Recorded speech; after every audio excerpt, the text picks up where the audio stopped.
Testing, testing. Testing, testing. Testing, testing. Whoop. I'm back for another stream, and this time we've got Gunsmith Simulator. Now, I played a lot of simulation games over the years, and one of my favourite publishers has always been Playway SA. And thanks to the guys over there, my channel has gotten a whole new audience of Americans. We've got a lot of people from the USA. As an Australian, I love the USA. A lot of my friends are from the USA. One of my bestest buddies I stream with is from the proud state of Texas. Shout out to Kel.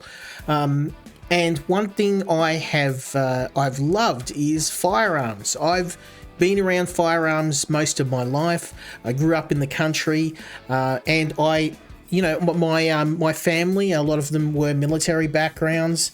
I myself, not so much, but I living in the country, I grew up around them. I've used more than a few myself. I'm a big fan of hunting, and I mean archery is probably my thing. I'm a pretty decent archer, if I do say so myself. But I love guns, and I've always enjoyed it. And as an Australian, it kind of puts me at odds with most people. I actually have more in common with my brothers over in the US than I do here in Australia. But I've always been looking for a firearm simulation game, and Playway put out Gunsmith Simulator, and reviewing this game simultaneously got me in a lot of trouble, but also earned me a lot of new friends amongst the community, and a lot of publishers, after seeing that and seeing the flack I copped, actually started to reaching out to me with games that are a little bit, shall we say, outside the mainstream. So this is, in my opinion, the best Gunsmith game on Steam, and I also think it's the best simulation game on Steam. The level of detail, the gameplay, the attention to detail of each firearm lovingly being recreated. These guys, the developers, are very passionate about firearms, and I imagine passionate about the Second Amendment, as am I, and I just love this game. So recently the developers have released a new DLC, which I am doing a YouTube video for, but I figured I wanted to try and get into the game, get really good at building guns, and kind of explore the DLC. And I figured, let's do a stream. I'll have a bit of a look. We'll play around with some of the guns as I prepare for my YouTube video. Now, I've been doing a lot of building of guns. I've played with all the new guns that have come out. They've released tons of them. The game is almost unrecognizable from when I last played it. So we're going to jump in, and I'm actually the profile I've got now. I am actually going to make a backup of my saves, just because I want to start a new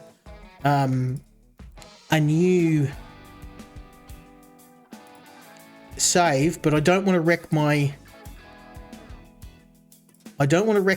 backup save, so you'll have to bear with me, because I was asked to do a video on Gunsmith Simulator, so best believe that's going to be coming out in the next week or two.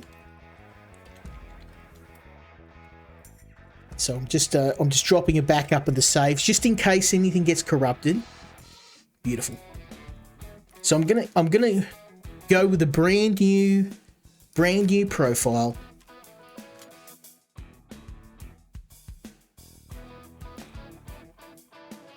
Now this game, it is by far the best simulation game that Playway have ever made. Now, I am a big fan of Playway games. I've played most of their games, because very generously they've given me a lot of their games to review, but nothing comes close to this game. Not even a country mile. And they've got some of the best stuff out there.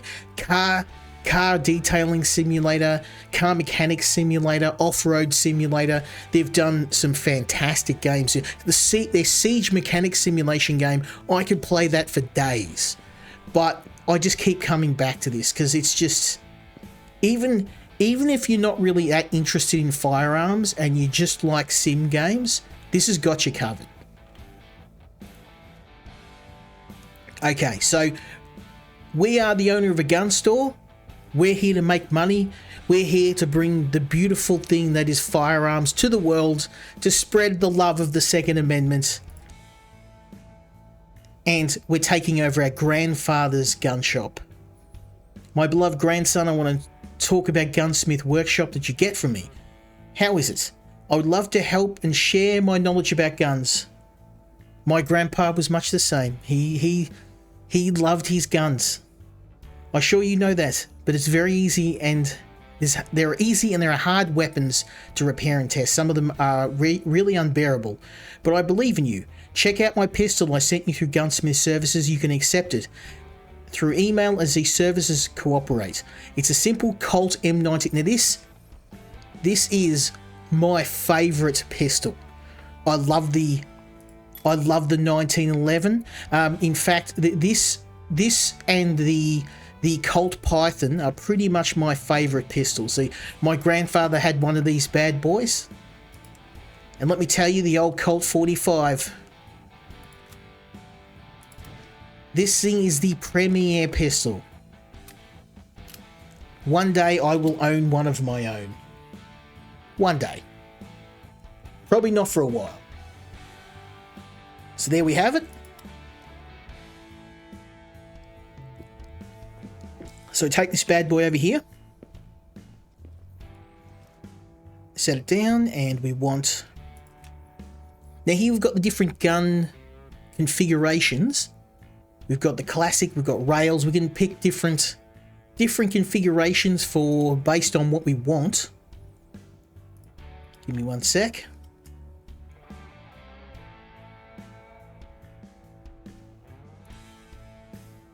I was just seeing if I got a message from the boys.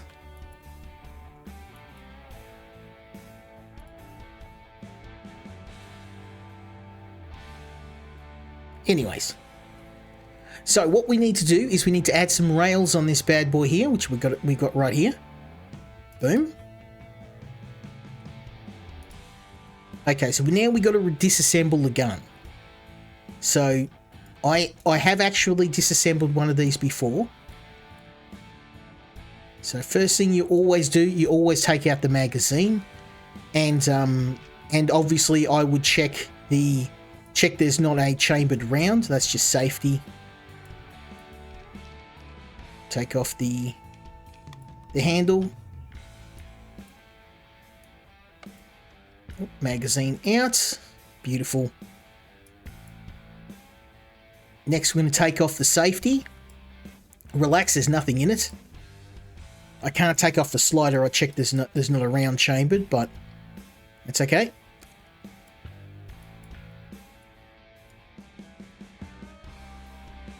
Oh, and we're going to take off the... Here we go. Remove the safety. Take off the slide. No bullets in there. Yep, we're good.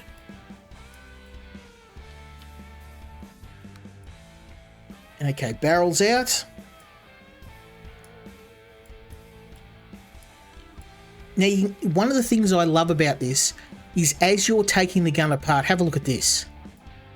We can already tell which pieces need some work. Look at that barrel. Rusted.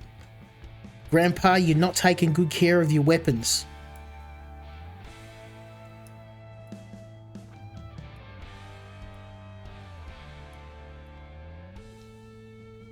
Now I could just zoom around and look at this thing all day, but let's stick to the plan, shall we? Boom, boom, boom.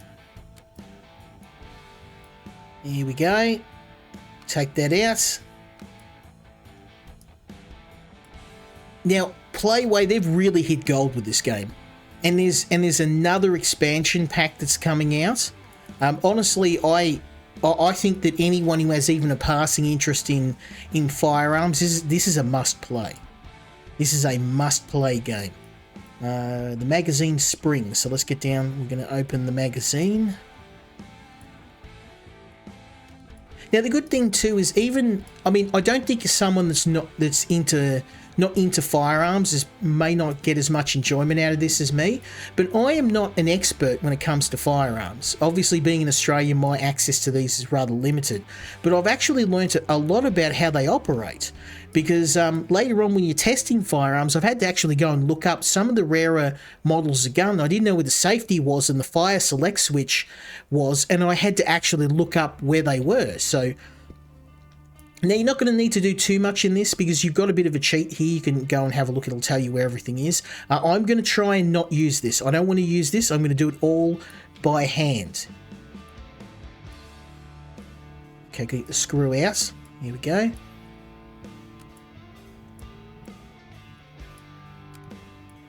We're just taking apart the hammer.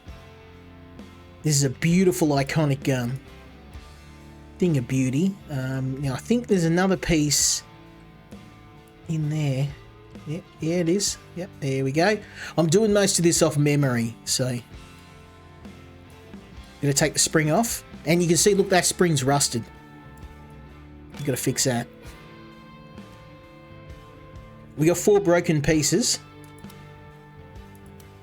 so we're gonna go and now later on I'm going to show you something cool. This is something they added in the latest update. Look at this. The milling machine. Do you know what that does? We can make our own gun parts, baby. Eventually, I'm going to be able to make my own gun from scratch. And we're not talking about like an old pipe gun or something you'd get in a post-apocalyptic game. We're talking about a good, honest-to-goodness hand cannon. So we've got some purchases to make. So we need, for the Colt 1911, what we do is we enter the gun part here. I'm getting in a bit of practice from a YouTube video. Although I'd have to be a lot more careful about my language. I casually mentioned how much I love guns and it certainly made a few people unhappy. It's a bit of a contentious subject. So I applaud the developers in giving telling the perpetually offended people to go pound sand, which is precisely what I told them. It did lose me a few subscribers. It did lose me a few developers who were very anti-gun. But that's the thing about free speech, baby. And look, even regardless of what you think, if it's a good game, I'm going to tell you it's a good game. You don't have to be a firearms enthusiast to enjoy this game. I mean, it helps. It certainly helps. I can't imagine someone that's very anti-guns probably not going to enjoy this. But, oops, did I buy 2 of those? I did. Silly me. I need a magazine spring.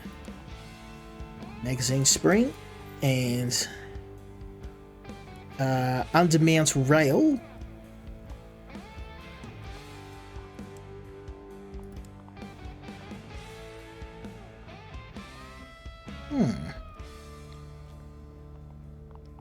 I need left undermount rail and a... There it is. Left and right. Okay. And we need a sear spring.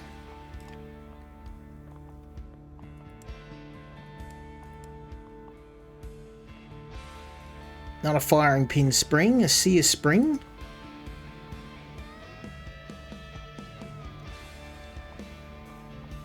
Where are you, sear spring? There you are. Firing spring. There you go. Alright, so we've got everything in our shopping cart. That other part, that's going to come. Just don't worry about that just yet. Let's buy these. Buy. Boom. Now, we have to go to retrofit, and then what we need is a handgun laser. So we're going to get the Colt 1911 handgun laser. Ooh, that's going to be expensive. Yep. Okay. Oh, I've got everything. Okay. Cool. Okay, so we bought everything. Let me just check that sound. I think it might be a bit loud. No, I think we're good. Let me just, I'm just going to alter this because when I actually do a bit of, shall we say, quality control, it's going to get loud. So, let me just add this, turn this down teeny bit. Because best believe we were testing these bad boys. When the rule is if I build any custom firearm, we are taking it to the range. No questions asked. So all the contract jobs, yes, we'll test them. We don't have to worry about that too much. But any gun that I make, for like a custom gun, because there's two types of guns. There's the guns we build and ship them. But if I find something really sexy, I'm keeping it for my own personal collection. Because, you know, in Australia, I have to, you know, a good gun is a rare thing. So that is dirty. So what we're doing now is we're just replacing all the parts that are beyond repair. So that's beyond repair, so let's get rid of that. Let's get rid of that. Boom. That's good, that's good. That's broken too.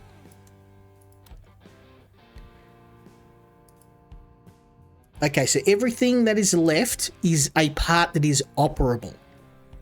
All it needs is a bit of a clean. Bit of the old spit polish. We just give it a bit of a wipe down. Good as new, son. Good as new. Look at that. Grandpa, you got to take care of your guns, mate. If I had a pristine Colt 1911, best believe I'm going to treat that thing like it's made of gold. Boomski.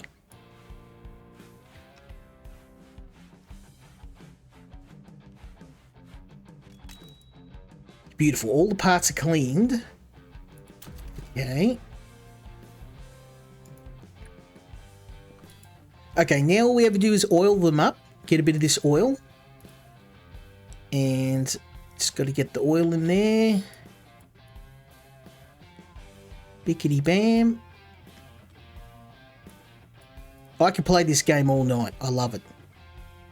So much fun. Okay, got to oil the top. Oil these up. Make sure you get the inside. You have everything well taken care of, because you always got to make sure you maintain your firearms. Something my grandpa always taught me. Keep your firearms in tip-top shape. Stay strapped or get clapped. Okay, so let's start at the bottom. We're going to put together the magazine.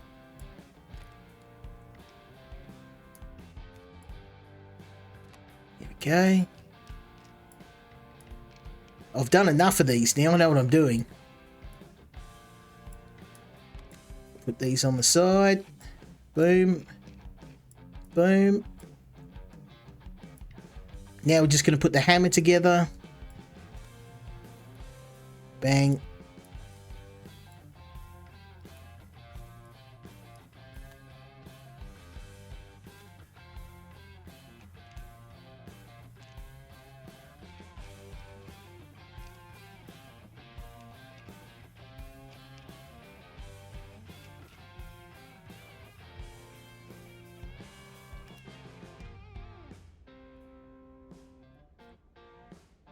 Okay.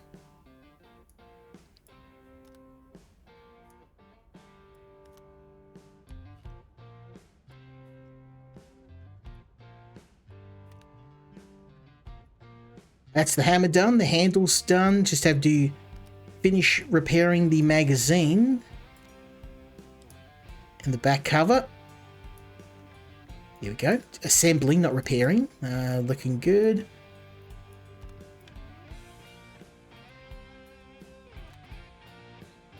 Okay, firing pin. And just going to get the barrel assembled. Oh yeah. 2A, A-OK. Okay, let's get this banged out.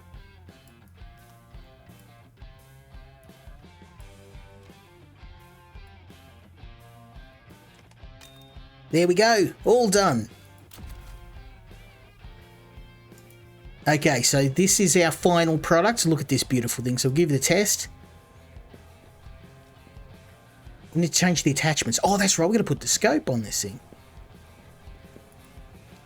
Okay, so what we do now is we are... Where's our sight? Where's our optical sight? I bought the... Oh, okay. Hold up, I guess I didn't buy it. Ah, there we go. It was in a separate box. Silly me. Okay, let's try this again, shall we? Attachment. There we go. I can't paint this. Eventually we're going to be able to paint our guns. Okay, let's test this. Any gun you build, you got to test. That's just common sense. Okay, action back to charge the hammer. Oh, we're going to turn off the safety. There we go. Okay, and the fire selector is on safe. And we pull the trigger. And then turn the safety off. Slide again. And set this to semi. Oops, it wasn't semi. Beautiful. Safety on. You always make sure if you're gonna send the gun, obviously turn the safety on. Okay. Beautiful. Okay, so let's chuck this in here. There you go, Grandpa.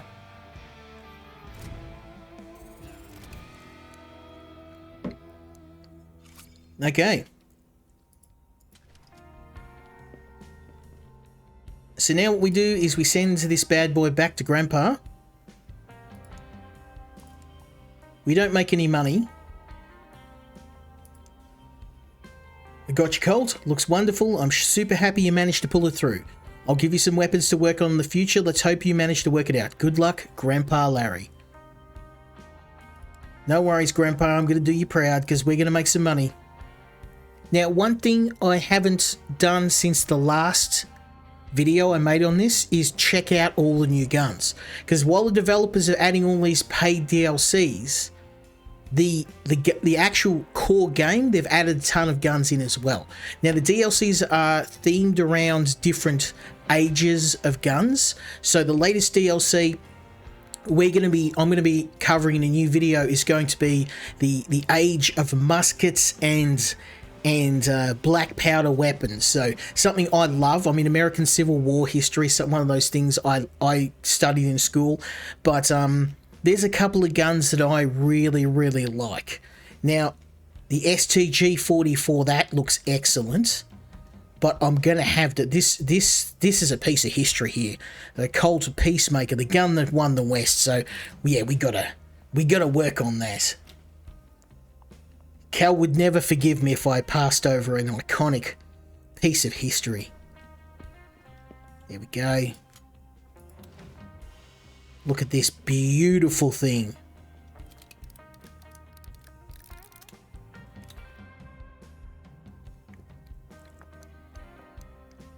Okay. Now, she's seen better days. Not gonna lie. So, let's get this beautiful thing disassembled. And then we're going to see what we need to do to fix it. So out comes the barrel.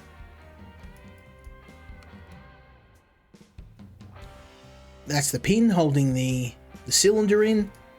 Again, I'm not as a bigger expert on firearms as my brothers in the United States, but I like to think for an Australian, I'm not too bad.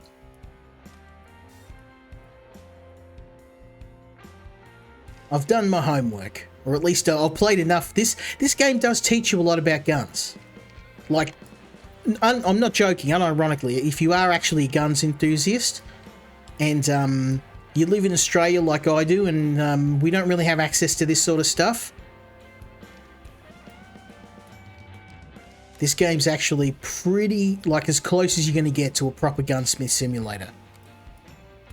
I actually went down and hung out at the Gunsmiths for a while and had a chat to him after playing this. I actually got like an interest in how firearms operate. I mean, I've always had an interest in them, but I've never actually spent a lot of time hanging around the Gunsmith, apart from back when I used to be in the country. I used to have a few. I used to have a couple of rifles, but you know, nothing major, just a 22. And my trusty bow. Something the guys in the US would probably laugh at, but I do what I can. I do what I can. Okay, we just about got this done. I'm going to take out the hammer. Oh, there you are. I can see you hiding in there.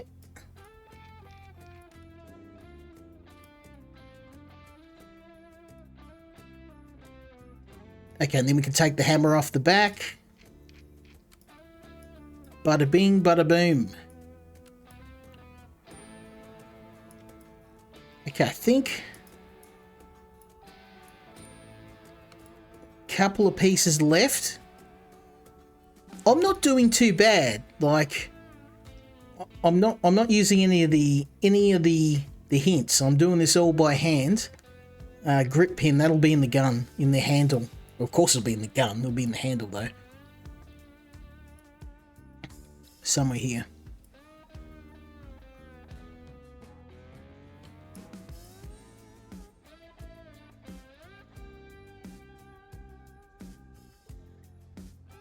Come on, where are you, grip pin?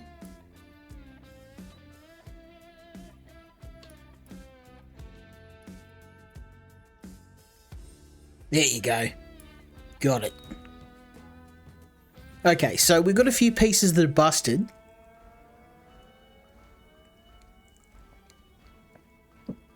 And a few more bits that are dirty. Okay, so let's go buy the parts we need first.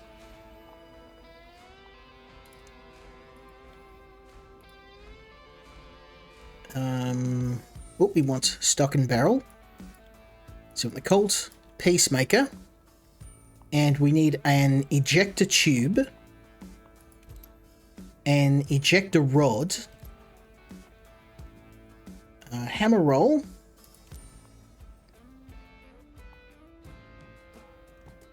A trigger. And a trigger guard. Okay, it's about $100, so we're not going to make much money out of this.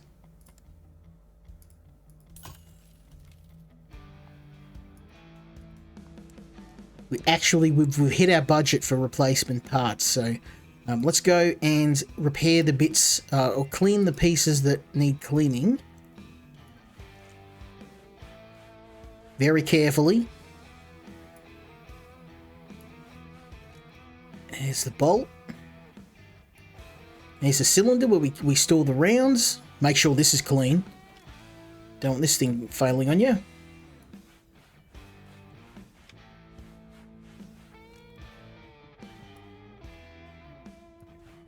Okay, last component.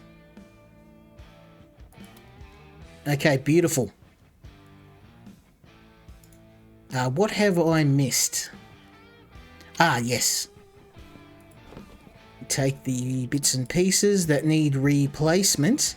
This is broken, so we're going to replace with a clean piece. Same here.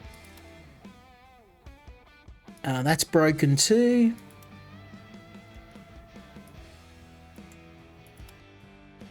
Okay, and the trigger. Okay, beautiful. So the last thing we're going to do, get the old rag out. Clean this bad boy up.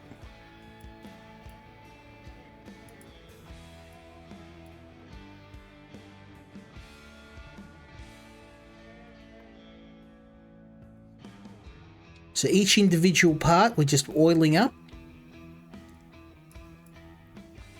And this just protects the piece.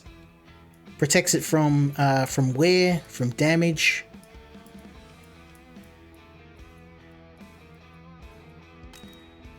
Beautiful, look at that. I could play this game all night. In fact, I have spent at least probably a dozen hours playing this. If I only get one person to discover this game, then this stream is going to have been worth it. Share the love of gunpowder and freedom. I get a lot of guys from the US watch me play hunting, firearms videos, and I know there's like a lot of interest, but it's always, I kind of find it kind of funny that people in a country where you guys have freedom to go and do all of this you want, we want to watch an Australian do the same thing. But I'm certainly happy you come to watch me.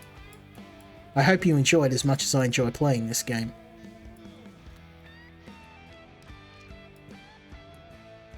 Let's get that trigger in there. Oh, look at that.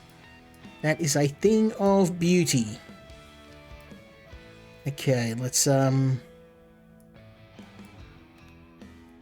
insert that. We're just assembling the handle now.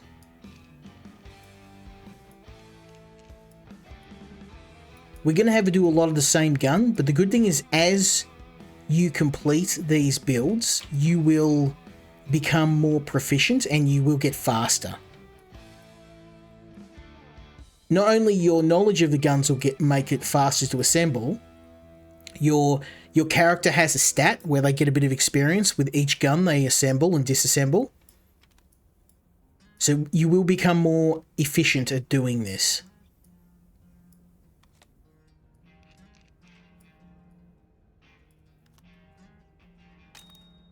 Look at that. Okay. Give it a quick test. Oh, we get to paint it. Yes! I love doing this.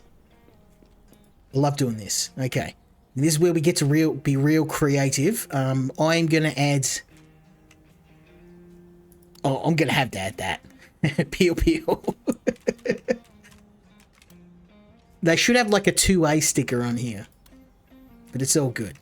Okay, we've got, I think I'm going to go for a colourful theme for this. Maybe a purple. Let's see how this looks. Yeah, a little too bright.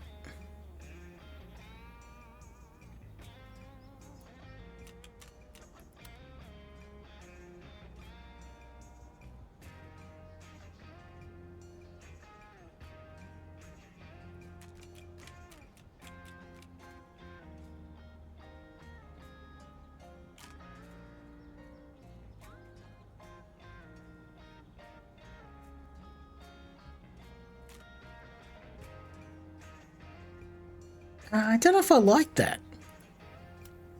Let's try a different theme.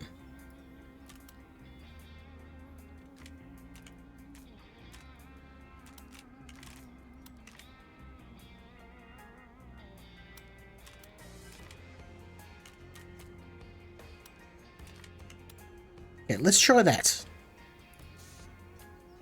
Oh, it's a bit garish. Maybe a bit of metal. Oh, yeah, that's better. Okay, maybe we change the scale.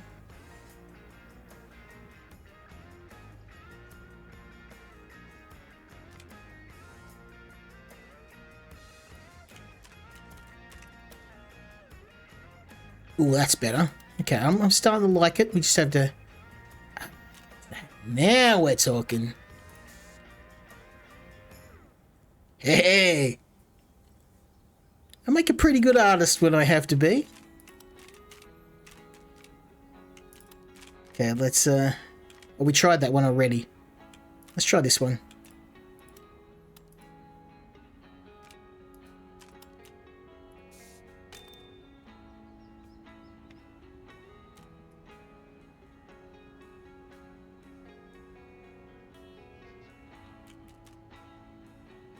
Bear with me, I'll find something good.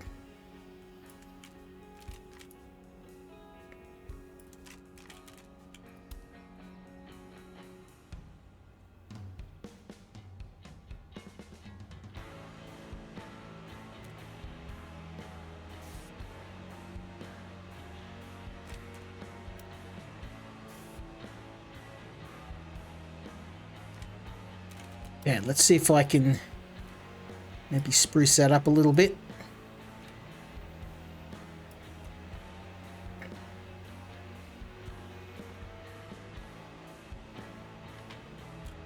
And then we'll make another one.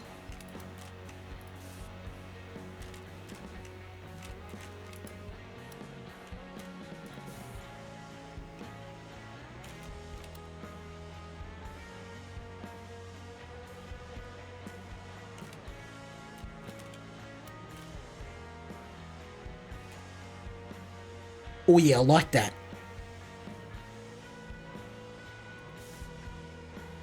Definitely.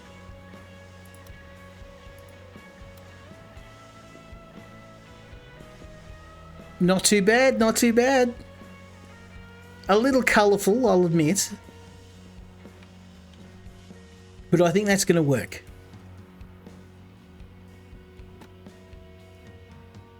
There you go. Okay, so we can make a bit of money off that. Boom. One fitter.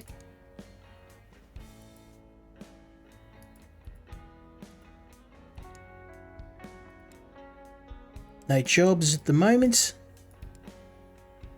Yeah. Don't worry, we're gonna have more. We're gonna have more jobs.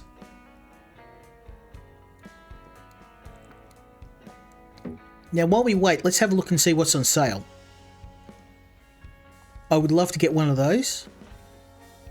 What I really want is a Glock. That's actually not too bad for a Mossberg shotgun too, but obviously you can see our funds are, shall we say, a little limited right now, so...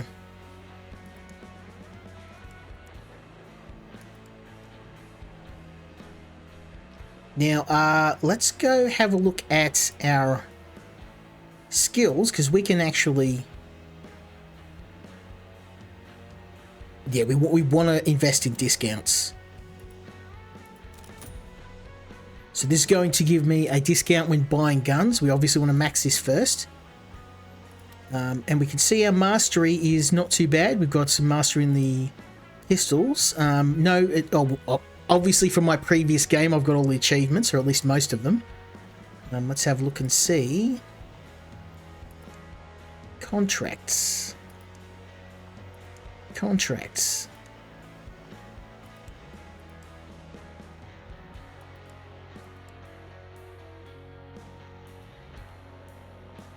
Ah, there we go. That's why. I knew I had. Oh, there's some good stuff here. I don't know what to get next. I'm going to have to go for the STG. Yeah. Okay. Say what you want about the Germans, but they certainly were some very skilled firearms manufacturers. The STG-44 is the granddaddy of my favourite gun of all time, the AK-47, and later on the AKM. Very nice gun right there. So let's pull this. I've never pulled this apart. I mean, in game and also in real life. So this is going to be a new one for me. Let's take the pin out. And, oh, we need to take... Usually you want to try and work from the back of the gun forward. So we're going to take the butt.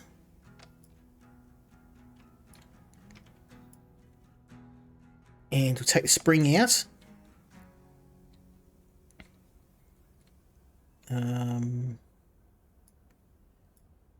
Take the ladder sight off. There we go. Can take that out. Should be able to take the barrel out now. Out you come.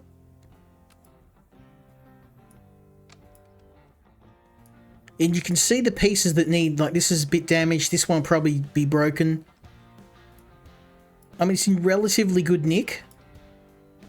I may only have to buy a few pieces to get this working. So we good, we good. This is actually a pretty simple gun.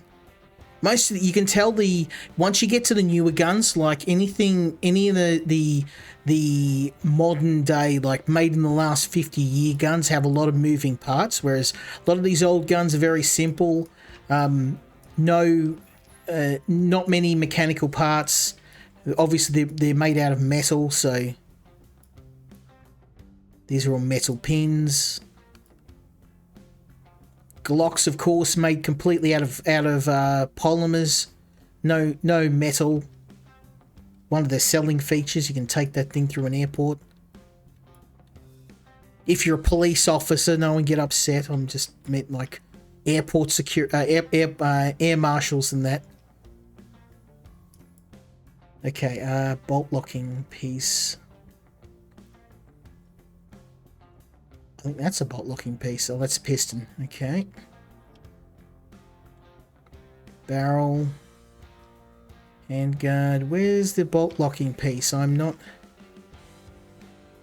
Gas tube. It must be in here. There we go. Sometimes you have to go looking right inside the gun. Ooh, how can you get to that? Oh, I could probably just do it this way. There we go. Beautiful. Okay, so we've actually got... Oh, this is going to be a nice, profitable one, because I've only got to buy one piece. The rest I can fix. Oh, no, these are missing. Okay, oh, no, I'm going to have to... Okay. This is going to be expensive. Let's go buy the pieces. Oh, yeah, that's going to be expensive. It is what it is. STG 44.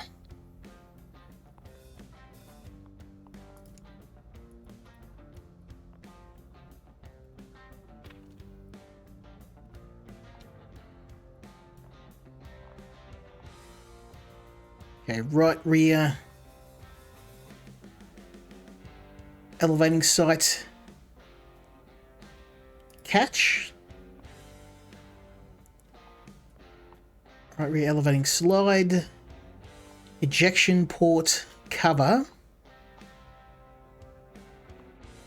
And cover latch. And we need a handguard.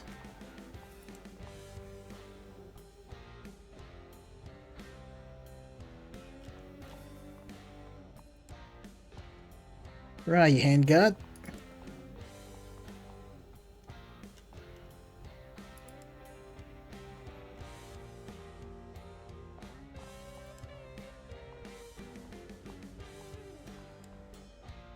Handguard.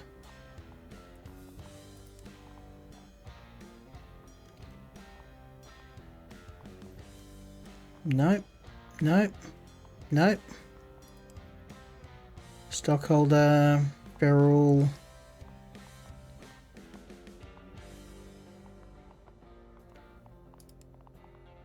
Grip frame, springs, bolts, muzzles, mag wells, extractors.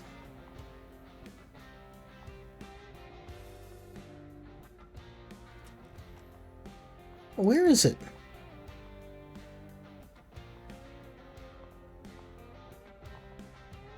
Handguard, there it is. Okay, front sight blade.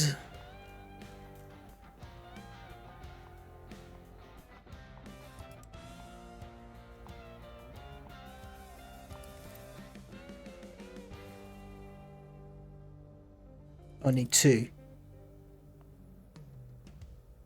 Yeah, it says it wants two. There's two there. Front sight guard for lower stock ferrule.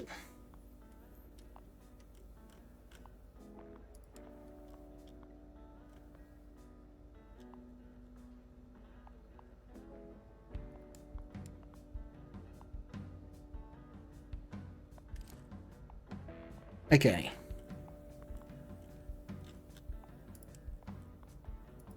Just make sure I've got two blades. Yes, I have. Buy.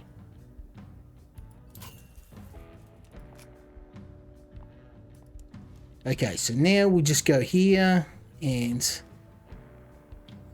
Remove the parts that are beyond... Oh, really? I am sure I bought a handguard. Oh, I did. Oh, of course, I'm an idiot. Get the parts first. Okay, boom. Place, handguard. Ejection port.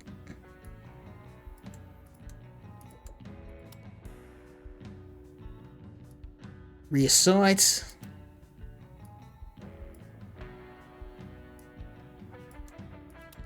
There we go. Oh, they're dirty. Front sight blades.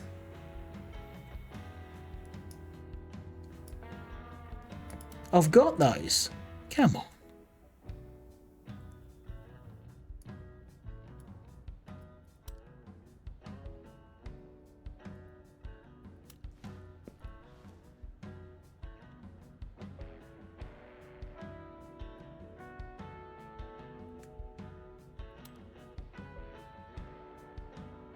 Front sight blade. I purchased them.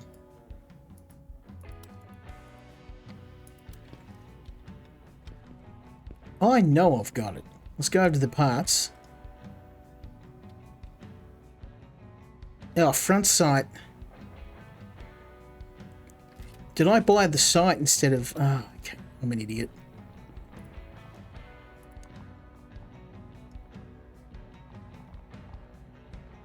Oh, the front sight blade. I'm sure I bought the front sight blade. Front side blade. And it's telling me. Oh, there's two types.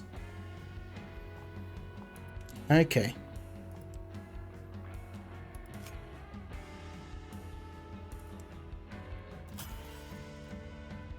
Okay. That was a bit confusing. There's two parts, but they had the same name.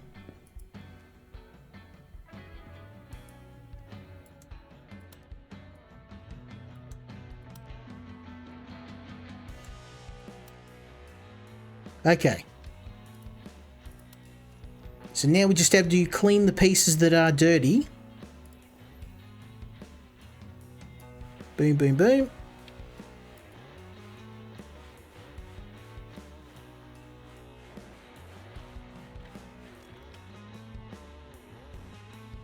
Clean the sights. I bought a few extra parts I don't need, but that's okay. We can use them in future jobs. Also, all these busted parts, I can actually sell them off later on. You can't repair anything that's broken. You can't repair it, so you can just sell it for a bit of money. You're not going to get a lot, obviously. It is broken, but...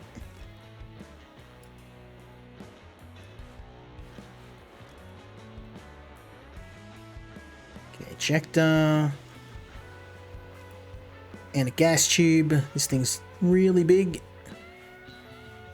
Just needs a little bit of the old spit and polish, son. A bit down the end. Okay. Now I just need a little bit of oil. Grab the oil out and boom.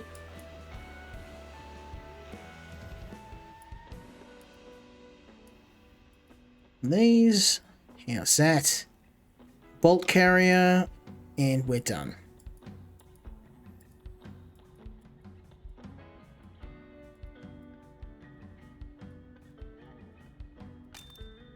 Beautiful. Now we just pop him together.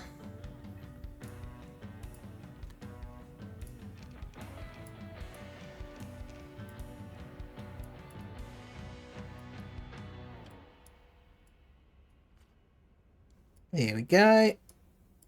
That's the top panel of the STG-44. We just have to screw it into place. Beautiful. What is next? Oh, the sight. So this is the ladder sight.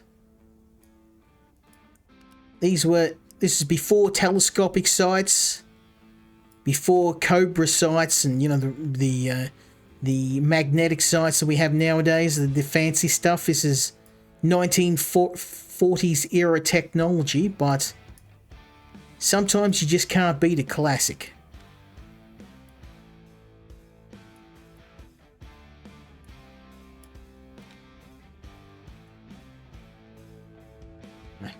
can't even get to it. I'm just going to have to screw it through there. Now, this is a bit of a mistake. I probably should have put these on first, but anyway. Magazine in. We're starting to take shape. There's the barrel.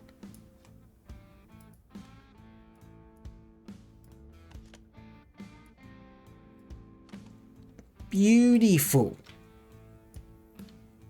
Nearly done.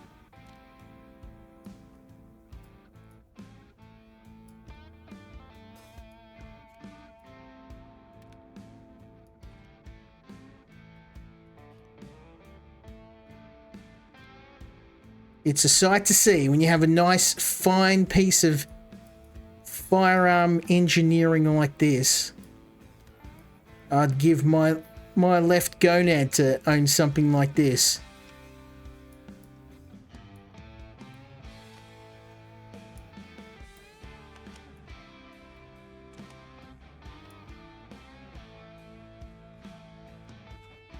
There we go. The spring on the other side. Now I just have to put the guard for the butt of the rifle. Oh, that is a thing of beauty. So give it a bit of a test. Take the magazine out. Pull the hammer on this thing. I believe that's on the side here. There it is, similar to the AK. Okay, safety lever is on safe. Pull the trigger. And semi.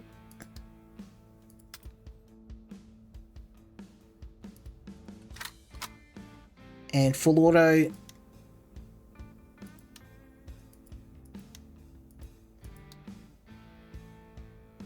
This thing doesn't have full auto? Ah, there we go. Okay, beautiful. And then we'll put the safety back on. And yeah, I was going to say the STG is full auto. I know that much.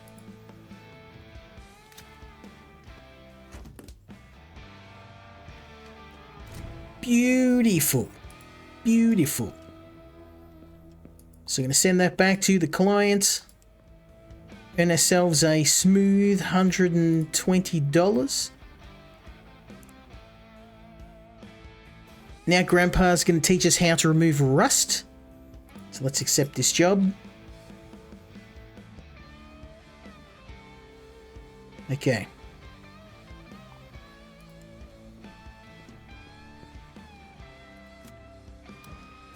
Grandpa's revolver once again. Grandpa, I'm going to give you a stern talking to. Take care of your guns.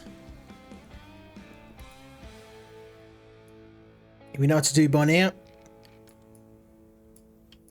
It's a very chill Zen game, this is. I could do this all day.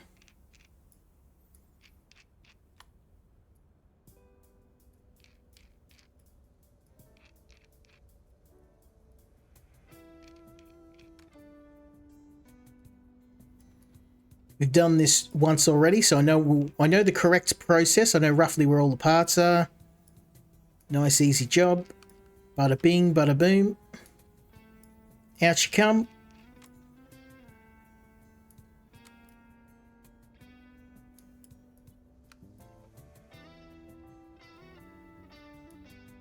Okay, out with the base pin. Then should be able to take the barrel off. No, okay. Cylinder first.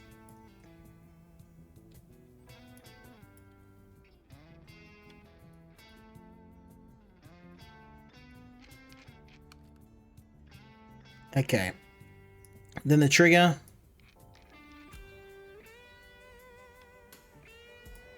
Then the hammer. Yep.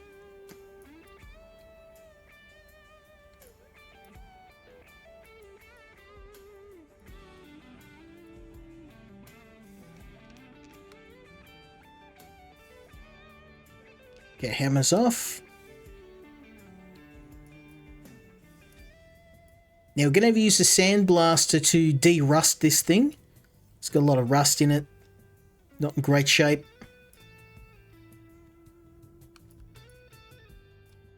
Very nice. Very nice. Grip pin. Oh, I know where that is. We got stuck on that last time. Here it is. Bang, out she comes. Okay, so we've got some rusted parts and some dirty parts. I'm not going to need to spend any money, but what I am going to have to do is come in here and use this machine. This is new. This is, again, something that's been added into the game. So we turn on the grinder. Don't try this at home. And we just have to gently grind the rust off this. Beautiful. Nice and slow and steady. We're just wanting to get rid of the rust. We don't want to take too much of the finish off. I'm going to have to oxidize this, something we're going to have to learn in a minute.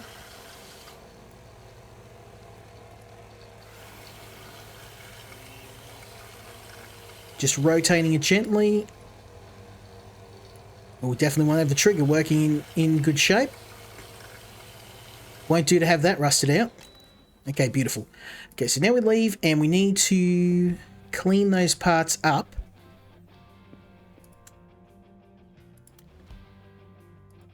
Oh, I thought I'd have to oxidize them. Never mind. Maybe because it's an old gun. We don't need to oxidize. It's okay. We'll just give them a good old clean.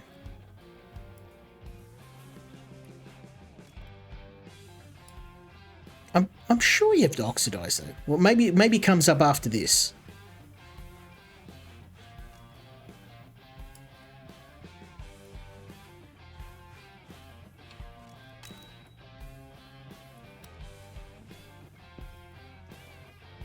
Okay, a little bit of oil. Just a little, son. Oh, wait, get the oil. Now you can see here that when you have a part in various states, it will show you if a part's dry, it'll have a different color. If a part is rusted, it'll have another color. And then if it's completely unusable, it will be red.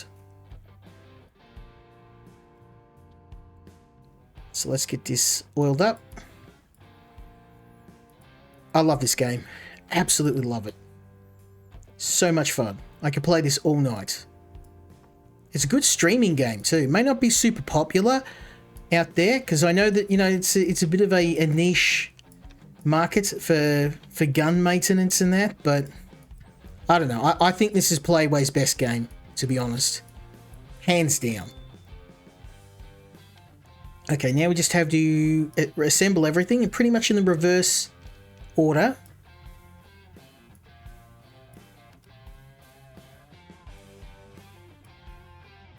Just drop everything back, screw it in.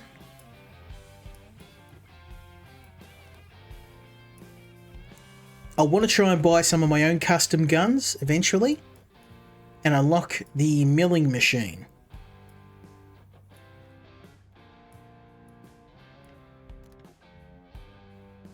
Beautiful, beautiful.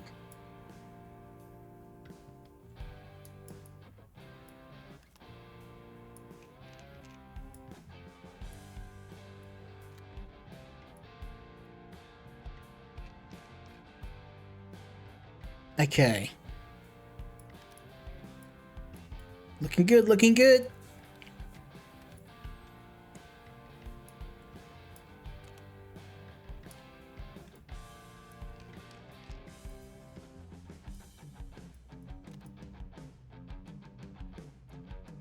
Okay, I've got the main, the barrel and the cylinder connected. And now we just have to secure the handle and this thing is good to go. Ready to let off a few rounds. Don't worry, I'm going to, once I buy my own custom gun, we're going to give it a test drive. I mean, we could give this thing a test drive.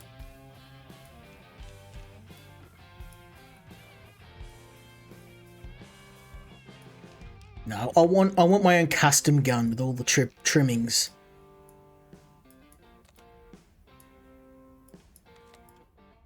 Okay, beautiful.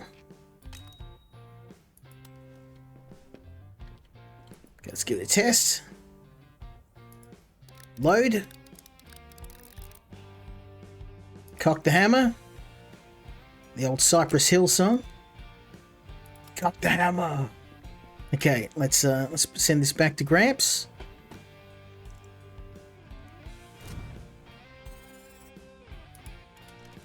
Okay, so now we just head back to the computer and go boom. Nicely done. It runs well even after the rust was cleared off.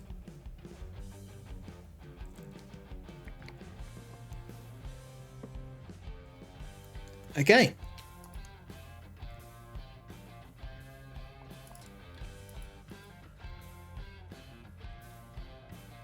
Oh, here we have it. Here we have it. The first of the black powder guns. The Michelet pistol. Yes. Best believe we are giving this a bad boy a rundown.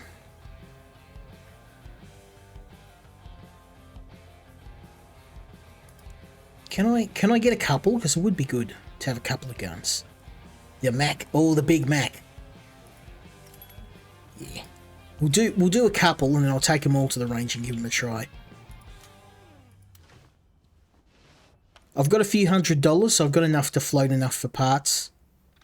The thing you've got to be careful at the start of the game is to make sure you've got the cash flow to keep buying the parts you need. So these guns are, believe it or not, very expensive because obviously they're antiques. So thankfully though, they're pretty easy to pull apart. There's not too many components.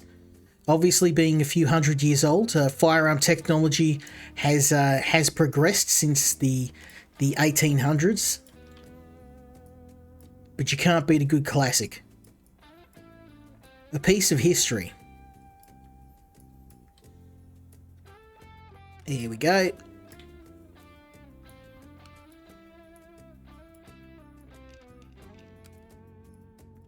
Looking good, looking good. Alright, alright, alright. Let's see the hammer.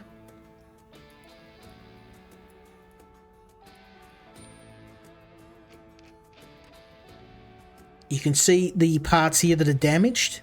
I'm hoping this is just rust. Or this is going to get expensive to fix. Oh good, it's just rust. Haha, haha. We're making money. I can fix all this. We don't need to buy a single thing. Okay, so what we're going to do, we're going to go get the rusty bits, fix those first. Get the old grinder out, costs us nothing but time.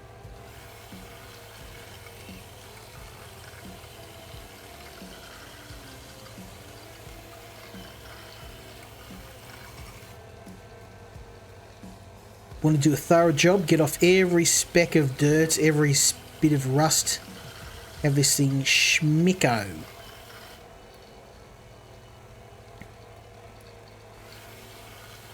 See a spring. You know how we do it, baby. We got to get this money. These guns aren't going to fix themselves.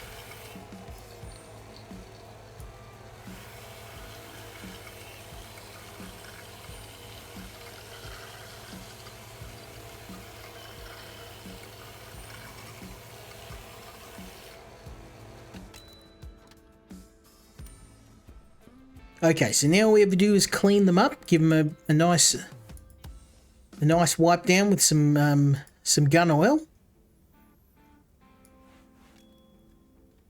like so. These guns are a nice, easy job to fix, which is good because we need that money, baby. Get the spring going. Look at that. Beautiful, beautiful. Okay, so now we just have to get a little bit of more gun oil and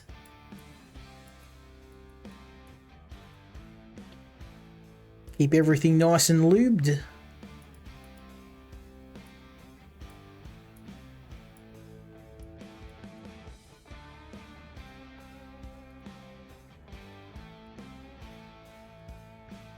Some of the spots are really hard to get to. You kind of got to rotate the part around until you can get into that sweet spot. Only 3 more pieces to go.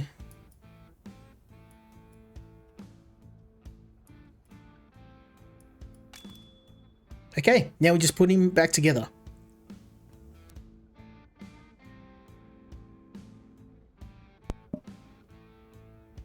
Okay. Reassembly's a lot easier than deassembly.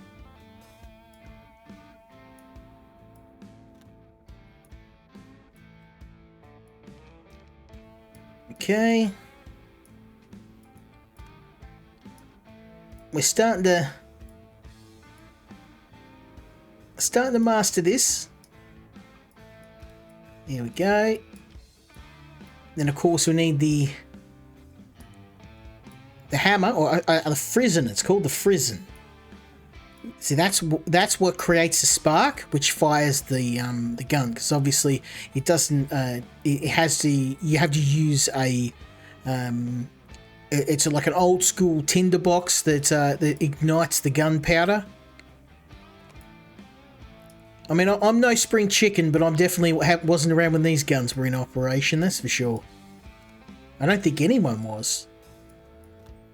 It'd be a few hundred years now at least. This truly is a piece of history, though. It wouldn't be very practical, but I wouldn't mind owning one of these. Beautiful. Let's just give it a quick test. Always make sure to test your firearms. Full cock.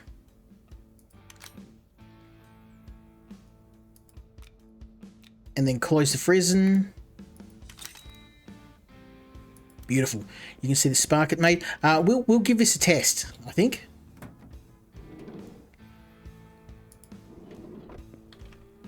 And then we've got something a little bit more modern, shall we say. The Mini-Mac. Give this a go. For shizzle. Faux shizzle. Okay. I must say I haven't been able to use a Mac 10, but they are an iconic gun. Watch any Hollywood 80s action movie, you're gonna see these. I watched Die Hard the other day because somebody suggested to watch a Christmas movie, and I'm like, this is a Christmas movie. So we watched Die Hard. There's a lot of these in Die Hard. It's always the bad guys that are using them too. Like always the bad guys that got these Uzis, and I'm like, we should have some good guys using Uzis. Because they're not a bad guy gun. You know, some of the German guns, yeah, probably could argue they're like, you're not going to see too many MP40s rocking around with good guys, but then again, if you play Wolfenstein or any of those games, you're going to be using German-made weapons a fair bit. Okay. I think there's some more bits and bobs in here. Yes, there is. Let's get this pin out, son. Boom.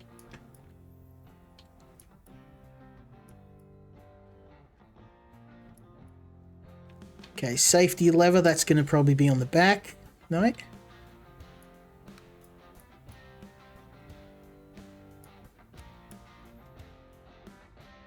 Okay, safety lever. I haven't used any hints. I'm going to do this old school. There it is. Oh, good luck seeing that. Damn.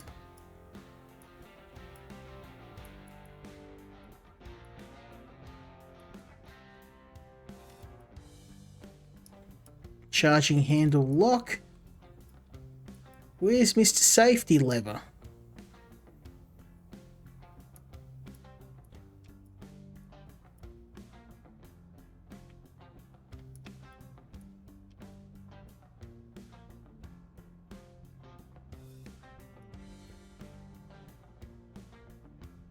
That's the carrier bolt.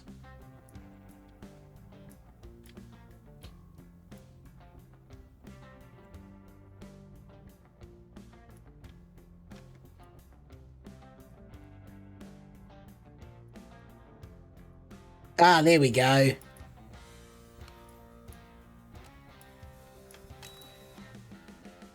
Okay, got a few broken pieces, but that's okay. This is going to be a little expensive, but it is what it is. So let's see what we need.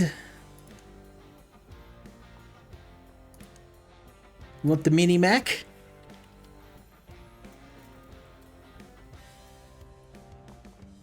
Okay, disconnector. I may forgo doing the testing until we got a little bit more money. Oh, we'll see. Charging handle lock, buffer plate, recoil spring guide.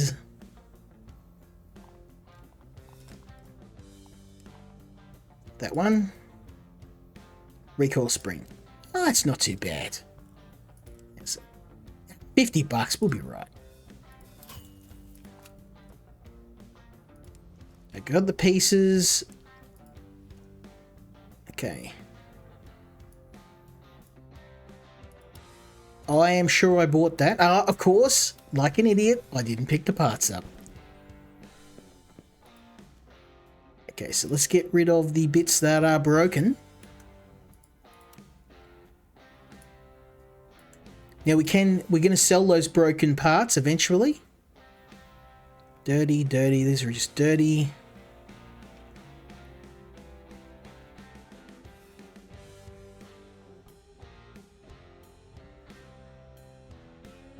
Where's the disconnector?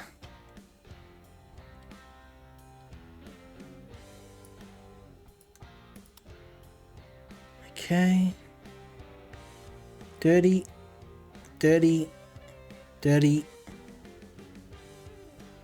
Broken.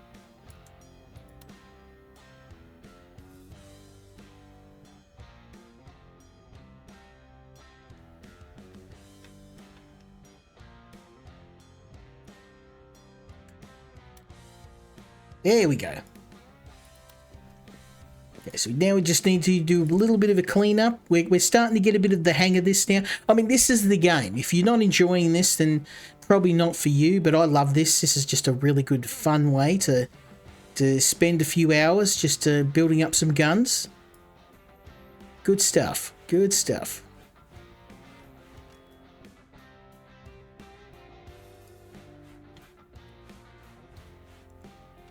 Like I said, I'm prepping for my YouTube video.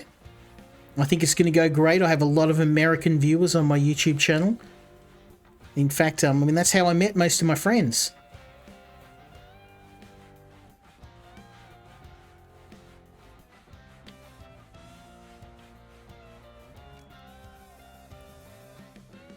And charging handle.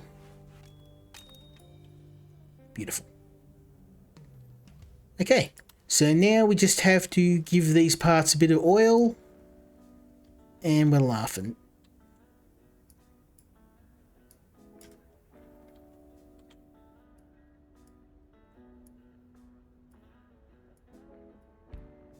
Bit of oil.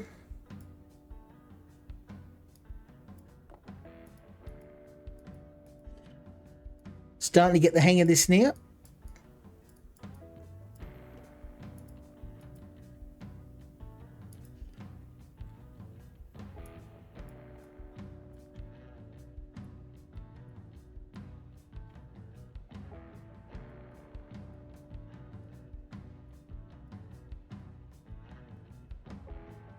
Looking good, looking good.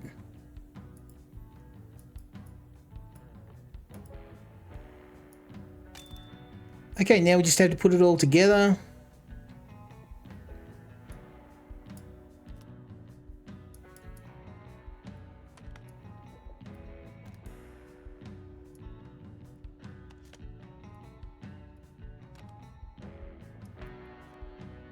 I never noticed what a boxy gun this is. It's not very ergodynamic. It's just basically a slab of metal that spits out more metal.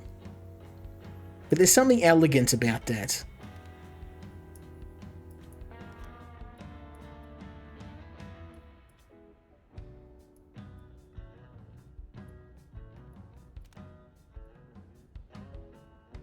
There's a fire select.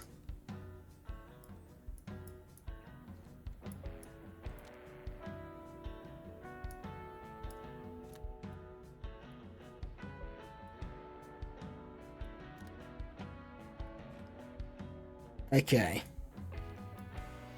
We're nearly done. Like I said, the disassembly is the longest part.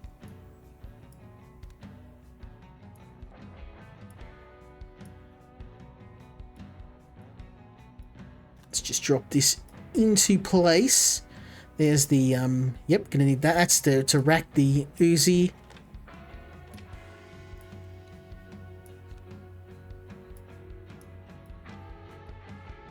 Last couple of screws to hold everything in place. And then we add the stock and boom. Okay, let's give it a test. Okay. Cock this bad boy. And safety's on the bottom here.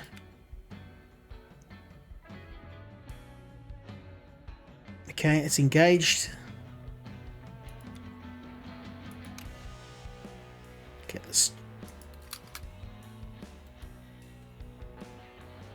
Okay, let's change to semi.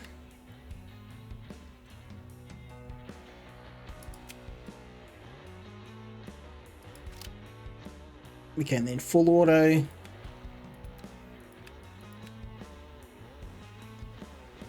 Where is the full auto? There we go. Beautiful.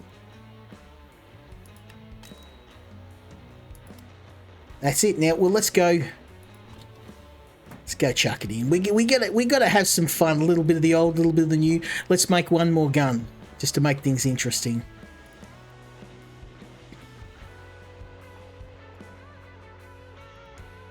Oh yeah, okay. Chen Chin has a QBZ. Let's do it. Then we got a bit of everything. We've got a pistol, we got a SMG, and we got an assault rifle. A gun for all occasions. I've heard these are pretty crap. These Chinese assault rifles. They're like a Temu AK-47. But we'll see how we go. They kind of look like a kid's toy.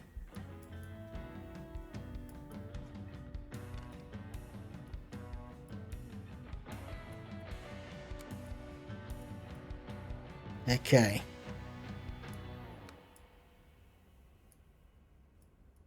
It's not exactly filling me with confidence, this gun.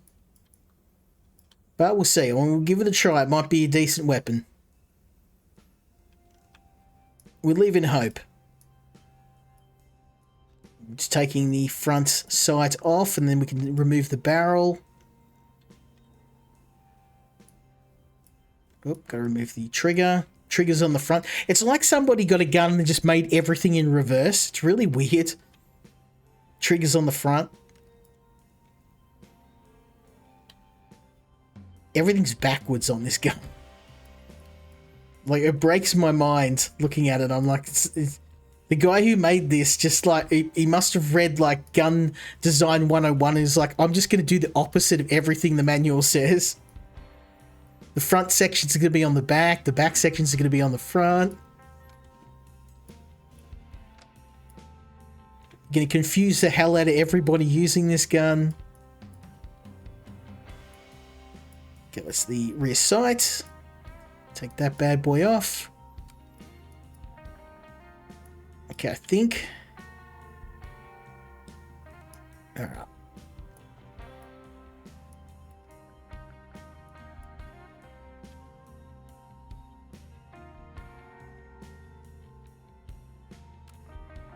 Okay, bolt carrier.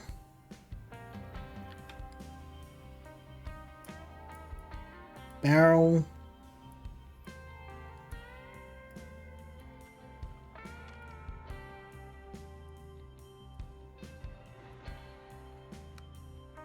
Here we go. Looking good, looking good. Okay, rear. That is not the rear sight. The barrel holder, well, obviously that's going to be this.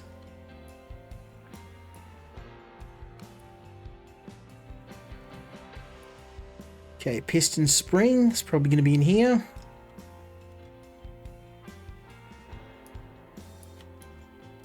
I'm not too familiar with this gun, so I don't really know where anything is. I mean, obviously, the guns all share similar design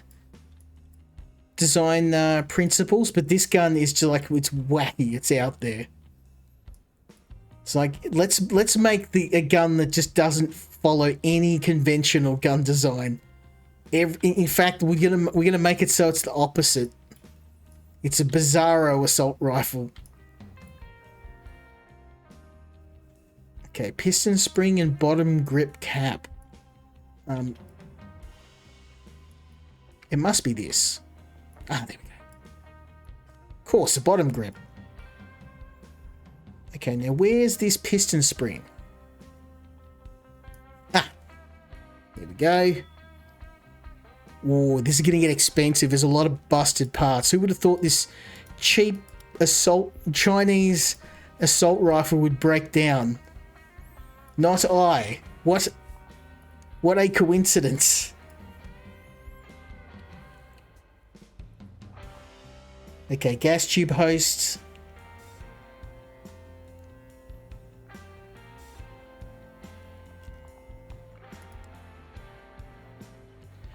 Need a gas regulator piston. Gas tube host. Grip bushing, we need that. And what do I need? A bottom retainer, need that. And a selector for first generation.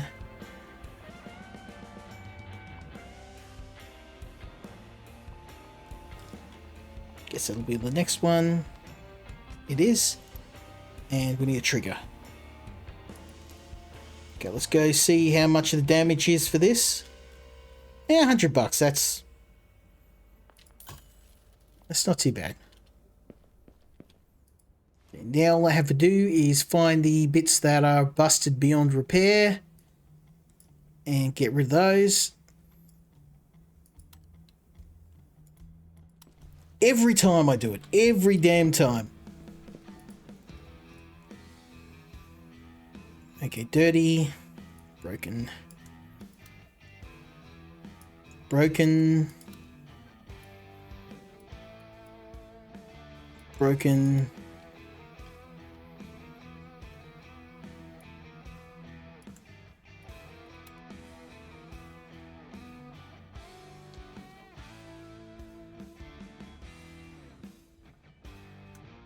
broken, and broken. Okay. Now we just do a cleanup and a bit of oil, and this thing's good to go. Doobie doobie doo, doo doo doo doo. Cleaning my guns.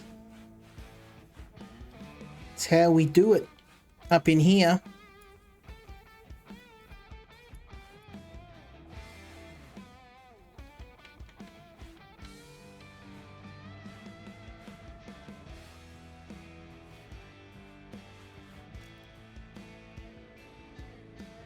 Muzzle, and on the inside, and then the sear. Okay, now all we're going to do is oil it up, put it back together, and then we're taking this baby down. Whoop! Don't want to drop like a drink over. Let's oil this bad boy up.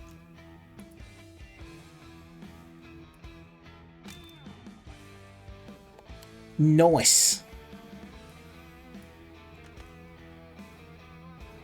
Okay, now I'm just going to put this together. Chinese assault rifle. I'm a little worried. I will take anything over this. But who knows? This thing might go all right. We're in the land of video games, so it's probably not going to explode in my face. I hope.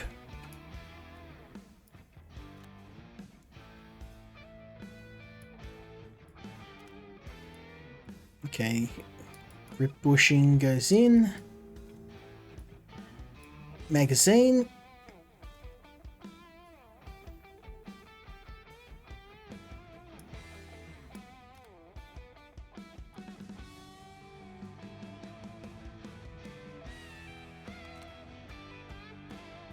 And now it's starting to take shape. Chuck the barrel on. Make sure everything's nice and screwed in. Don't want those bullets going anywhere else than downrange. Boomski.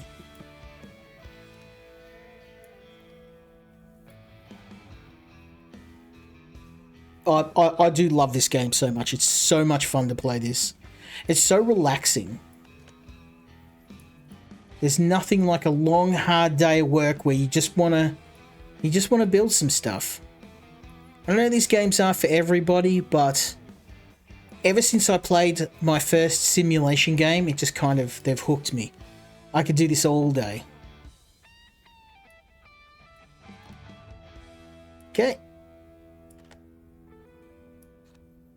Looking good. Looking good. Oh, whoops. That was dumb. Go back.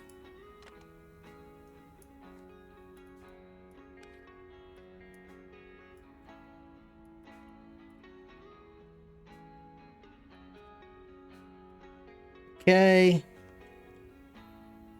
Oh, I'll put that.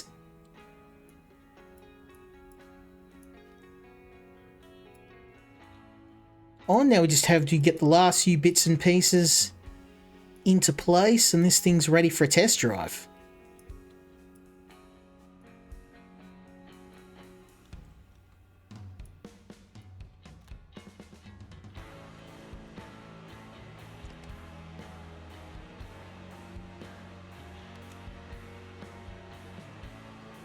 You know this is going to be so much fun when we take this down, because I've got 3 weapons to test.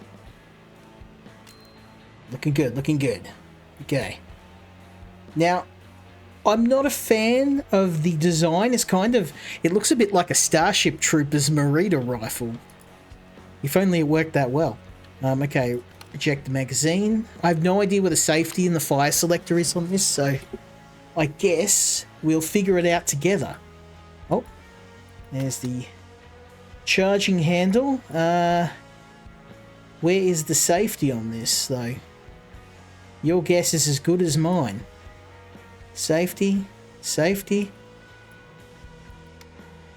That's a selector.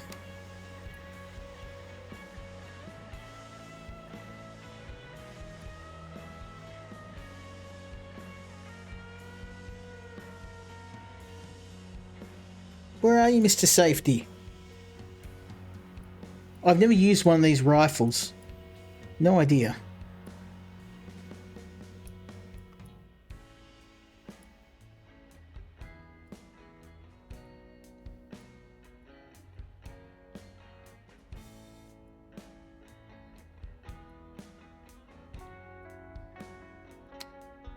Oh, okay, this is not a separate switch, okay. Full auto, okay, we just have to change the fire selected to full auto. And that is, yep.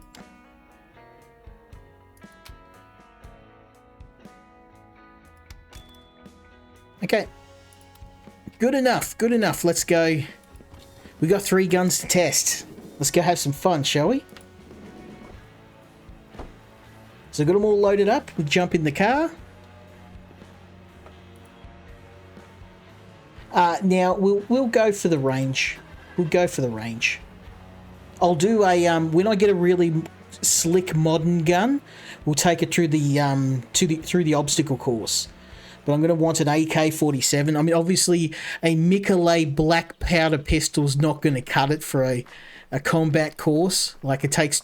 Look, I mean, let's get some... we're going to go with 200 meters.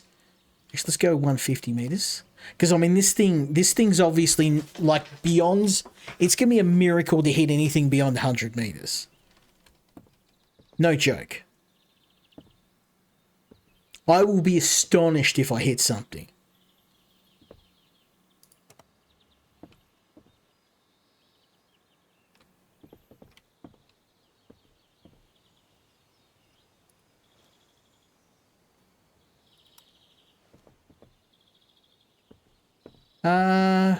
Okay, we'll try something else, shall we?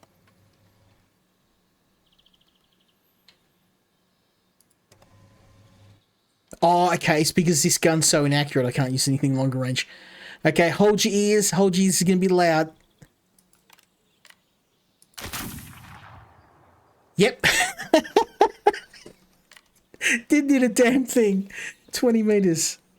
Now look how long this thing takes to reload.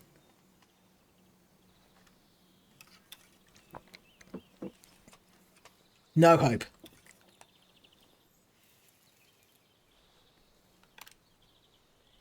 One more.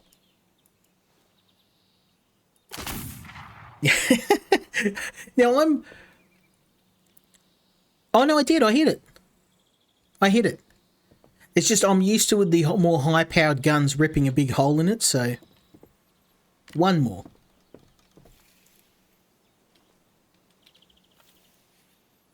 Let's try this one over here. I mean, look at my grouping. That's not too bad.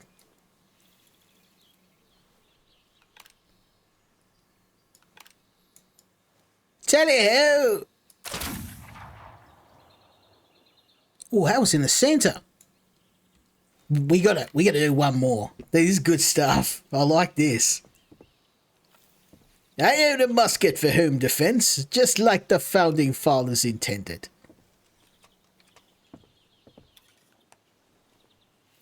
Let's hope some ruffians don't break into my home so I have to break out the cannon. Oh, that's loud. I love it. Now, I think this gun, as much fun as it is, it's probably not very practical.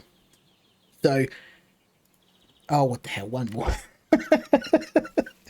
One more. I love this gun. Talk to me about impracticality. Who cares? Let's see. Can I get? Look at that last shot. Look at the top left. That was right dead center there. Not too bad for an Aussie. Not too bad. One more right in the middle. Right in the middle. I have no idea where that hit. I think that one might have gone wide. Okay, we'll swap. I have got another gun to use. We've got two more.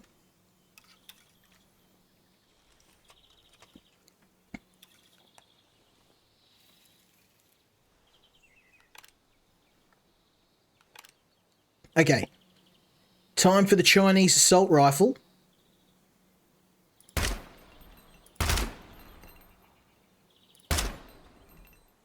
How is this thing less accurate than the Mikulay?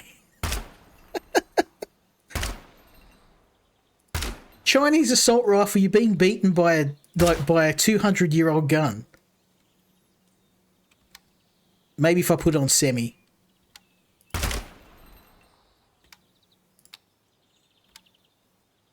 Oh, this doesn't have a semi, so it's just full auto or nothing. Let's change things up a bit. Drop out to 250.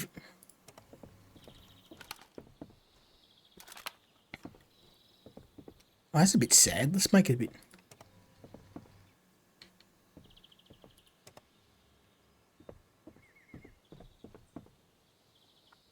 Let's try this one.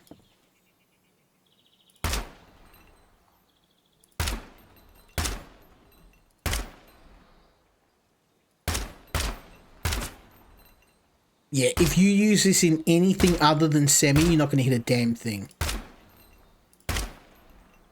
Not too bad, not too bad for an Aussie. Look at that grouping, son. I mean, Cal might do a better job than me, but I think I hold my own for a Vegemite-eating, slack-jawed hobo.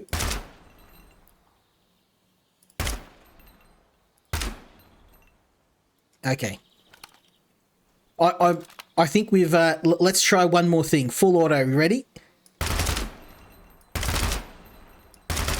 Yeah, like 3 bullets. The first, like, 2 bullets are on target.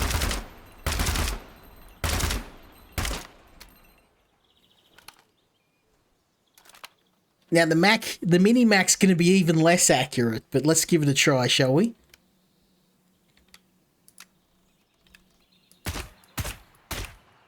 At least this has got semi.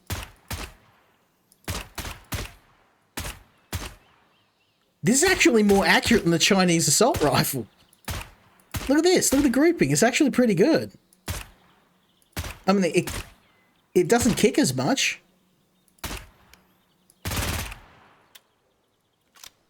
Full auto is definitely a no-go if you want to hit something beyond 100 meters, though. In the first couple of bullets. One more mag, and then we'll head back. We're going to go send these back to the owners. I imagine this is what owning a gun store would be like. Perhaps that was my calling in life. I missed the boat.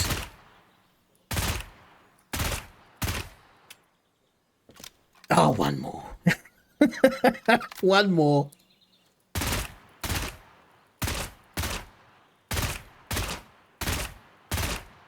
Woo! 2A, A-OK, baby. Okay, let's take this back.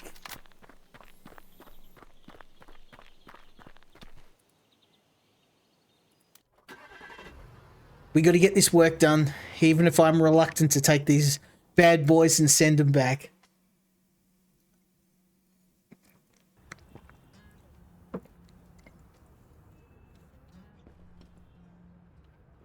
Now, remember, we can build our own custom guns. So what I'll do is we will take these bad boys out of the car.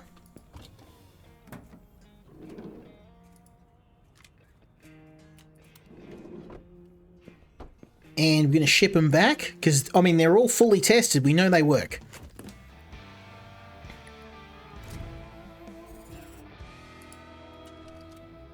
Okay, next one.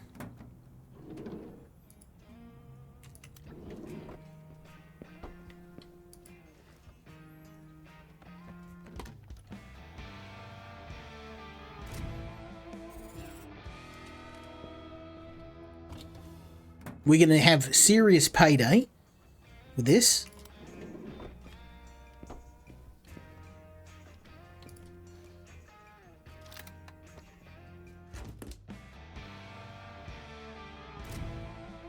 Okay. Now we've got a skill point we can add, and I think discount would be the best use of that. Let's max our discount, and then I would really like to. I'd like to fix my wire skill, make it so I can clean guns faster, and you can see we've already got a bit of XP. Let's go to Gunsmith, send back, and send back. And we just cleared $1,000. Not too bad for a amateur gunsmith, if I do say so myself. It's weird a gunsmith doesn't have his own weapons. Do you have access to auctions? If not, check the PC. There should be some auctions with decent weapons. You can buy specific weapons and test them in a workshop or shooting range. You can drive there without any orders, just with your private guns. Remember that orders are more important than simple fun with one of the weapons. You need to eat something or buy more weapons, right? Okay, well, yes, I would like to have my own guns, but obviously we need a bit of cheddar to be able to do that. So probably not going to be for a little while longer.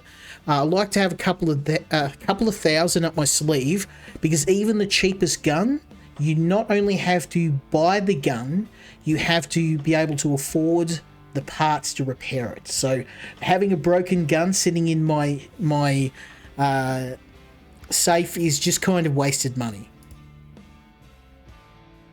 Okay, you're not even answering calls from your best friends, so I believe there's a lot of work. Shooting range is a private field. Shoot as much as you want. Okay.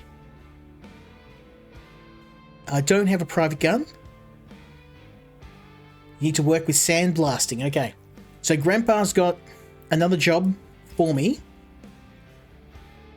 which will teach us the value of a good old sandblast. Now this AK, if you just have a look without even pulling it apart, look at the magazine and look at the top case. It's all rusted. So we got our work cut out to get this thing. Now the AK-47 is my A1 go-to weapon.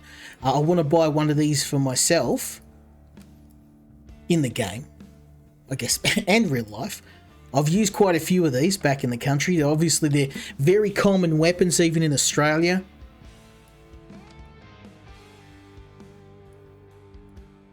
You know, most farmers will have a variation of either an AK or a lot of us are fond of the old World War II vintage era weapons. One of my best buddies had a German K98, and that was an absolute pleasure to fire. Really solid gun. Okay, let's get this pulled apart. Looking good, looking good. Ladder sight comes off.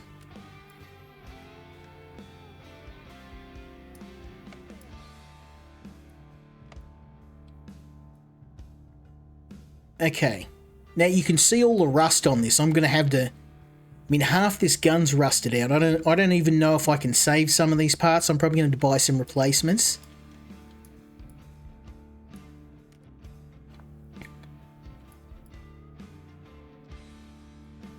Okay, let's get this. There we go.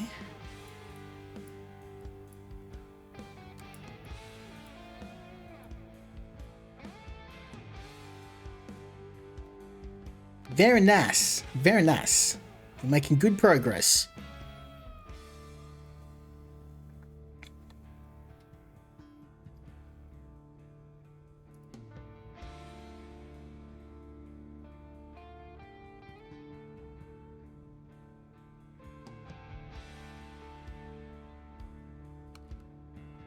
Okay.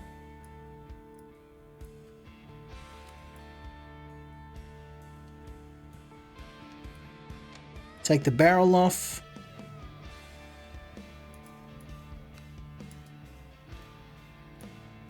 Okay, I'm pretty happy with that.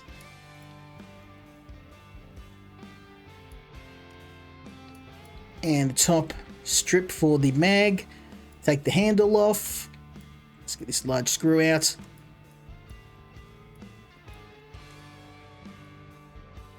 And remove the stock.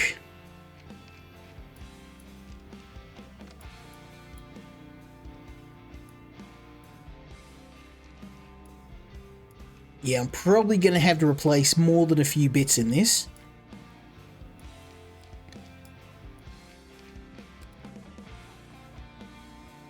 Okay, back sight roller.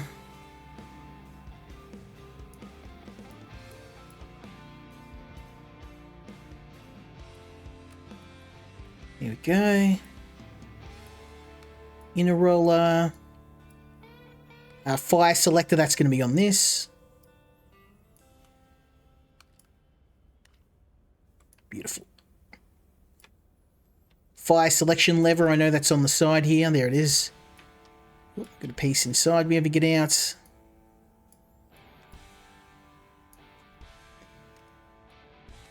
Now, of course, you don't have to know your guns like me. If you don't know, of course, you can use these hints here. I do recommend trying to avoid it, though. I actually find it more rewarding to figure out where all the parts are myself. It also helps you learn a little bit. If you want to learn about field stripping guns, while this isn't, you know, obviously the real thing is a more reliable way to learn firearms, but not everybody has a couple of assault rifles lying around their home. You know, it's especially not in my neck of the woods. But if you like this game, I do recommend going down and talk to your local gunsmith. Go down to the range, talk to other people. I've found even though I don't own a lot of firearms myself, A lot of gun owners, as long as they know that you're serious about it, you're not just there to, you know, to troll or to, you know, or to meme on them, and you actually have a genuine interest. A lot of them are actually happy to share their knowledge with you. I mean, Cal could talk about this all day long. I love listening to him. Definitely a subject he and his family very passionate about. You can hear it in their voice when they talk about firearms. Okay, so we've got we need the front sight. Here we go. Front sight parts is on the front here. Okay, handle part. So obviously the handle over here.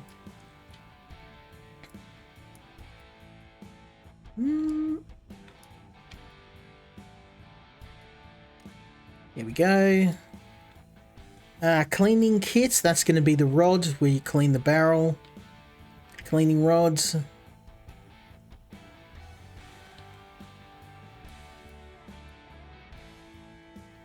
Where's the cleaning kit at?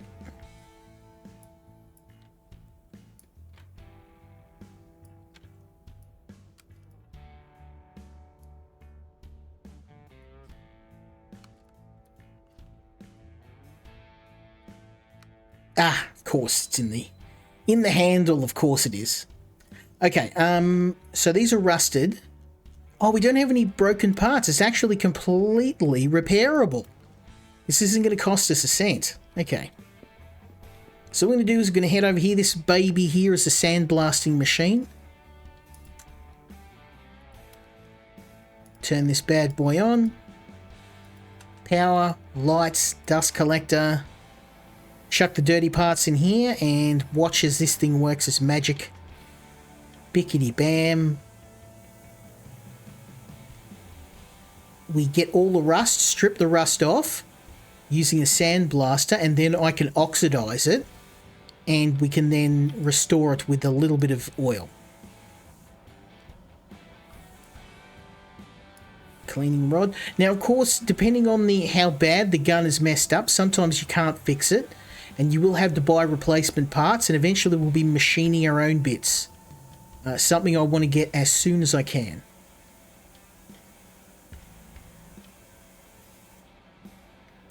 There we go. And now the magazine. We make sure this is holding the bullets. So obviously we want to have this in good condition. This is going to take a little bit of time. There's a lot of rust. There we go.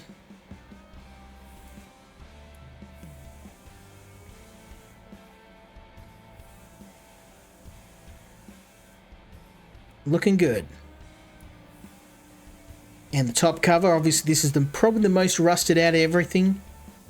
Don't worry, we've got an oxidization machine and we're going to be using next to get this thing in tip-top shape. Beautiful. Okay, leave. So what we do is we head in here and we've got the oxidizing machine, which we will purchase a gas tank. That's why I said it's always good to have a little bit of moolah up your sleeve, because gun repairs are expensive and you have to float the cost until you can ship the gun back. Okay, so what we now need to do is we're going to stick all of the parts requiring oxidization in here. Then we gather our protective equipment, because we're essentially dealing with hazardous chemicals. Turn that on. Add the parts, and then we go in the caustic soap, then cold water, then bluing,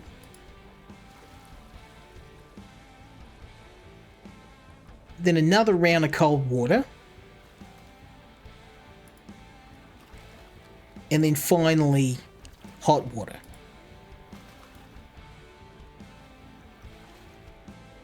Beautiful. Okay, so grab our parts back. And this basically will protect the gun parts from any further rust. Okay.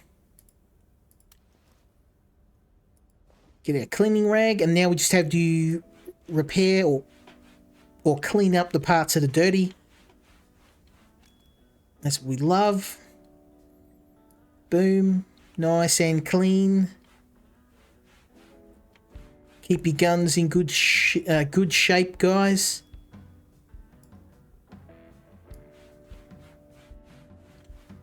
That's my PSA. Keep your guns in good shape. Especially if you live in a place like Australia. It's very hard to get replacement.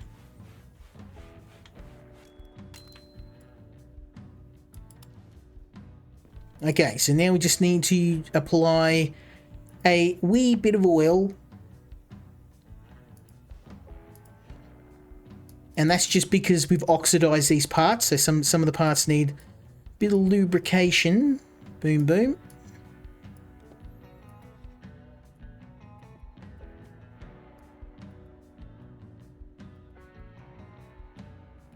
Okay. Now we just put this bad boy back together. Now we won't make any money out of this, of course. We just learnt the sandblasting skill. But we can use that skill to...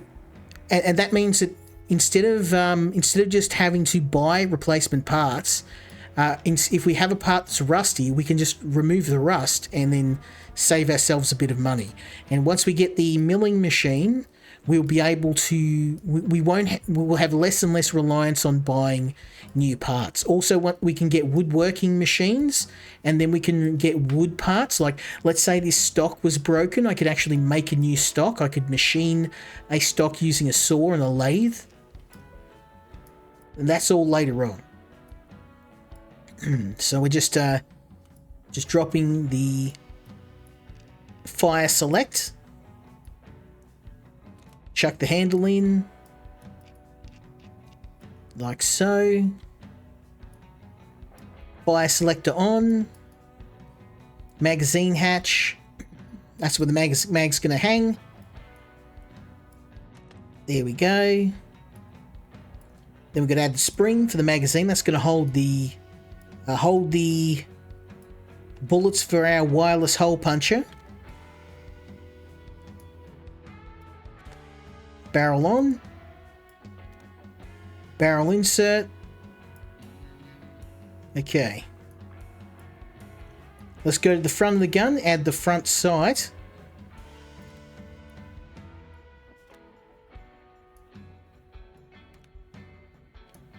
Screw everything into place. Good stuff, good stuff.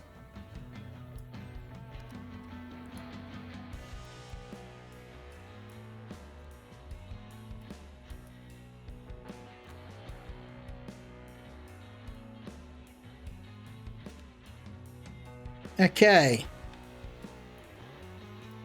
Pretty happy with that.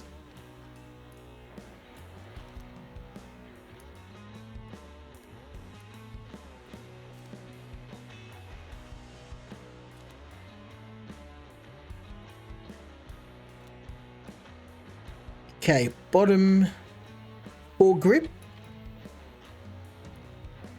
Gas piston.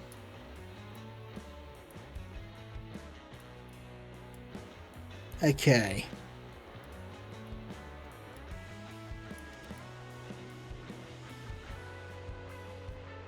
Starting to take shape now.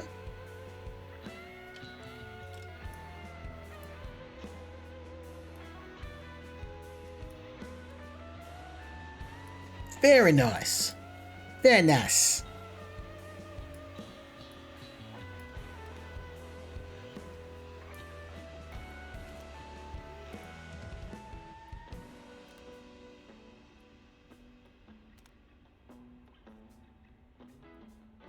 Okay, trigger mechanism in place.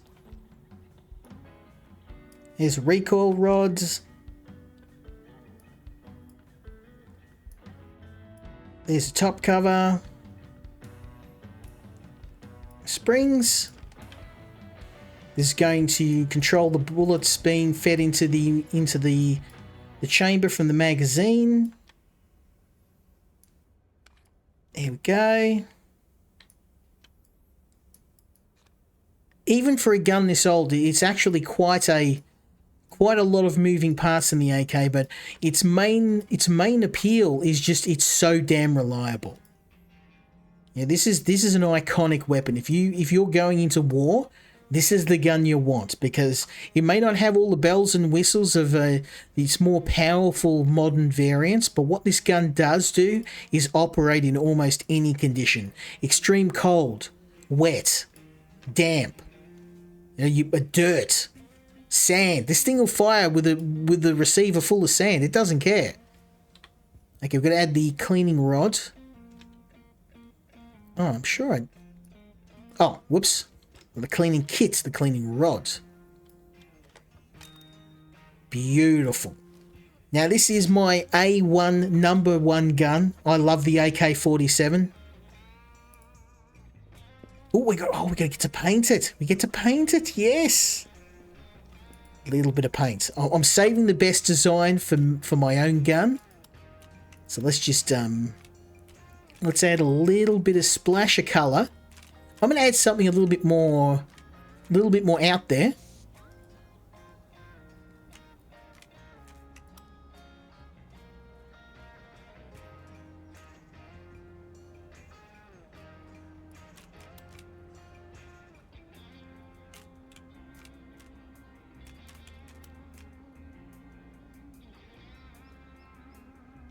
Yeah, that'll work.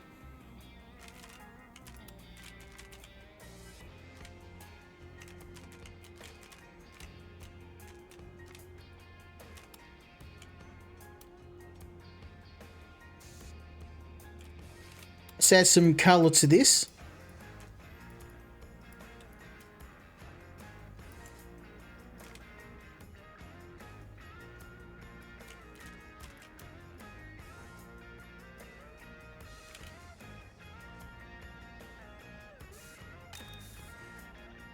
Oh yes, I do like that. And the wooden finish will give the same... Here we go. Beautiful. And one more, why not?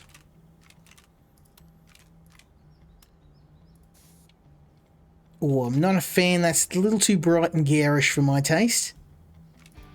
Don't like really garish colours, so let's get some reds in there.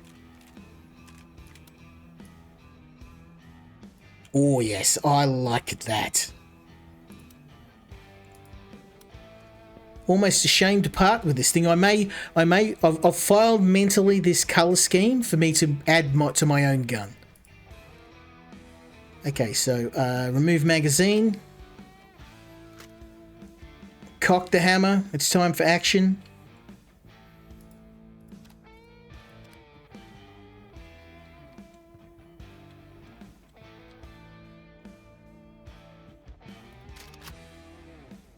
Okay, full auto, it's on semi-auto right. Now it's on full auto. Boom.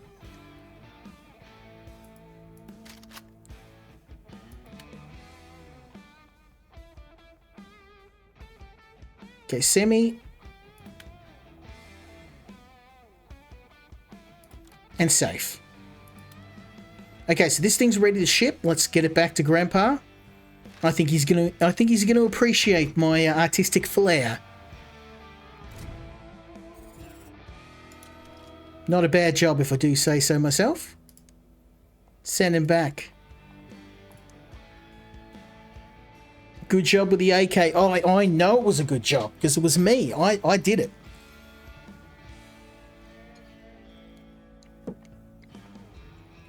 Okay.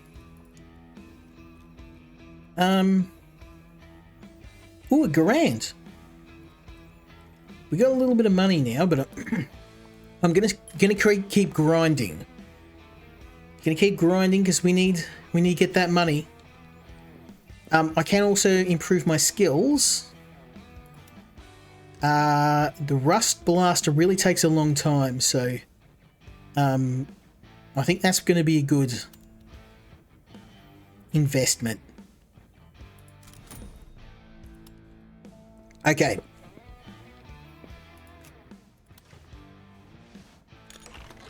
Now this thing's got a lot of rust, but thanks to our new skills, we may be able to rescue some of the parts and make ourselves a bit of money. Now the Garan's obviously an iconic American weapon, so You definitely got to have some of that.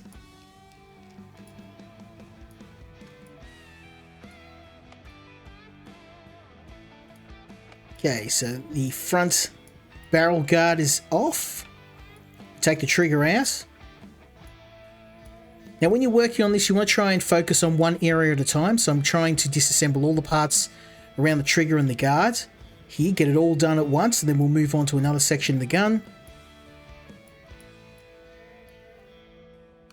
You don't want to be coming back if you can avoid it. Okay, that one's pretty good. There is a lot of rust on this thing. Like, some of these parts are going to be beyond fixing, but I'll do what I can. Okay, that's looking pretty good. So let's leave that for now. I think that is good to go. Front of the gun. Okay, beautiful.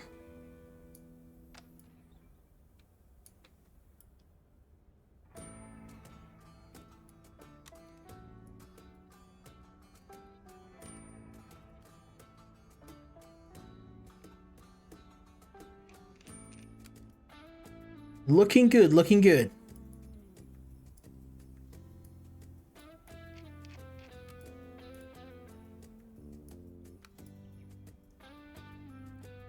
I'm very happy with our progress so far. We've got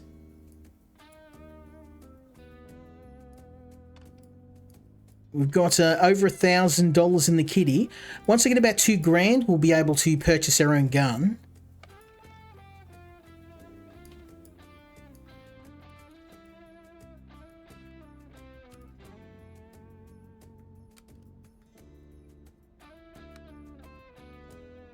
Yeah, these parts are all kind of rusted. I'm probably going to have to sand nearly every single component in this gun.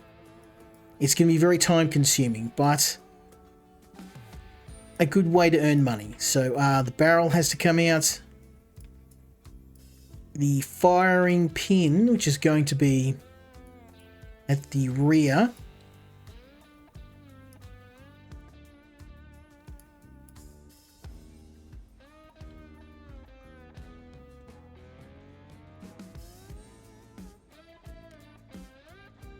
Okay, there's a firing pin. Okay, front handguard. So the front handguard is here. The band. Front stacking swivel. It's going to probably be here.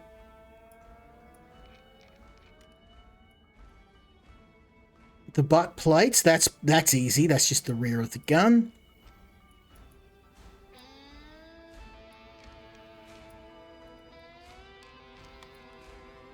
Okay, stacking swivel. That might be a tough one to find. Yep, we'll take that off. I don't know where the stacking swivel is.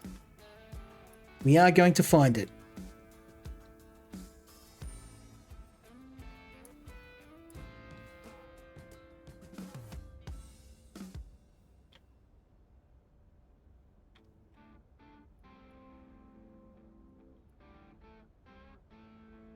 No hints, baby. We're doing this old school.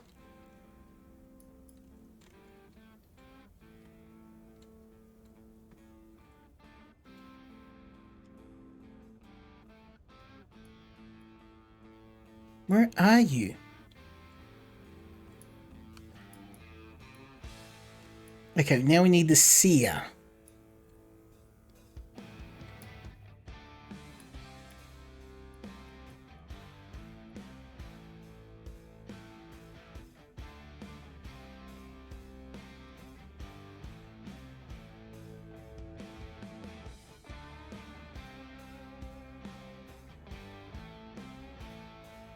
Where are you, seer?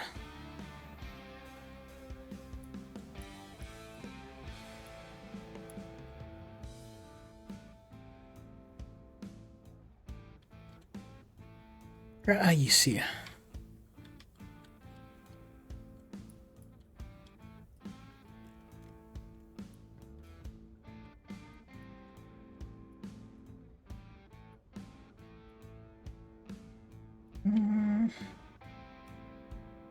Ah.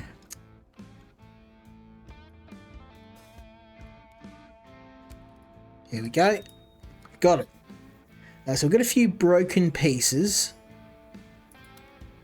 Oh, they're going to be expensive too.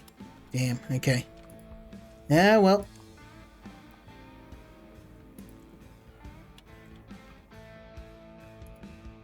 Okay, so we need a barrel and a firing pin.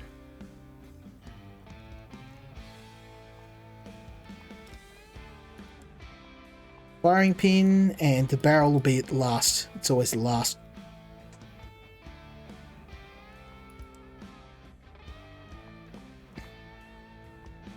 Barrel, barrel, barrel.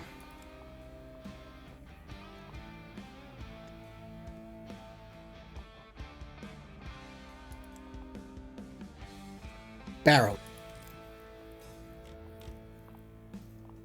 Okay.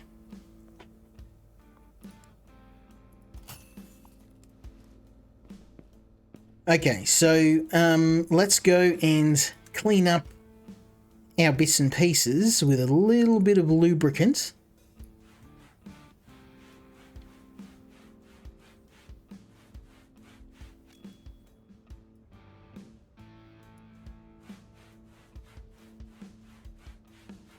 Oh, that is looking nice. Now, one of the good things about learning different technologies is that you get a budget for fixing the gun, and the more parts that you can either fabricate or repair, that is the more money in your pocket, because I get a bit of money for fixing the gun, but if I'm 90% using bits out of the shop, my profit margin is very small. Okay, so we need to get the rusted parts fixed, and the sandblaster going. We're gonna get nice shiny new M1 Garand. Very happy chappy for the owner. His brand new World War I rifle. I mean, these replacement parts aren't easy to come by. So sometimes we have to do a little bit of home maintenance.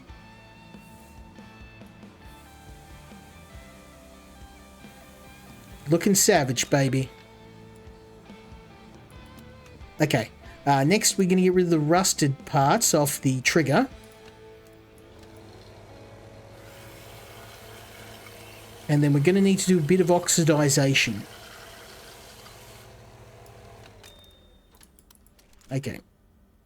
Beautiful. And of course, if you go too hard on the... You probably haven't noticed, but I was just gently using the sanding machine.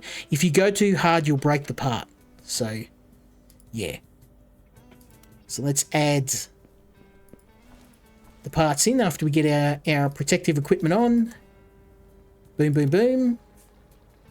Straight in the caustic soap. Then cold water.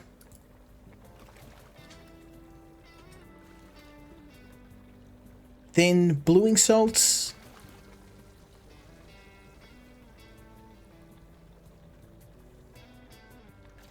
Another round of cold water. And then finish off with some hot. Okay, grab our parts. Bickety boom. And then we'll just go and get those few replacement parts, and now it's just a job of putting everything back together.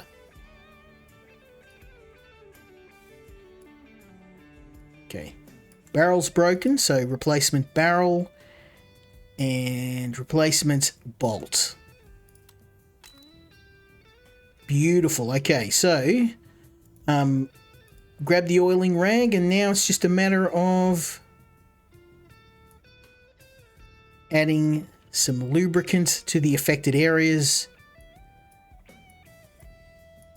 where there's going to be other parts, like if these bolt holes where we're going to be bolting in other components. So a little bit of lubrication just means that You're not going to get wear.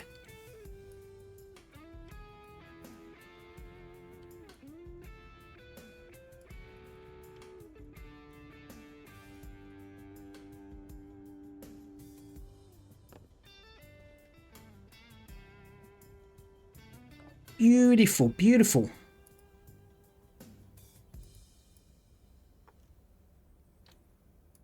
We're nearly done. 4 pieces left.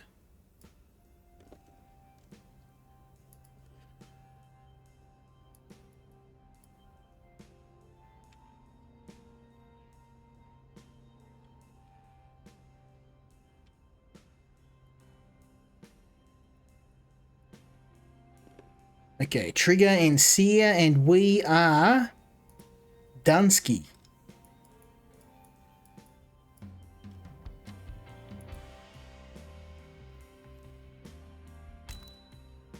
Look at that. Good as new, baby. Good as new. That's what we like to see.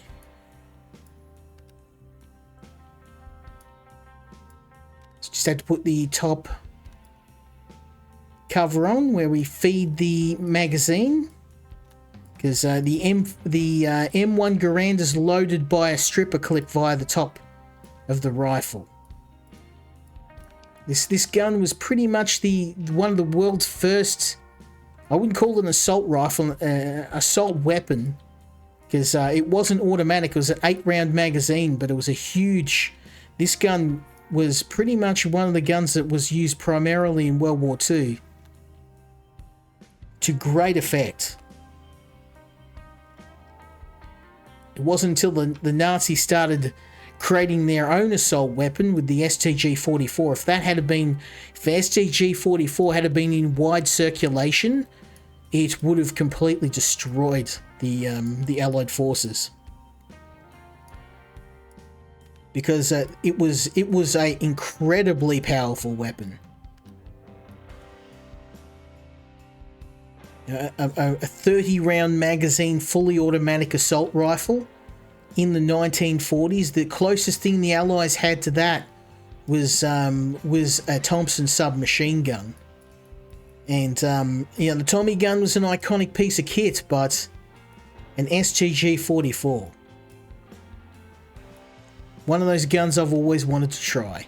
Probably never get my hands on one, but a man can dream.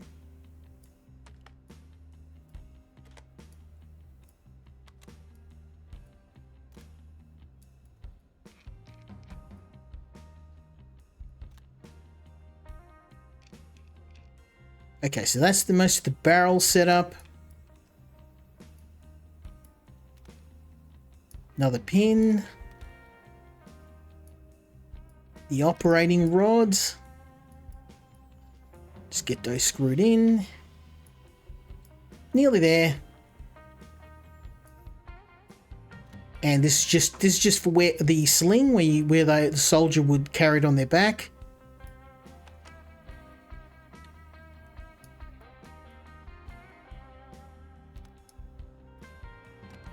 And that's where that's the cover.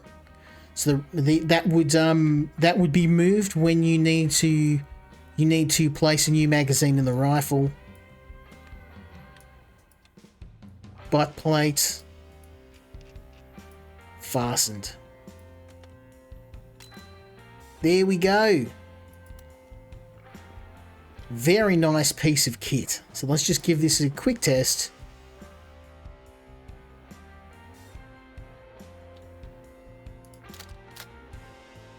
Okay, safety.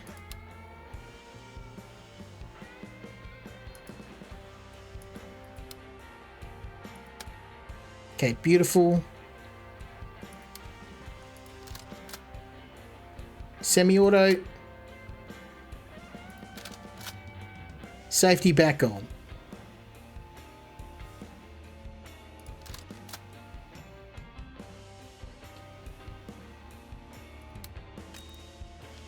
Okay, this thing's ready to go.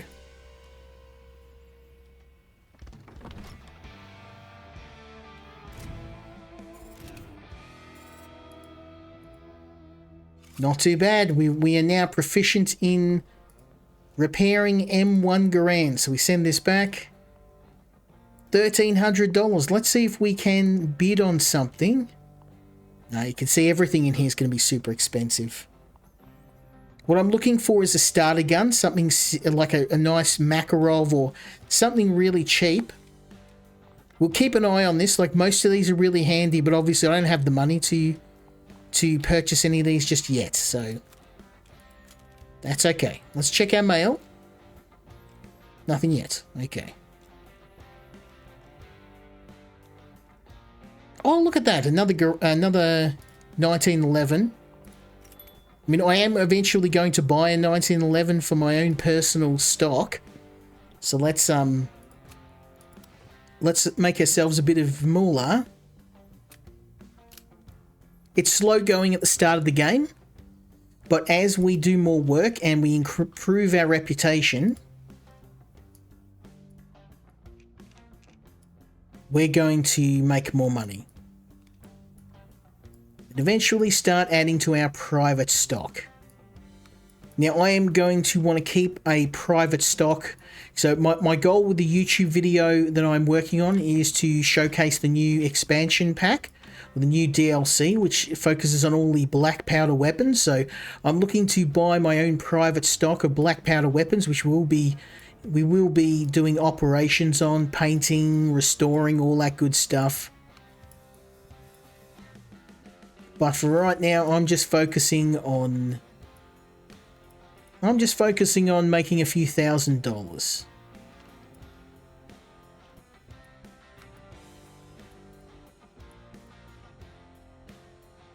By now we know where most of the parts are, so there's a nice easy operation. Look at this. Boom, boom, boom. We're ripping this. Okay, what next? Ah. I missed a few pieces down here. There we go. Need to take the hammer off. Savage.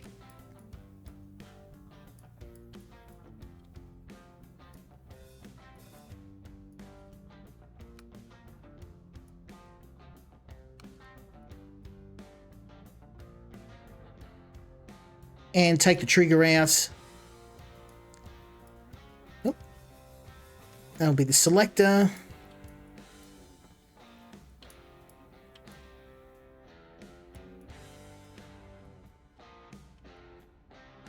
Any other pieces in there? Oh, yep, there is.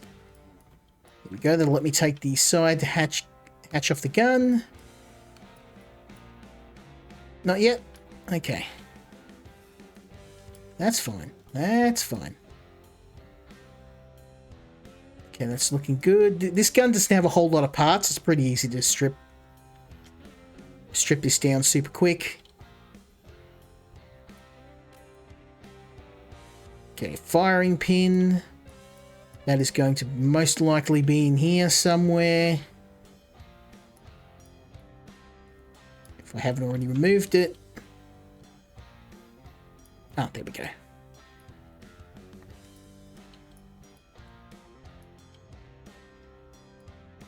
Firing pin. Ah, it's in here. Of course it is. That's where the hammer strikes. What stupid idiots. There we go. Alright, okay, so we've got a few broken pieces. That's not too bad. So let's go and buy the bits and bobs we need.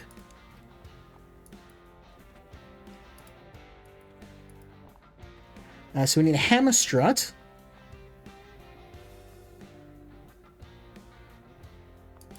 And a sear spring.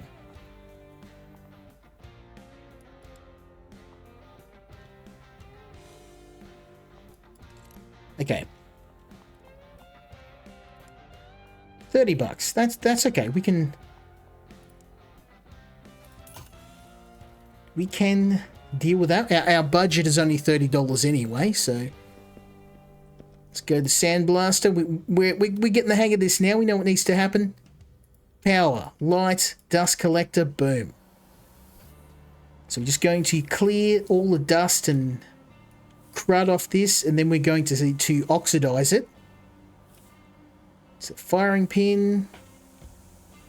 This is a very rusty pistol. And trigger. This thing probably hasn't been fired since World War II. Okay, let's oxidize the parts that we need.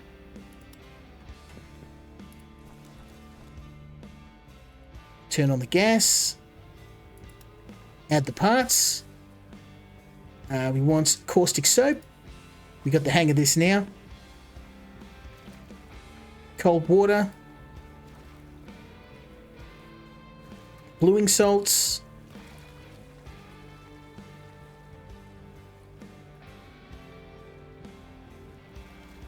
Cold water again. And hot water. There we go. Done. Okay, beautiful.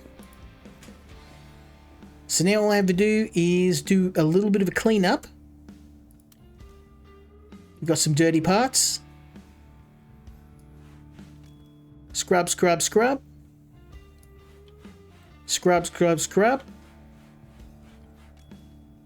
Bing, bam, boom.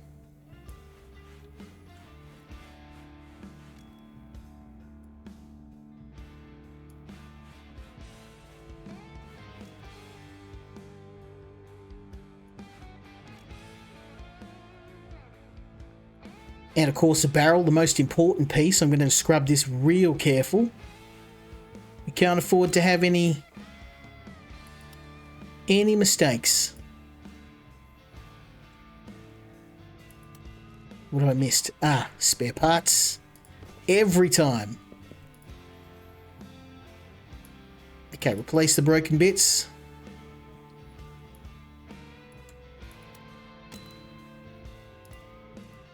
A little bit of oil.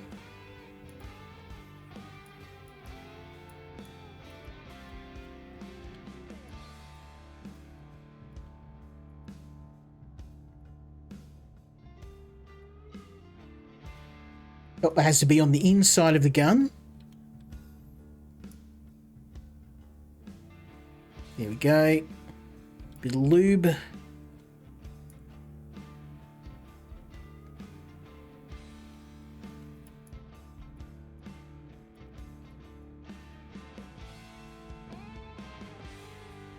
It's a little bit hard to get into there and get the parts done properly sometimes. There we go. Boom, boom, boom.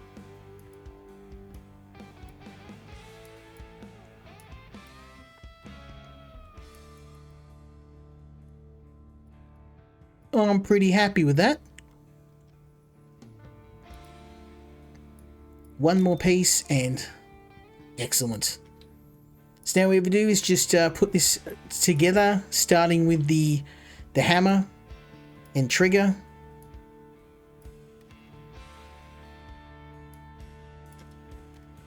We'll add there's a trigger guard. Get that all screwed in nice and tight.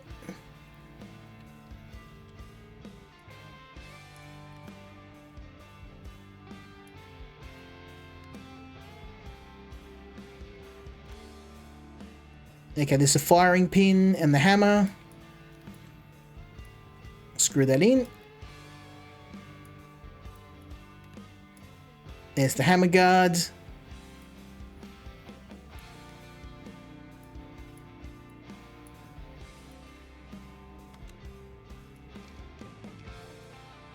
Now the handle's done. Finally, we can insert our magazine.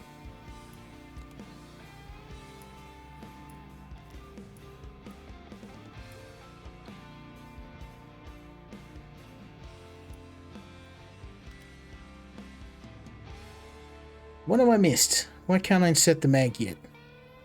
I guess I have to add the top receiver.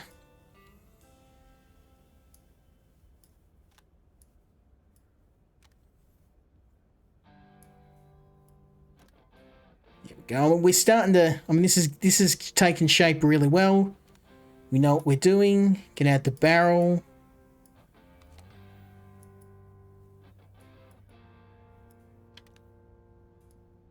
top slide, slide stop, the bushing, and finally the recoil spring, and then lastly the magazine. There we go, that's what I was missing. Finish our work, and oh, we get to paint it. I love it. Do a little bit of painting. Make this thing look slick. It's at a bomb. There we go. It's a bit goofy, but hey. The demon's my trademark. I wish you could add, if the developer sees this, please let's add our own stickers. I'd love to add like a goat. Add my my signature goat on there. I'm thinking leopard skin. Let's give this. Let's make this pop, baby. Let's maybe add the scale. Yeah. Feeling off-white, maybe.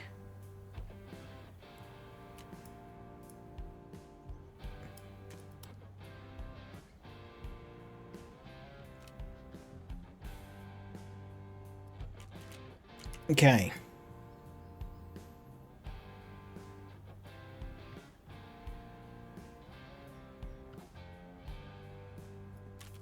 Maybe let's add a little bit of metal to it.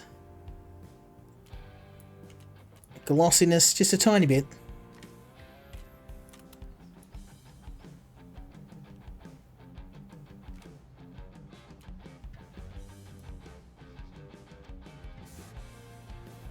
Yeah, that'll work. Okay, and then I want to make this, let's add another, I'm just going to add color.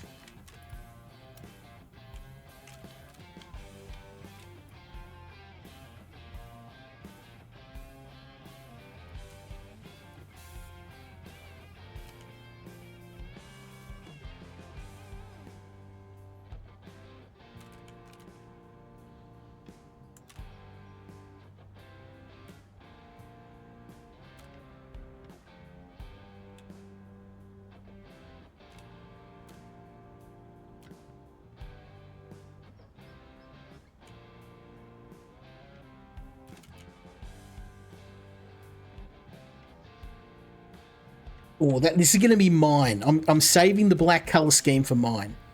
This is going to be a red. Simple. We need more patterns. Okay. So add one more pattern.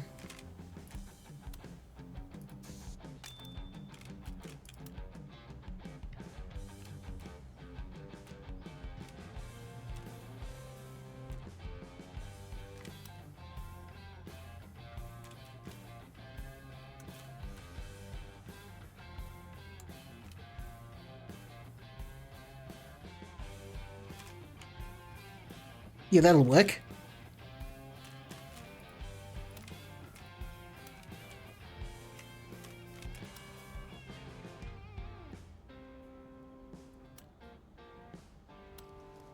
Yeah, not too bad, not too bad. It's not garish. It's just colorful without being obnoxious. Okay. Safety's on. Okay.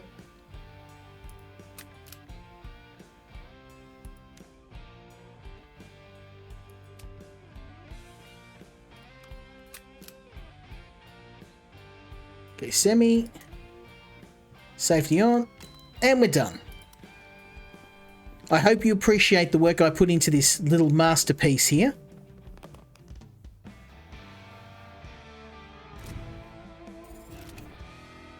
It was old, it was rusty, I made it all better.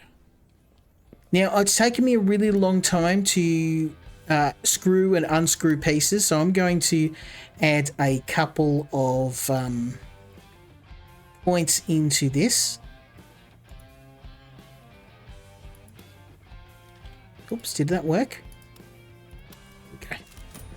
That'll do for now. I want to keep a few skill points up my sleeve when we unlock milling. Okay, send that back. Now, oh yes, We've got it, son. Look at that broken Luger. I can probably get that working. It's the cheapest one we've got. I don't know how cost effective it's going to be, but it's too cheap. I mean, you know, I feel like this is going to end up being.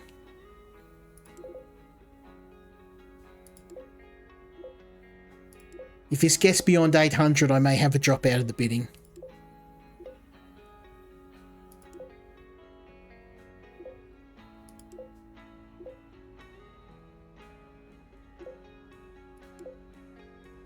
But I have to have it.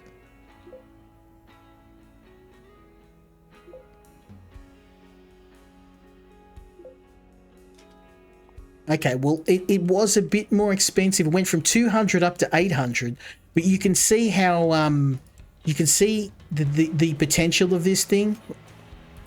So all I have to do is fix this up and sell it. I mean, I wouldn't mind having a Luger, but I think I'm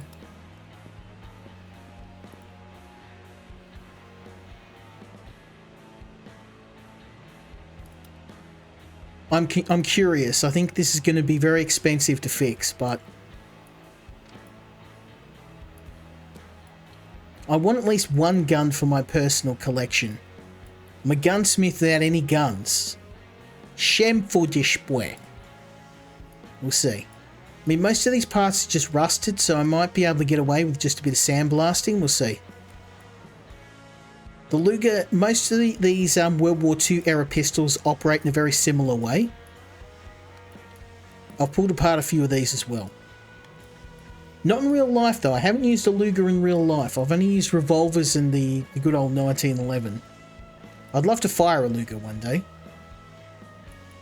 They do have a reputation as being far less reliable than the Allied pistols.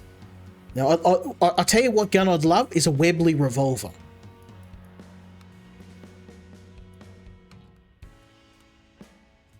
The old, British manufacturing at its finest.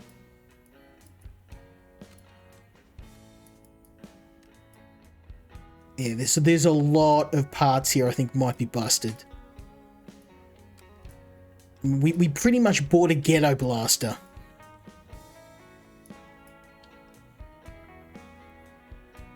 Okay, magazine pusher. Trigger bar, so that's going to be down here. Down where the trigger is.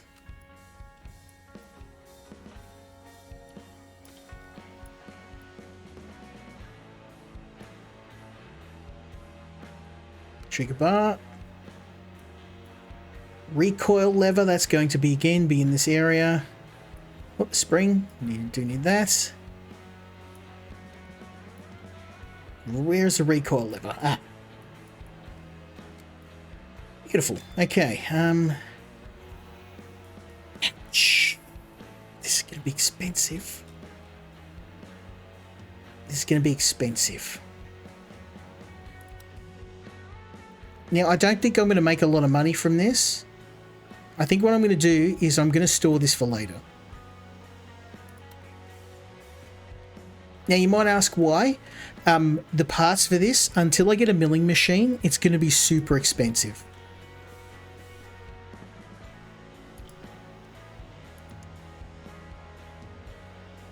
Oh, here we go. I hope my previous rifle was easy, because this one can be problematic. There's days it took me a lot of work. It's time for new parts. Okay, new custom wooden parts. Okay, so now we can... Yep, this is a good way to add a bit of extra skill to our repertoire. This is the good old Winchester break action shotgun. This is a fantastic little number. You see a lot of, in a lot of mafia movies, you see a lot of people running around with these sawn-off variants of this bad boy. It's super easy to pull apart too. Look at this. Boom. Boom.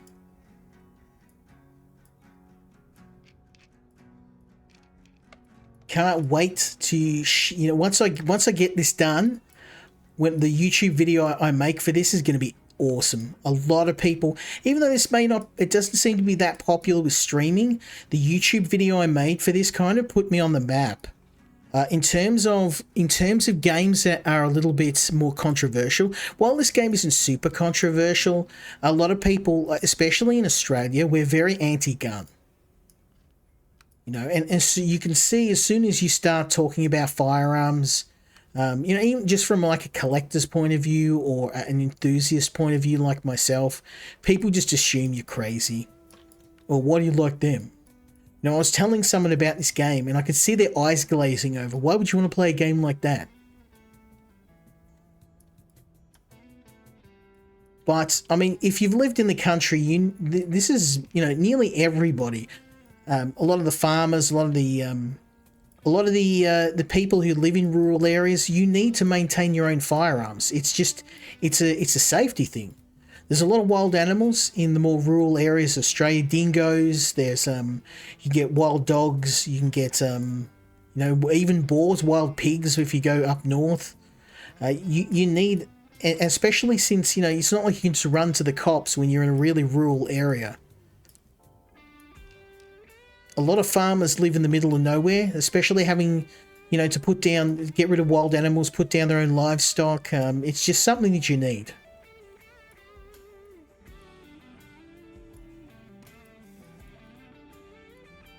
I'm more interested from like a enthusiast, a collector's point of view. Always been fascinated with these. It probably came from my grandpa. He'd go on for hours. He'd show me his collection.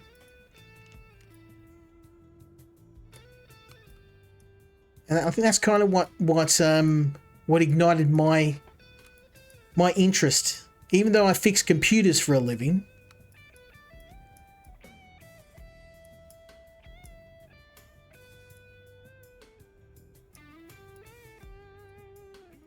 But yeah, I don't know what it is. It's just everything about this game, the chill music, the attention to detail with the different firearms, everything about this game is just so well done.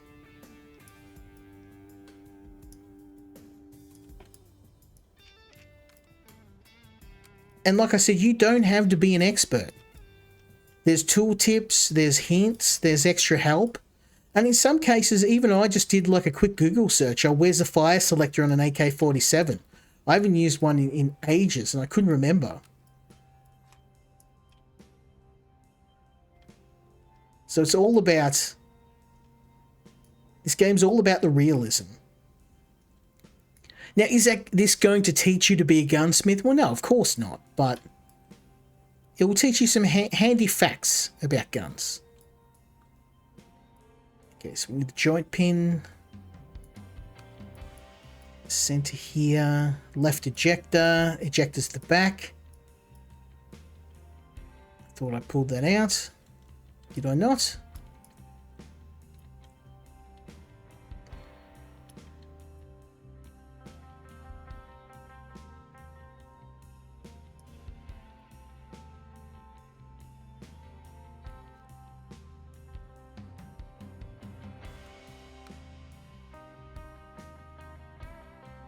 Where are you, left ejector?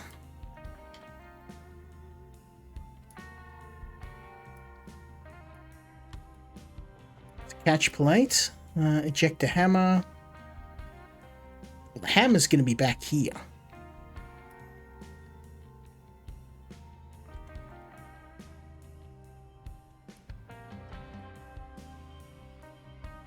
The hammer's here.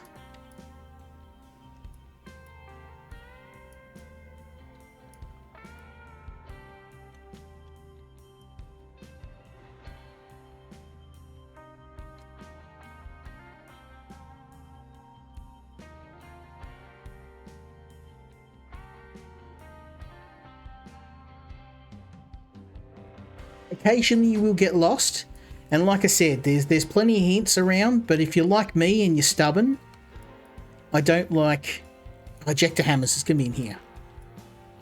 I like to do it myself. I like to figure it out myself. Okay, left ejector. It's going to be here.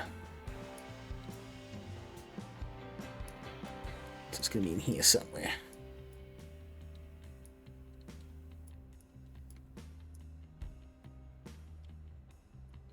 So left, right. Whoop, I don't want a hint.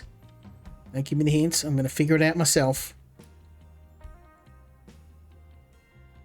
So I know the left ejector's in this area here somewhere, so I don't want to hit the hints, but you kind of got to drag the mouse to... Let's go. It's here somewhere. I will find it. Left ejection, shear, sear.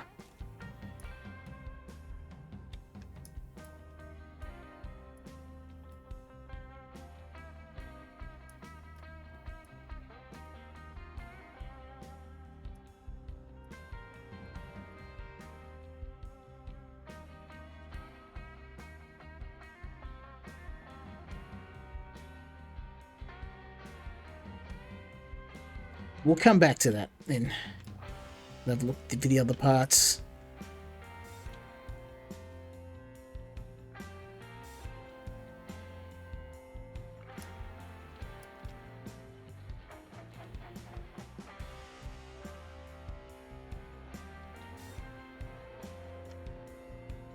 It is here somewhere.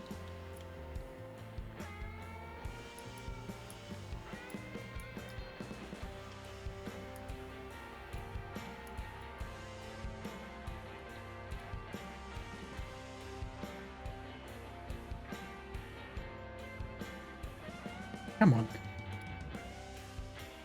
I've checked this, I've checked this. This.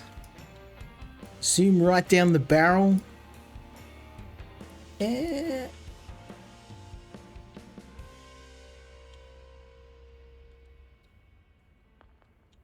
Oh, maybe I take those out. Ah! Idiot. There it is. Take these out. There we go. Then we take these out. Gets me every time I forget about those. There we go. I knew I'd get it in the end. Okay, so these two parts need a bit of help. So let's leave. What we do is go over here to the woodworking bench. And all I need to do is give them a fresh coat of paint, basically. We need to strip the finish off them with this paint thinner. It looks like vomit, but it works like a charm.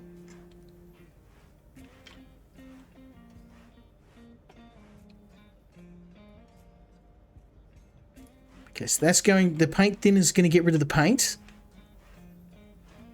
And then what we're going to do is we're going to bust out... There we go. Good stuff. On the ends. Okay, then what we need to do is to scrape off the paint. Here we go. We're just sanding it back, basically. And we're going to add a new coat. Get this looking schmicko.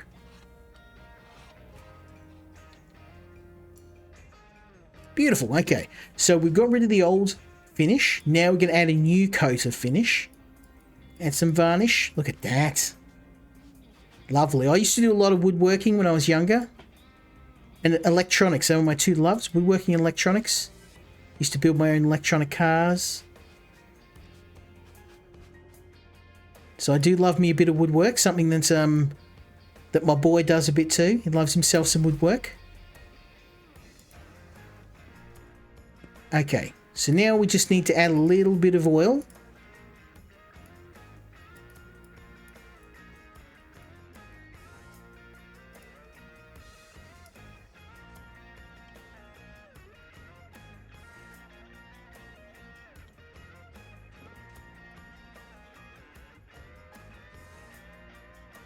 Now, we're a little broke because I spent a bit of money in that auction on the Luger, which I thought was a steal at $200, but then realised half the parts in it were busted. So once we get a milling machine, I'll be able to mill my own parts. But buying all the parts for that Luger's probably going to... We won't even have the money to do it. It's going to make me broke. So the Luger's going to have to sit in the cupboard for now. That's a risk when you buy cheap guns. Because if you buy a cheap gun, the bet is it's probably going to have all busted parts.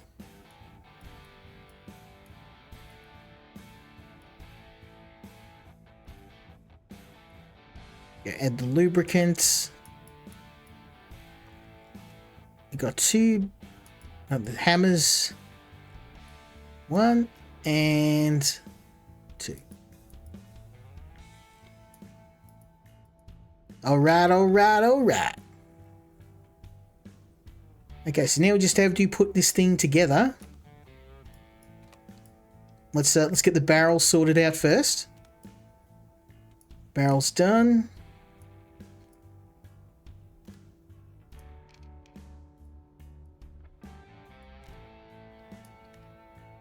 Looking good. Okay, so the barrel's ready to insert. Next thing I'll do is we'll assemble the stock, which is easy to do. Couple of screws in the right place.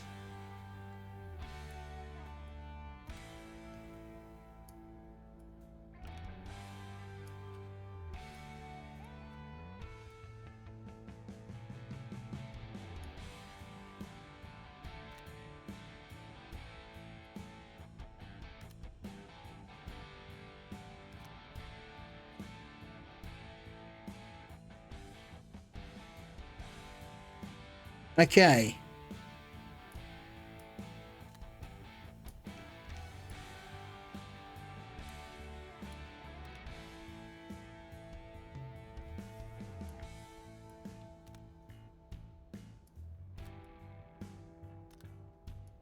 Add the triggers on.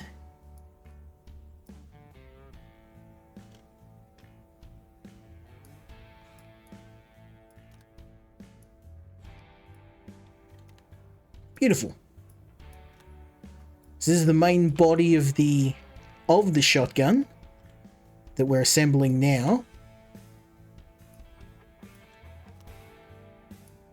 These are the both hammers, which you can fire one or both barrels at the same time.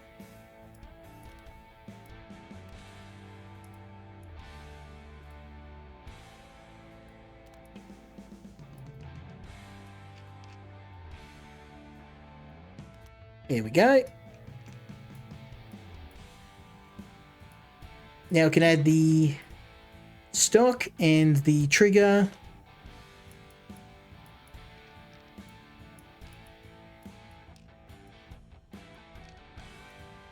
Looking good.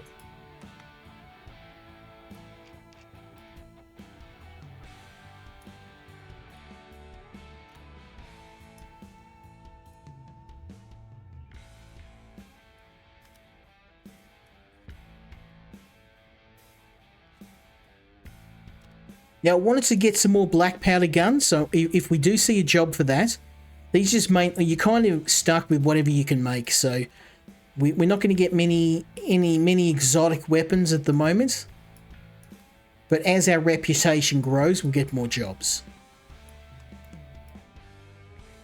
We're kind of using mainly homemade home defense weapon stuff you'd find on a farm or in a small house.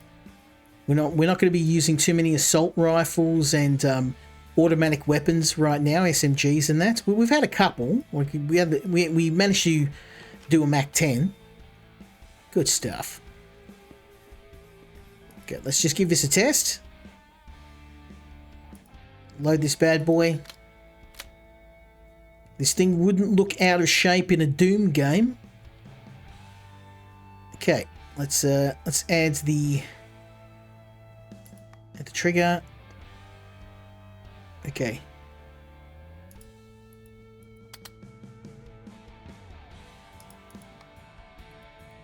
Let's check safety.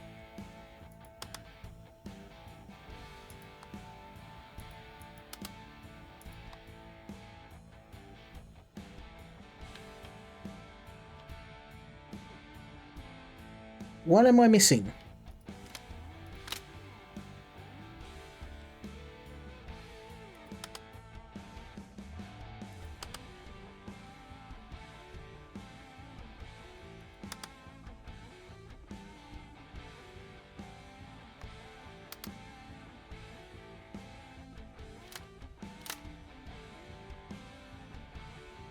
Oh, okay, I see.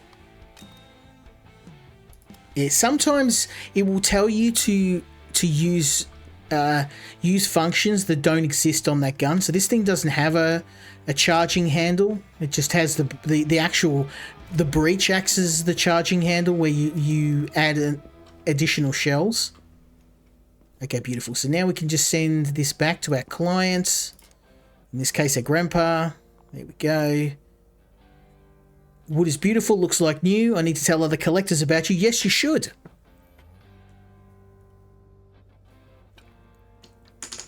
I do good work. I do good work.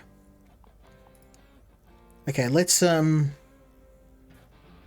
a car 98. Let's do a Michelet. Because I want to get a bit of experience. We're going to be doing these. We can do a couple of jobs. We're only going to make $100 off that, but yeah, we'll do the car. Okay, so let's go with the Michelet.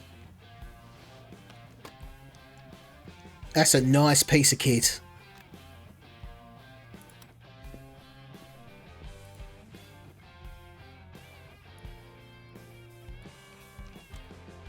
So now we just have to pull this thing apart. It's super easy to do.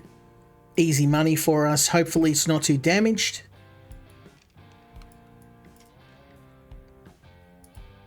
The best outcome for me is having no replaced parts. It's all rust or dirt. Because rust and dirt cost nothing to fix. Okay, get the frizzer. Got the frizzer? Frizzen. I say frizzer. Okay.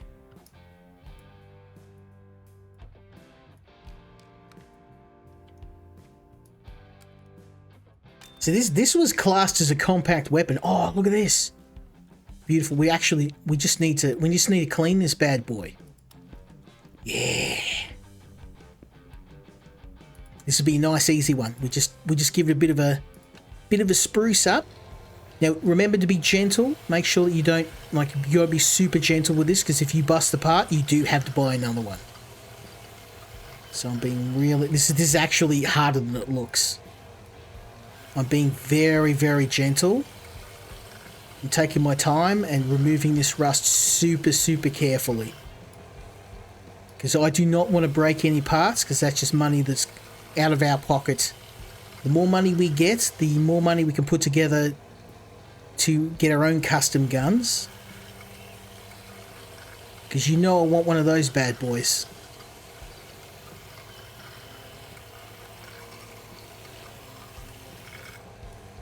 Beautiful. Okay, so now we just need to have a bit of a clean up. This is going to be a nice cheap one to get us a bit of money back. We kind of did ourselves dirty by buying that Luger. It was actually a bit of a lemon.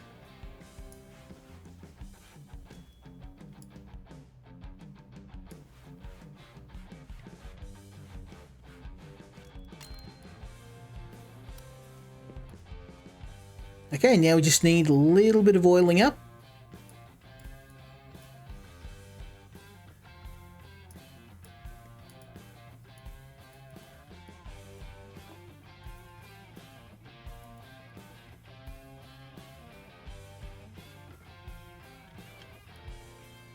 Looking good, baby, looking good.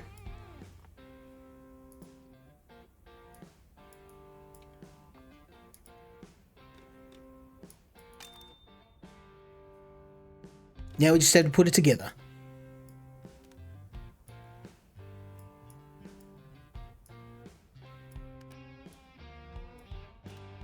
Okay, now we just need the firing pin and the hammer. Oh, and the flint. So this is a flintlock. It's literally a piece of flint. So this thing uses a piece of stone sticking out the top of it. State of the art, 250 years ago.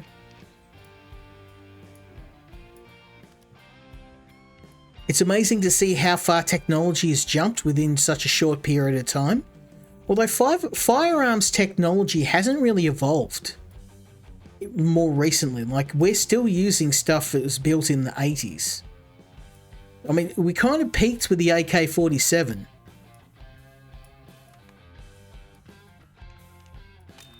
We're not going to be seeing any Fallout-style directed energy weapons anytime soon. Cock the hammer.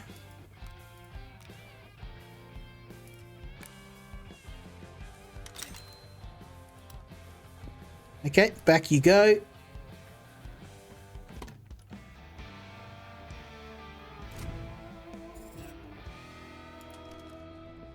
Next one. Now this is the one I'm interested in. This is I have actually done a bit of work on a Car 98 before. Long time ago, so I'll probably remember a few things. I remember the bolt. I do remember this gun has crazy recoil when you fire it. Like, it hurt my shoulder the first time I tried.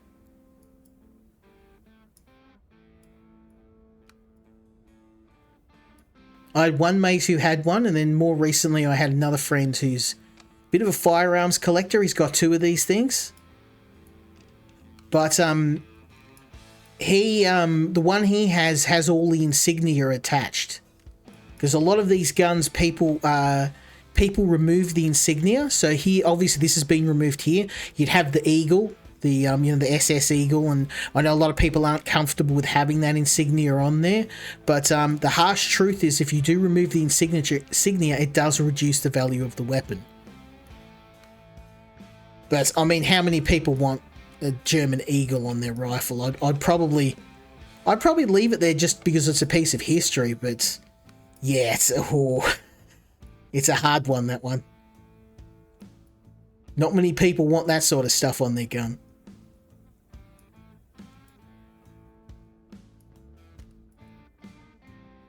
At the end of the day, it's all history. Some of it's distasteful and some of it's good, but it's history either way. I always found World War II history to be fascinating. I know a lot of people are obsessed by it, but I just meant, like, the politics of it and how things escalated, the technology of the time. Between the start and the end of the Second War, there were massive jumps in technology, huge jumps in technology. It's probably the only good thing that came out of that period of history, the human ingenuity. Granted, some of it was based around ending lives, but there are also, vehicles, the different energy technologies, new engines, all that stuff that came out that's kind of been the stepping stone to some of the technology we use today. You can't deny some of that is quite fascinating.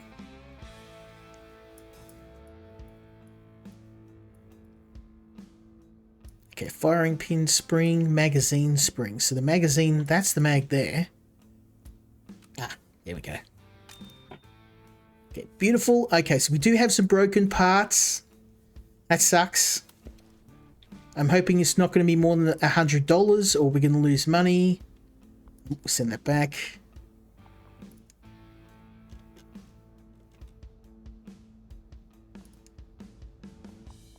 Okay, let's see how much we're up for. This is gonna hurt.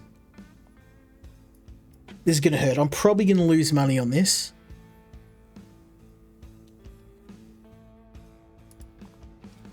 Okay, so we need a firing pin spring, bolt stop cover. We do need one of those. We do need a butt plate. And a firing spring pin. And a safety.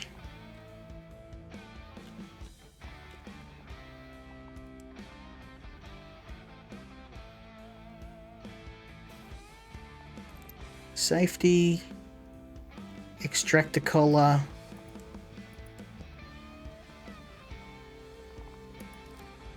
Extractor. Yeah, this is going to be expensive. Butt plate.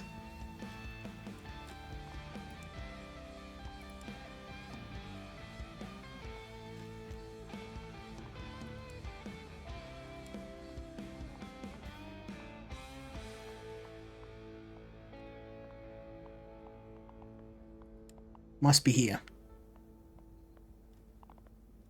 Butt plate. Okay, a sear. I think that's on here. Sear and a trigger. Trigger, trigger, trigger.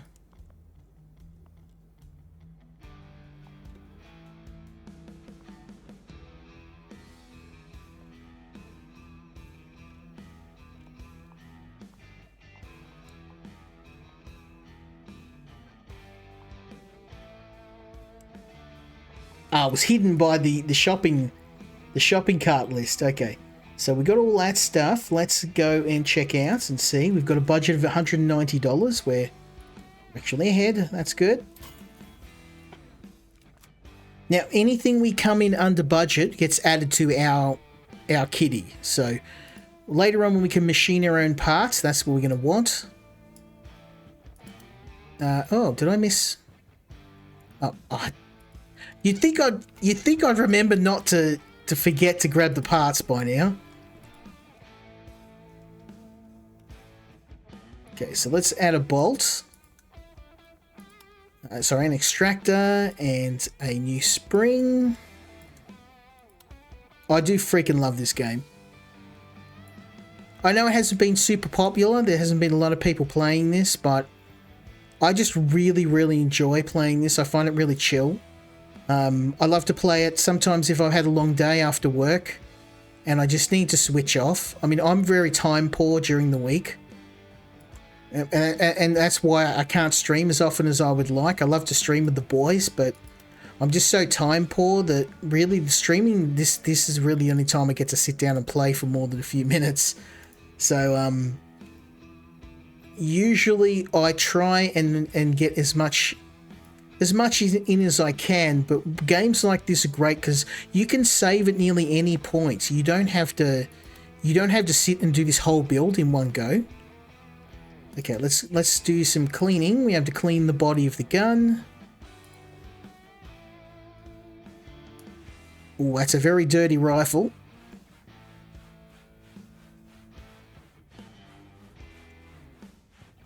Again, it's probably been sitting in a museum or in a private collection, never been fired, so...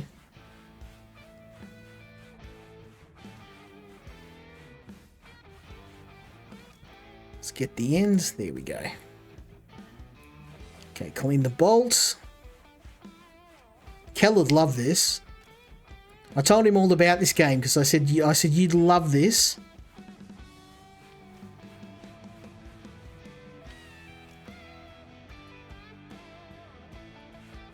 But this is just my jam. I love these sort of games.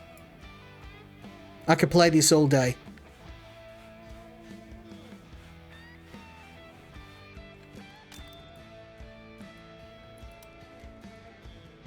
Okay, so now we just need to oil the parts up. I mean, we're kind of old hat at this now. We know what needs to be done.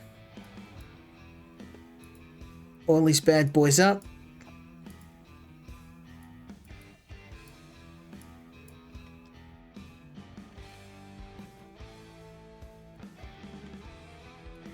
Now, I do have some other games that I was planning on streaming, but unfortunately, because I've been in the office this week, it kind of kills my spare time because I have a bit of a commute when I'm going to the main office, and that generally means by the time I get home, I'm that tired that I often just go straight to bed. Getting old. I used to be able to get by on like a couple of hours of sleep, but especially for my job, I can't be brain dead. I need my faculties intact, so I always try and get a good night's sleep. Which, I mean, when you're working from home, that certainly does help. I don't have to get up at the crack of dawn.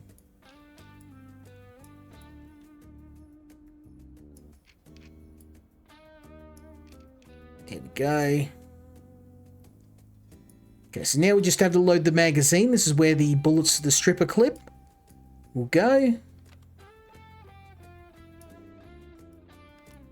Just move around the other side here. We're going to add the bolt to the side of the rifle. There we go.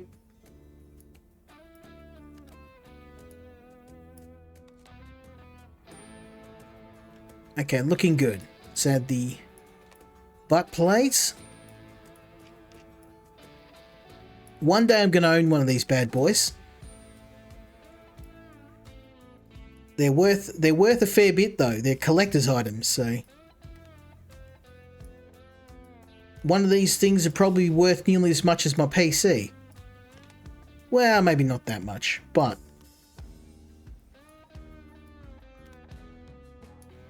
okay.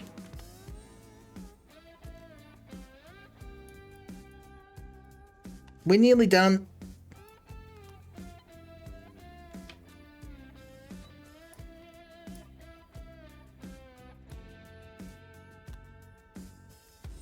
Okay. That's the band spring, the last band. And we are done. Look at this. That's a beautiful gun. That's a thing of beauty. Oh, we get to do a bit of painting. Bit of arts and crafts. Let's make this thing look schmicko. Okay, let's get some painting. Okay, I'm going to go for a light, an off-white color. Let's see how this works. No, I think a camo. I think a camo finish would work better. I am thinking this. Let's play with the scale. Ah, there we go. That's what I want. Now let's get some darker colors on this thing. I want to get my greens popping. I don't want it super glossy, just a tiny bit glossy, and a little bit of metal and scale. I think that's good. Yeah, okay, so let's get the colors. I want the darker green. Ah, perfect. Look at that. Now I want to try and maybe add a little bit of accent to the. Let's add a. I'm thinking that.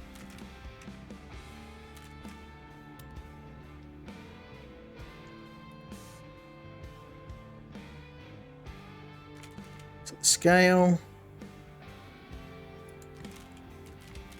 I think that's going to work. I think that's going to work real good. Yep. Yep.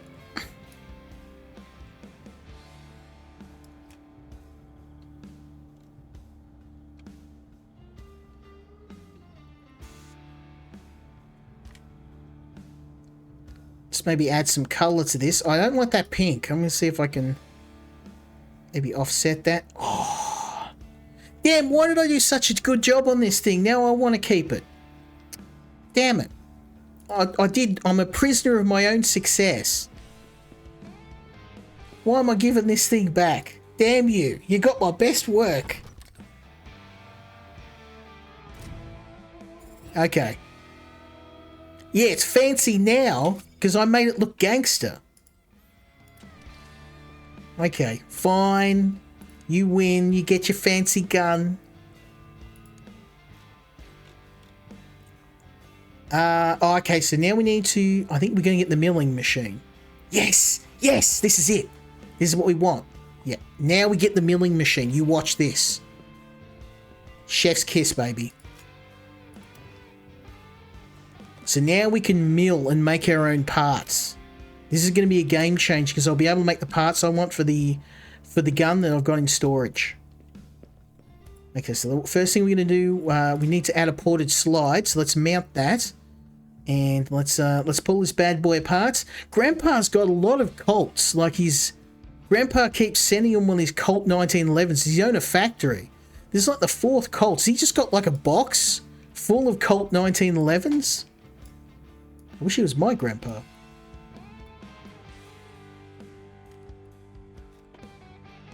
Okay, so let's pull this thing apart.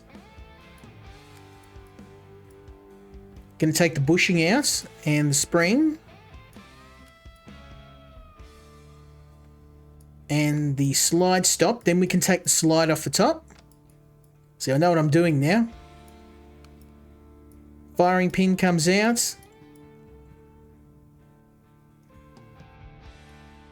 Then the recoil spring, and then of course the barrel. You'd think I've done this before. This is my 4th Colt 1911 that we've done tonight. I'm getting to be a G at this.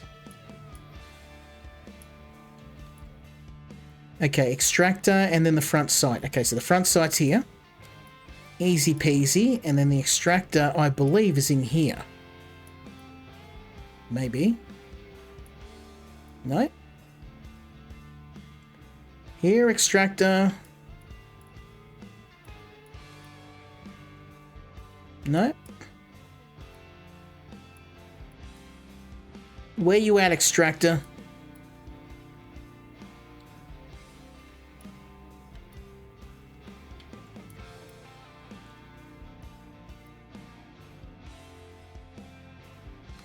Ah, there we go. Okay, so what we can do is get rid of these old parts. I'm not going to remove these because I'm going to keep them for my 1911.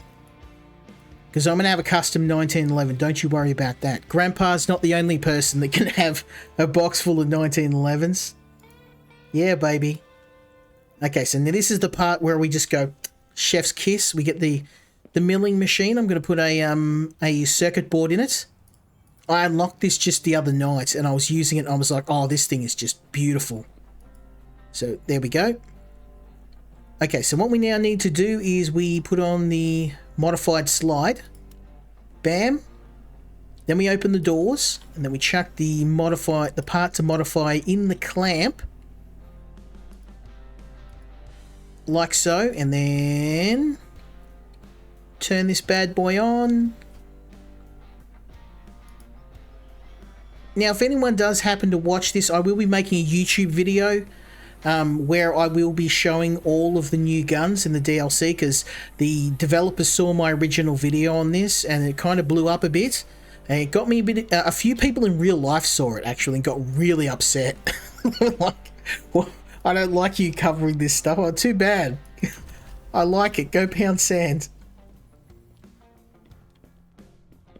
I like this game.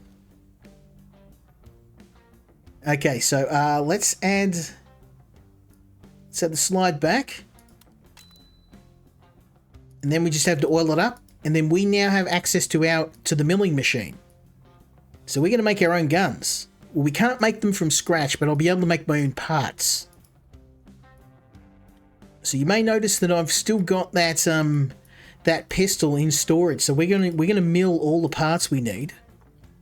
And then I'm going to build that thing, and then we're going to go have some fun.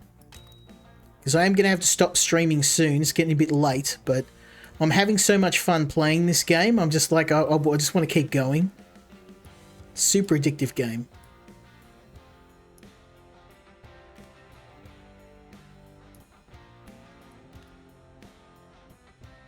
What I've been doing after work, I just do one. I do one gun build. Finish work, do a gun build, and then do the rest of my stuff. And it's one of those great things where I've only got like maybe 20 minutes of time in a night I've got just enough time to assemble a gun. There we go. Okay, Grandpa, I'm not going to test your gun because I'm going to build one for myself. Check the mag. Safety's on, so we know where the safety is on this by now. Safety, slide, cock. We got on safe, so we know safety works. No semi-auto works. Turn the safety back on. And Grandpa, you got your pistol back.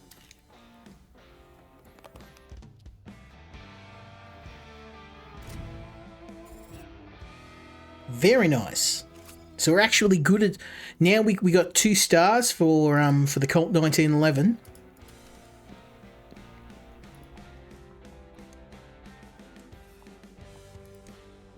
Beautiful. Now I'm curious if that one's gonna be. Ooh. You know what I can do? We can test the milling machine. We can test the milling machine. Oh, I'd like to add a scope. Damn, okay. Oh. Yeah, I can't decide. These all look fun. We're going to get the Uzi. And then we're going to do the Arasaka next. We're going to add a scope on the Arasaka.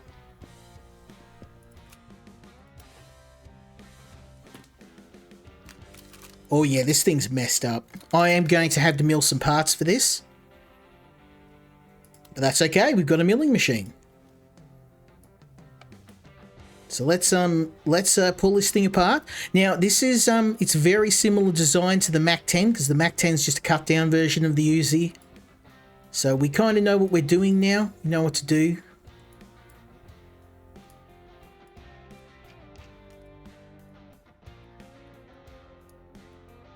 Just going to remove the handguard. Like so. Take this off. Oh, look how rusted this thing is.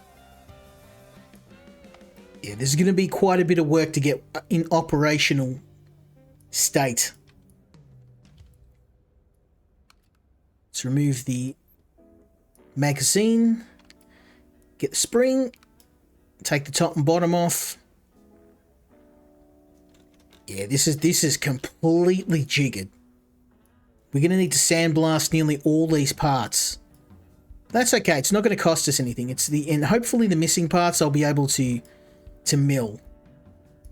I'm hoping that's the goal. We want to try and make all the parts we can, and we only want to purchase parts that I can't make on a milling machine. There's some of the parts I can't make, which means we're going to have to buy them. We don't have a choice. But really common parts, things like a slide or a sear or a anything that's not really like heavily modified part, it's just a piece of metal, a plate or something, yeah, we can mill that, no worries. Also, older guns with wooden parts, now we can actually just make wooden parts ourselves. Okay, so there's the bottom slide. Out that comes. This side. Okay, then the handle comes off. This actually got a few moving parts, this thing. A little bit more complex than the Uzi.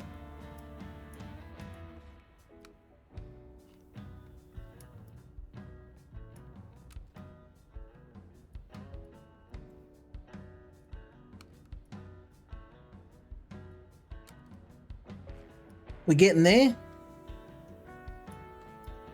I think we got everything off this. Nope, lever spring. I think we've got one more spring on down here.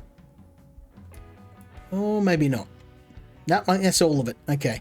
So the cover catch will be on here. I think we've got a few pieces in here we're going to have to look at. You can see how rusted this thing is. It's, oh, there's a piece I just missed in the background. I can see right there.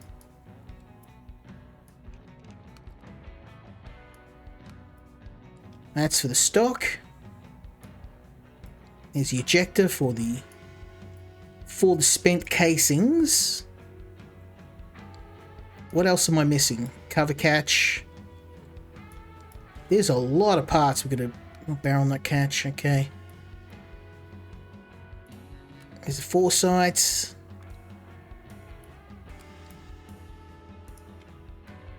Okay, feed ramp. That's going to be on top somewhere. Like I said, I'm familiar with these guns, so I know roughly where all the parts are. I'm no expert though. Like most of this has just been learnt from playing the game so much. Like I put in a shameful amount of time into this. I'm really glad that Playway sent it to me. In fact, I said to him, like, have you got any expansion packs to this? I've already taken my lumps from people that don't like me playing this game. So if anyone gets upset, I really don't care. I really like this game. I'm unapologetic about that. And to be honest, after the people got upset, a lot of smaller developers started reaching out to me. And that's why I get all these unconventional games like Drug Dealer Simulator and More recently, I played some visual novels that were, shall we say, had a little bit of spice to them. I'm a bit chill about what I play now. I'll try anything. Oh, that's what I was missing, the feed ramp.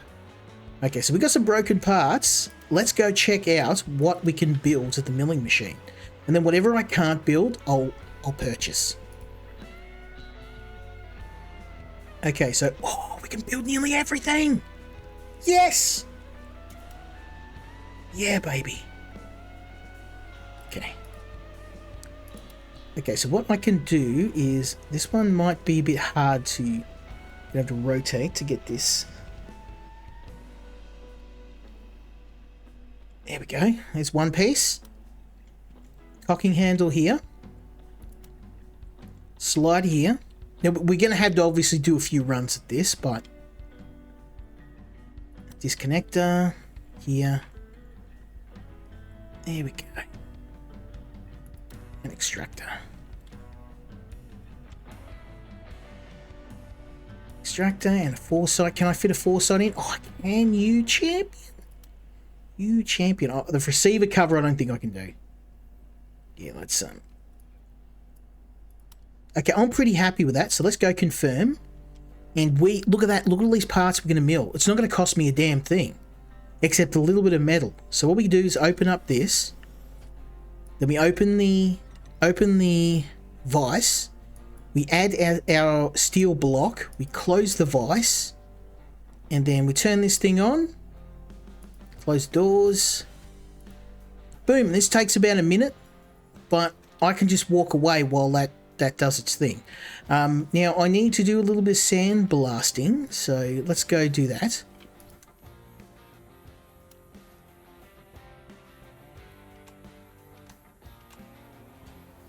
Okay, then we're going to sandblast all the parts. So these are the bits that we don't need to make, but we need to remove the rust. We're going to need to oxidize these, but that's okay.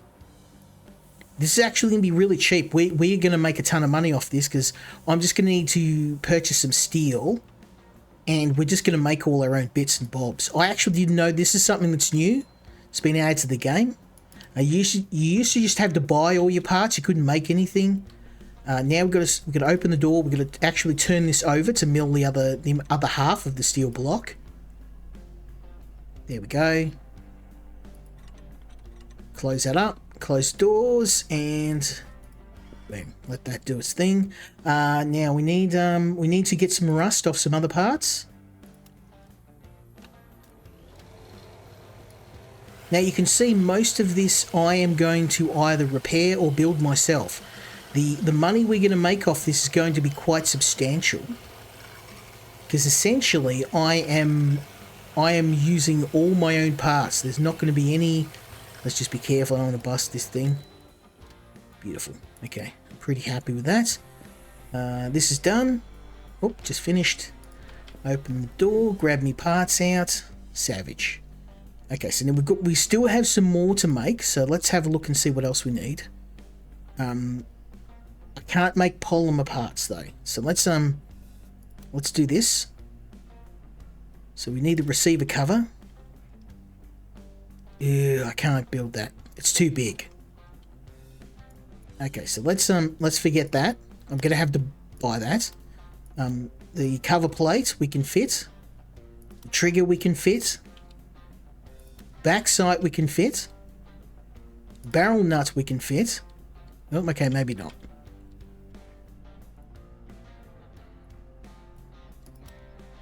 Can I move this? Here we go. Barrel nuts. Can I fit that? I cannot. They're too big. That's okay. That's 3 parts. So let's make those. This is a game changer, because this actually adds a huge amount to my profit margin. Now, you can only make these one at a time. I'm glad the developers added multiple parts, because this is going to take way too long. So let's do a bit of cleaning while we wait.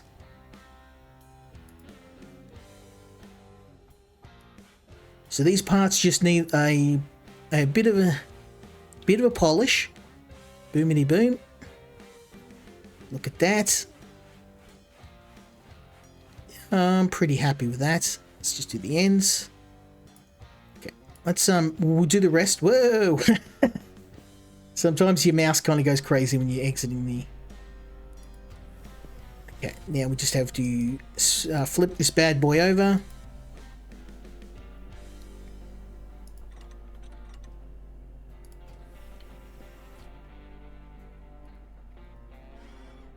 So this is actually going to be super profitable for me. I'm actually only going to need to buy a few bits.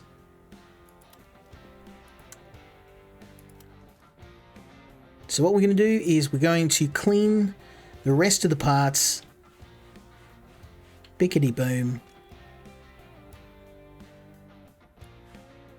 We got a few parts to clean. This is a really bad shape rifle or SMG.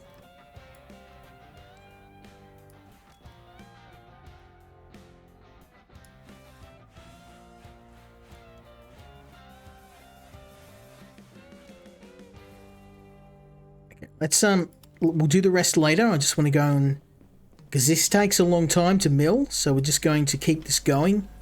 Keep grabbing all these parts. What else we got to mill?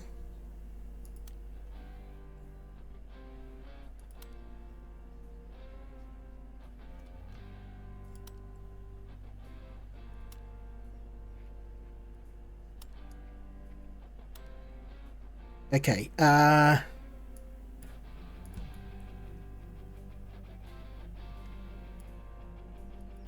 so I think it's just that. It's just a receiver cover. It is. So I need the left grip, the right grip. So let's maybe make this, and then can I with polymer, brass, aluminum? No, I can't. Okay, that's okay. So what we've done is we've made all of the parts that we can make. These polymer parts, at least at this stage in the game, I will have to buy. So let's go and start our oxidization procedure. Gonna grab all these parts, just chuck them in here, turn on the gas. All these bits and bobs are going to be oxidized. Caustic soap. Then cold water, and then bluing salts,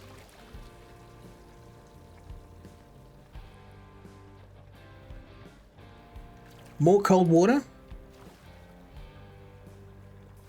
and finally hot water.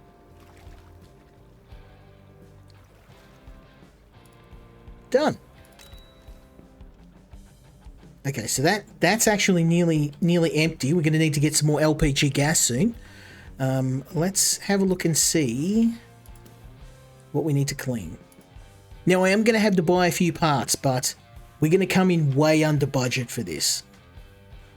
Because I pretty much built 3/4 of what we need myself. The only bits I didn't build were the parts that are too big for the milling machine, and I have to buy them, and the parts that are made out of polymers. So any non-metal parts, if I was building a Glock, for example, that would be very expensive because it's all made out of polymers, so I can't make any of my own parts. So let's grab these. We don't have grips.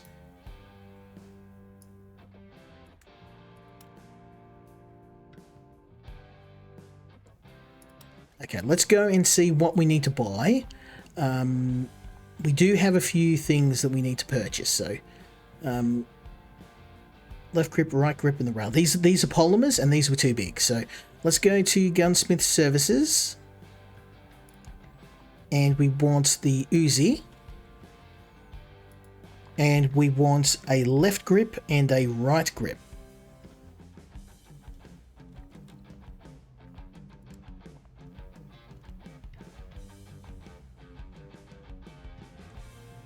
Left grip, right grip, left rail,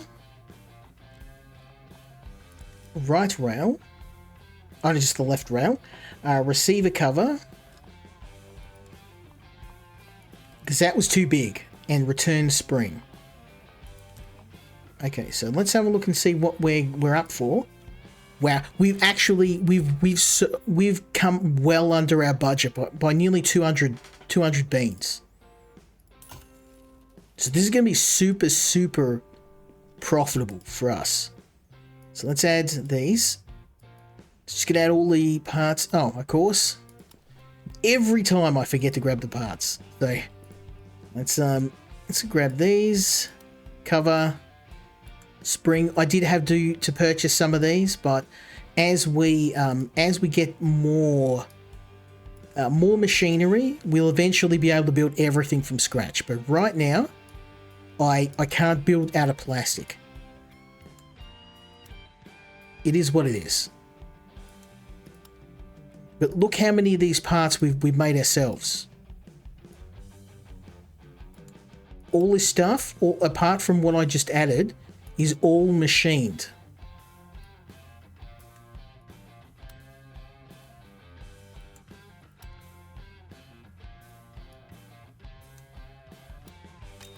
Beautiful. So get the rag out.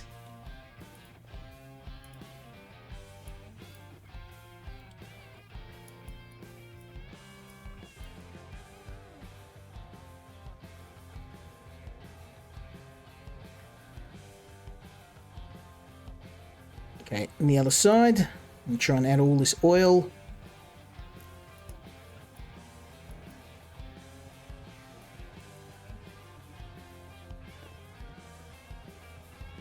This thing needs just a steady coat of oil over the whole thing. Nice. It's like what we like to see. Oil coating over the inside. Yeah, if you're a firearms enthusiast like me, this is the game to play. I absolutely love this game. My only regret is I don't have more time to play it.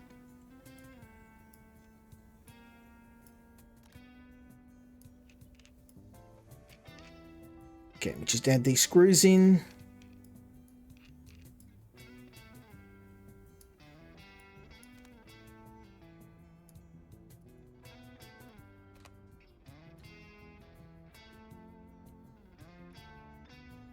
Okay, there's the cocking slide and the top cover. And of course the cocking handles is how we cock the gun after we add a new magazine. Ready for firing.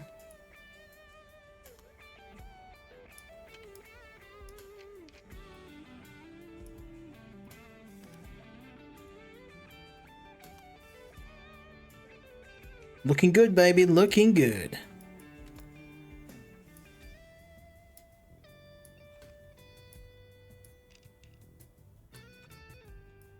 Okay, it's the front grip. I want to see how much money we make on this. With now we've got the milling machine, we can really cut our costs down and increase our profits, because the only parts I'm going to need to buy now are the ones I can't make myself, which are pretty much anything that's made out of plastic or polymer. Unfortunately, most modern guns have a lot of plastic parts, so ironically, the best things we're going to make money on are going to be older guns, because a lot of the parts can be fabricated manually. We don't need to buy parts. But if I'm making like Glocks or any assault rifles, like the M4s is probably going to be using a lot of polymers around the handle. Most gun handles don't use wood finishes anymore because of the weight. Which is a shame, because I like the look of a wood finish over a polymer finish. Maybe it's just me. I'm a fan of a classic. Okay. Add the other handle. So these handles are polymer, so I had to buy these. It is what it is.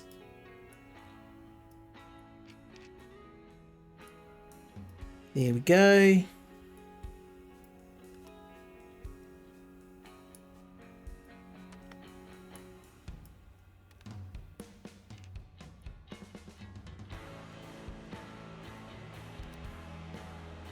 Okay, we've added the magazine. Now it's just a matter of assembling the top plate and the spring, and we are golden.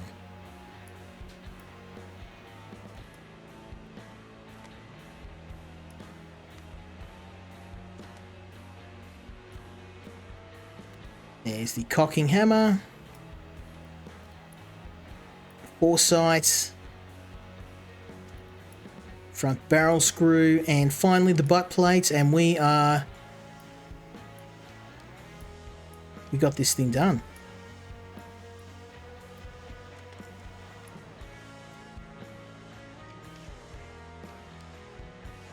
This is the thing of beauty.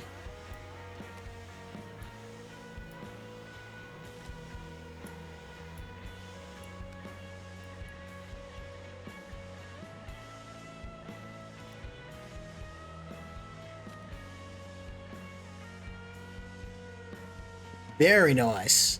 Okay, oh, I'm going to put the sight on. And we're done. We are done. So let's go and take this over to the desk. Check this bad boy out. Okay, reload. Okay. Cock the hammer. It's time for action. Okay, we got the safety on. Okay, then we have to swap to semi-auto. The safety is on this side, I believe. Where's the safety in this thing? I always forget. Oh, that's right, it's underneath. Oh, and that's on the Mac 10. It's different on this. I don't know where the safety is on this. Is it? Ah, it's on the side. For the Mac 10, the safety's here, next to the trigger. This is on the side. Okay. Cock the hammer. Full auto. There we go. Okay, let's take this back to the customer.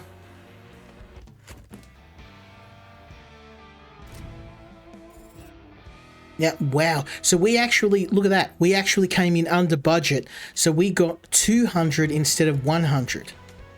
So let's check our money. Boom. That is a big chunk of cash. Thank you so much. I wonder if others will react to your amazing job. Very nice. Okay, so we've got some really happy customers. I am curious. What have we got in auctions? Okay, this stuff's all really expensive. That shotgun looks nice, but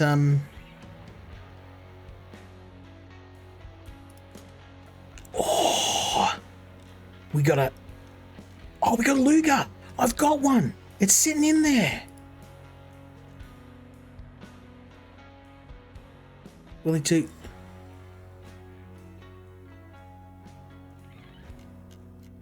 a KAR request for up to. Will he take this? No, okay. I can't build one from scratch though, because I don't have the parts. Let's try and have a look and see what else we've got.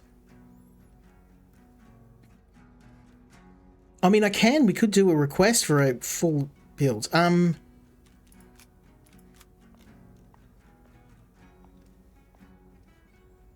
You know, I'm really thinking about getting that Garand. Because it's $500, and I'm pretty sure we could probably swing the rest of the parts. Let's build the Luger. So what I'm going to do, let's get out of here. If I can't use the Luger, let's take it out. And let's see what we're missing. And I reckon I can probably mill most of the parts that we need. So let's give it a crack.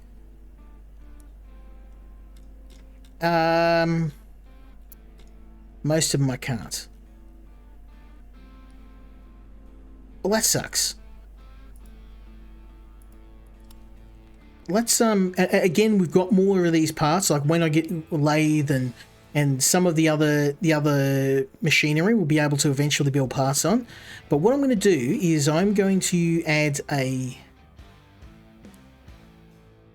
some skills on this because I want to overclock this machine. It's so slow.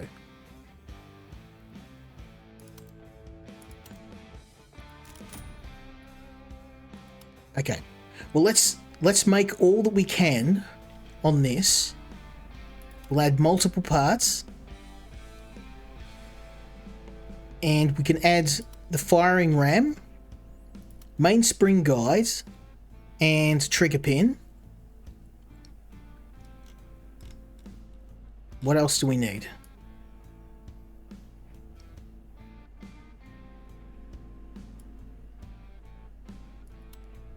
Okay, so it costs 10 bucks to make those parts. And I guarantee you it's going to be greatly cheaper than buying them. Now you can see it's already reduced the time thanks to my new skill.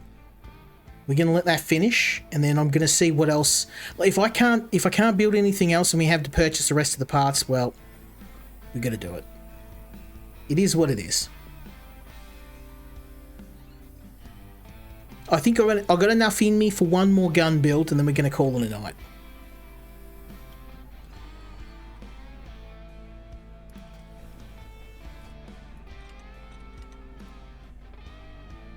Try not to get too tired because I'm gonna hang out with the boys tomorrow.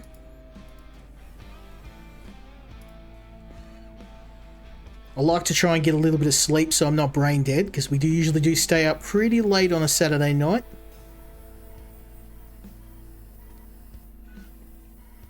I did have a bunch of games this week, but unfortunately I don't have enough time to look at them. And if I'm streaming games, I usually like to give them a bit of a smoke test, make sure that they're at least functional and there's no major bugs.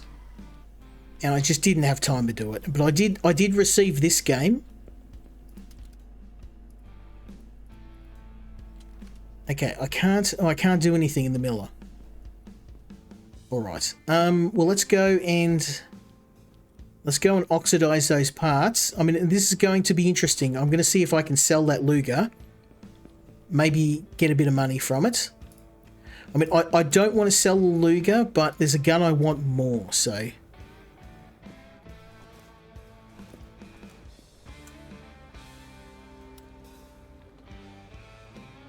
Okay, let's give this caustic soap. Then the cold water. Then the bluing salts. We're getting to be pros at this now. Then the cold water once more. And then the hot. Beautiful. Grab our parts. And turn that off. Okay, we're out of gas, so let's get another LPG. Gas. We're going to be in good shape. I think I've got a lot of... I've got all the equipment unlocked, which means when I do my YouTube video, I'm going to have everything ready to go. We'll be able to make some really good guns. Okay, so let's go have a look and see what we are missing.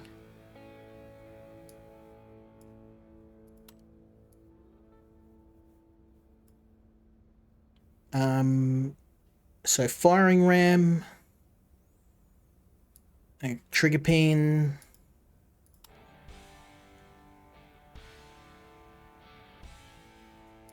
firing ram, mainspring guides. Okay, so let's have a look and see what we need to buy. This is going to be expensive. I'm going to lose some money on this. So I need a Luger.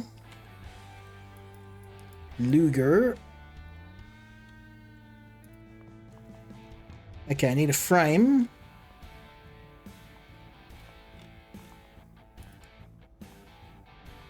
Trigger pin.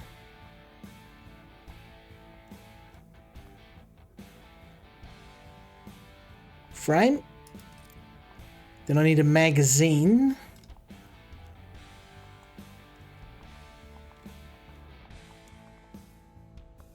Magazine. A toggle link.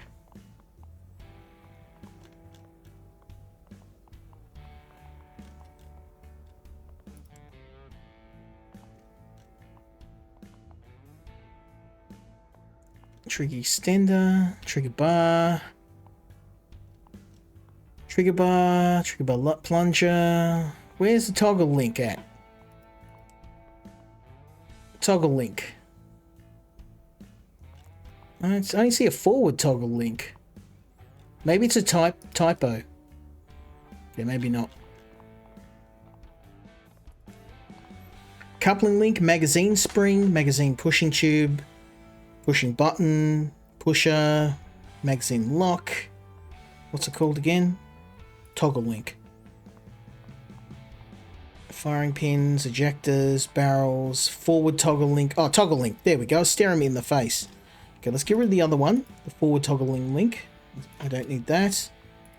Well, this is expensive. This is getting expensive already. Breech block. One of those. Extractor. Barrel. Yeah, this is getting... I'm pretty much buying half the gun at this point.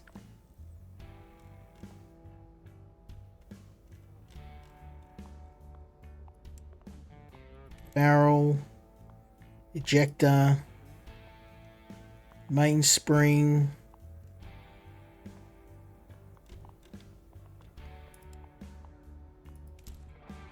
And trigger.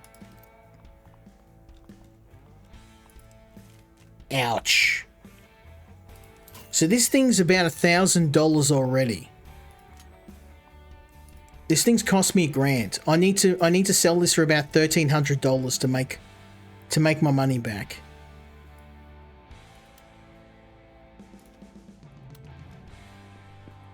I think we're going to lose money on this. I want to try and break even at least.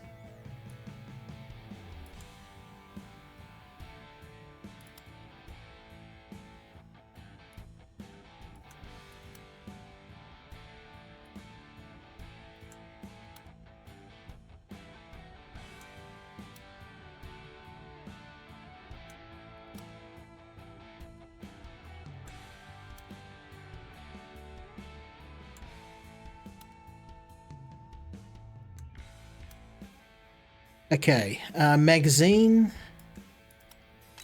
Whew, okay. Now, keeping in mind, we need about 12. I'm gonna put this up for about 1,300, which should hopefully allow me to make a marginal profit, like the tiniest of profits. We'll see. But I think I'm going to lose money because it's a bit of a calculated gamble when you buy any parts in the gun auctions.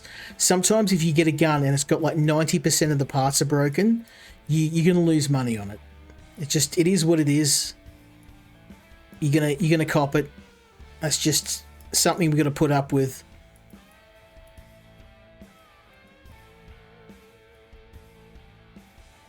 Okay, one side, other side.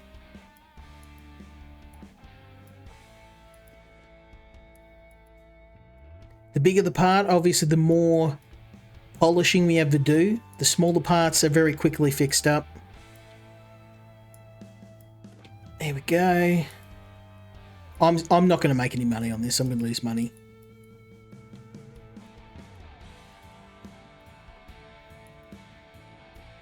It is what it is. Not much I can do. Well, we'll put this together and we'll try and make a bit of money. I mean, if I didn't have that milling machine, I would have been better off just selling the gun as is and trying to get what I had back. It wouldn't have been worth fixing this. I mean, a Luger, I have seen Lugers go for over $1,000, so I think if I can, we'll see. If you're not willing to pay $1,200, I may just keep this. We'll see. I really wanted to buy a flintlock or something.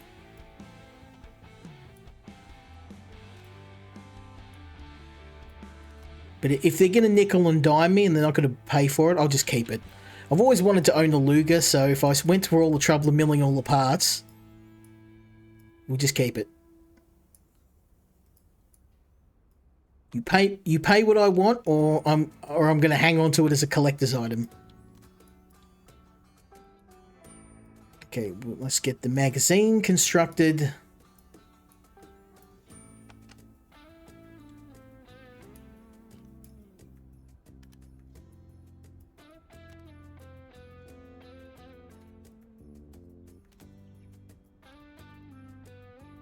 The only problem with most of these older guns is you can't modify them. They pretty much come as is.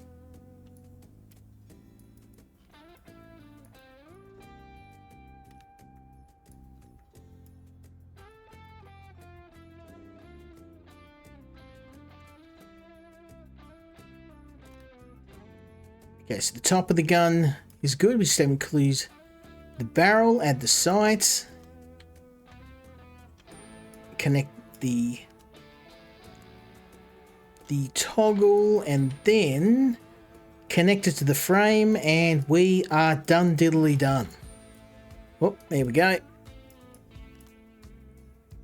Well, that's the most expensive Luger in history, but it's built. Now, I'm going to have to paint this bad boy. I've got to.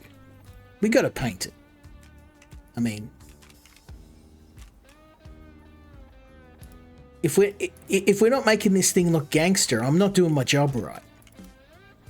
Okay, so let's add splash of paint. Yeah, I'm not happy with that. Yeah, no, I'm not.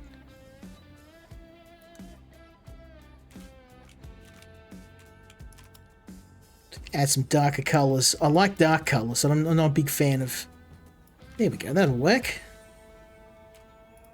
Okay, and we'll add one of those.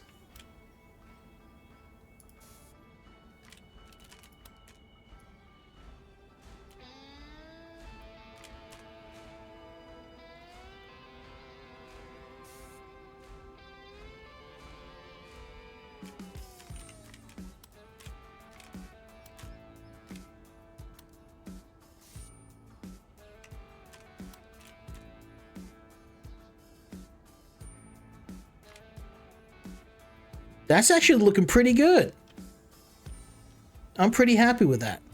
Now I want to add like the barrel. I'm going to make the barrel black.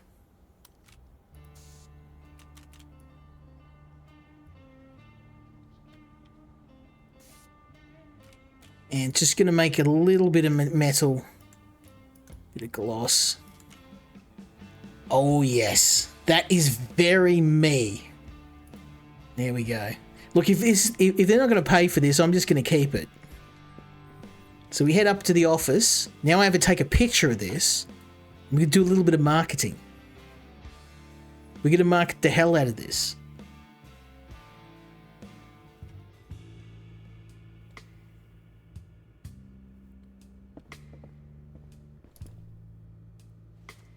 Oh, look at that. That is a sexy piece of engineering.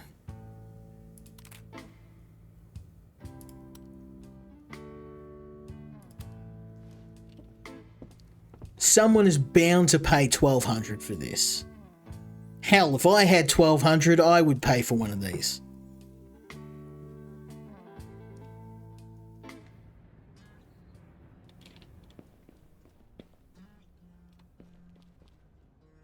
Unfortunately, I just bought a couple of computers, so I don't have $1,200 right now.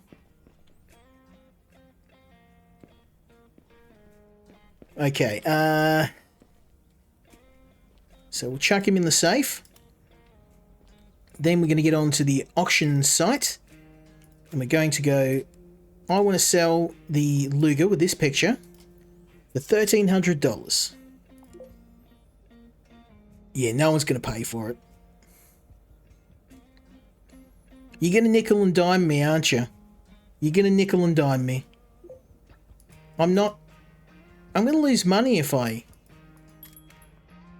Okay, fine. $1,100. I'm not going any lower. If you're not paying less than that, I'm keeping it. I'm just hoping I get to $1,300.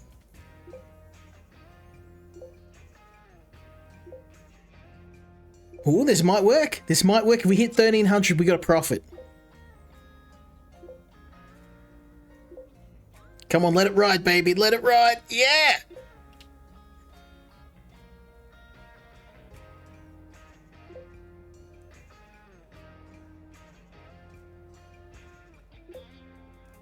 Very nice. Well, we made a bare profit on that. So let's go and grab our Luger.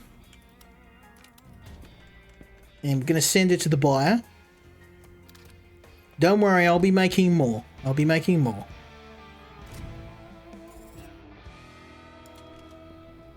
Now we've got a little bit more money, so now we can go to the auctions and see if I can buy something. Oh, there's a wooden gun, so I can actually probably mill the parts I need if I have to. That's actually pretty good. Like, most of these are very expensive. I think that's one to go for. So let's see how we go. I want to try and get this for about 500. It's probably wishful thinking, but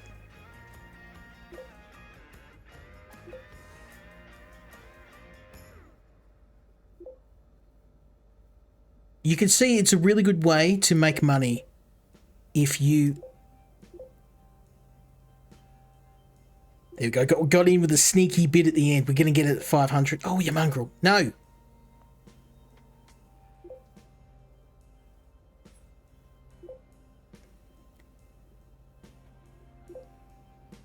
Okay, I went over budget by about 20 beans, but let's see how we go.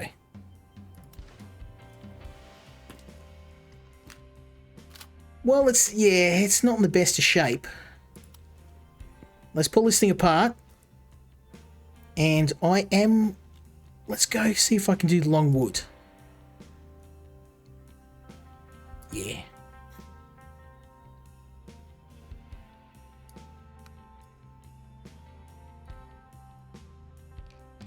I've always wanted a shotgun, so...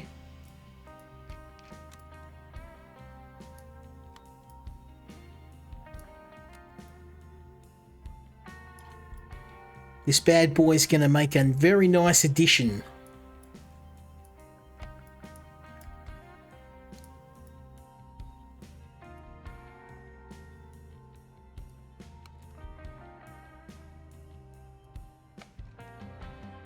It's actually pretty easy to pull apart gun, this is. Not too many parts. I'm hoping there's not too many broken parts on this.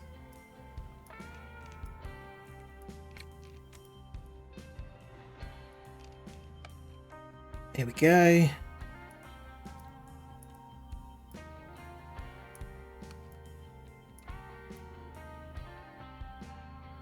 Okay, we need the slide nut, which is here.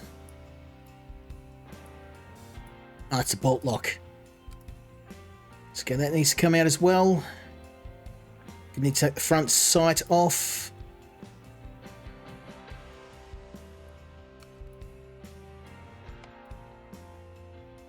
Looking good, looking good. Okay, then we need the extractors, and I know from experience where the extractors are. They are in here. Because we pulled apart enough double barrel shotguns. They do operate in a similar way. Obviously, this is a pump shotgun and not a break action shotgun, but it is a similar sort of deal. So the extractors are in here somewhere. There you are. You're hiding. You're hiding inside the body of the shotgun.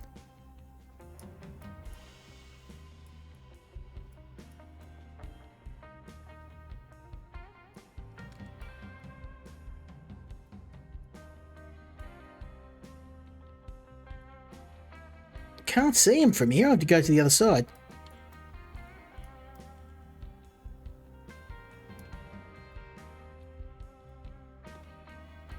Where are you, extractors?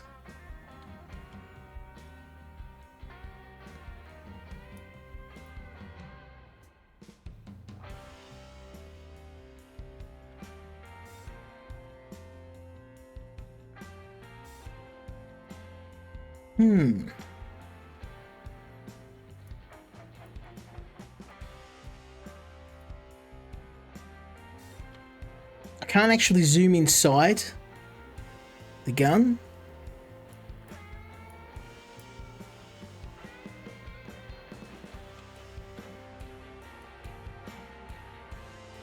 Oh, I saw a bolt there. Oh, you clever mongrel was right hiding in there.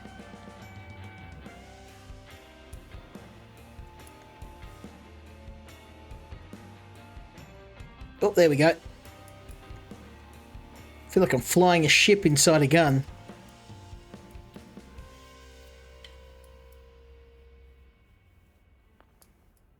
Magazine follower. This was actually a tricky gun to pull apart.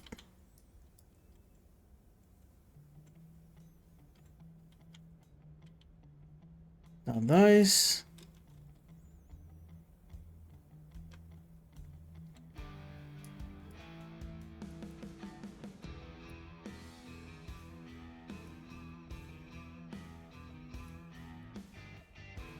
Ah, you mongrel. I haven't used any of the tooltip hints, and I'm not going to. I've gone the whole stream without you needing them, so we are doing this the hard way. We can do this the easy way, or we can do this the hard way. The choice is yours. I saw something there. Ah! Aha! There's a spring. There we go. Now, where's the extractors at?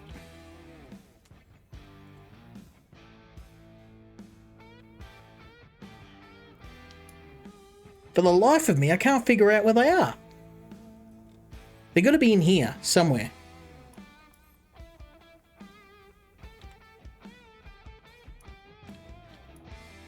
Try and go from underneath.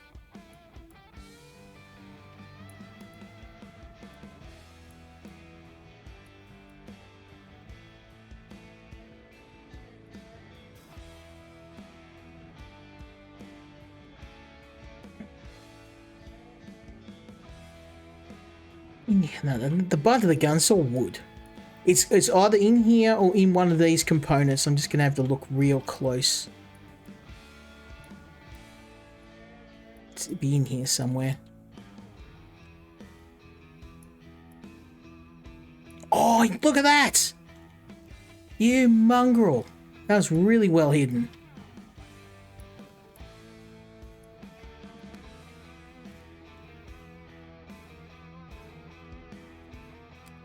There we go. Oh. Okay, so let's get rid of the there's a couple of broken parts, but and a couple of missing parts.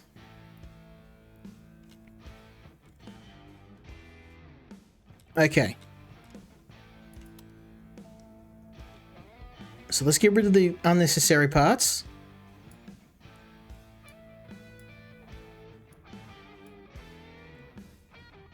Okay, short action slide, we'll get rid of that. Now I can mill these parts. So we're going to mill all the parts I can. Now I can't do all of these, but I'm going to be able to do a good chunk.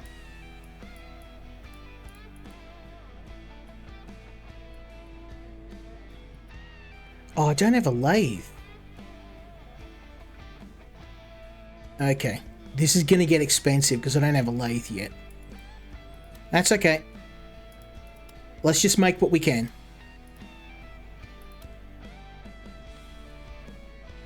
I knew this is going to hurt, but it is what it is. I've already selected the configuration, so if it costs me money, it costs me money. Okay, mainspring. Plunge. Oh, don't need two plunges.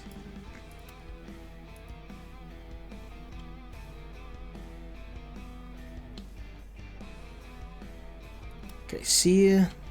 Do a sear over here.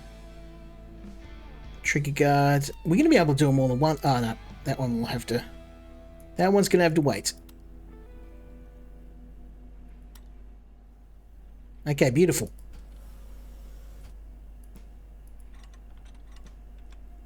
There's like, there's probably like $150 worth of parts I'm just making in one hit.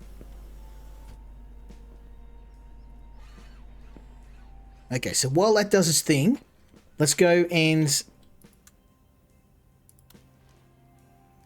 clean the parts that we can clean.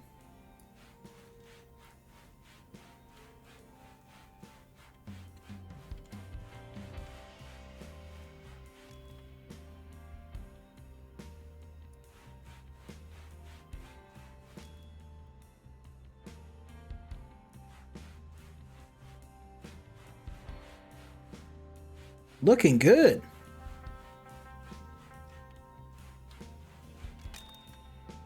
Okay. Then we're going to go back to the mill. Open the door, flip this over.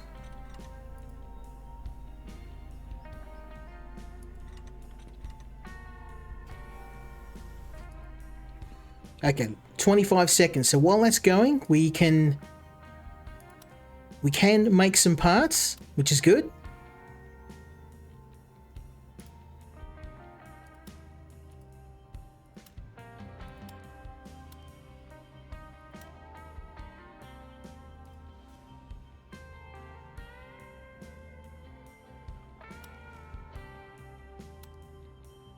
Do we...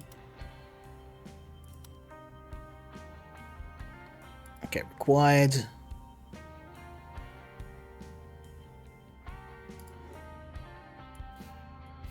Okay, so what we're now doing is making our own wooden parts.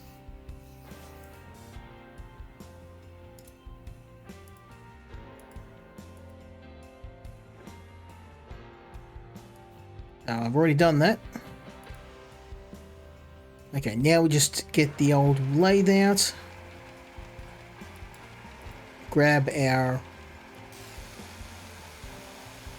There we go.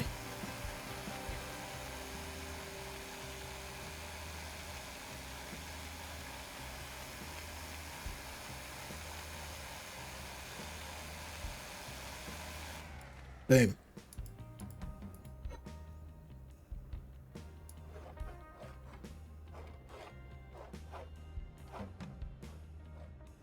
So all coming together now. Looking tight.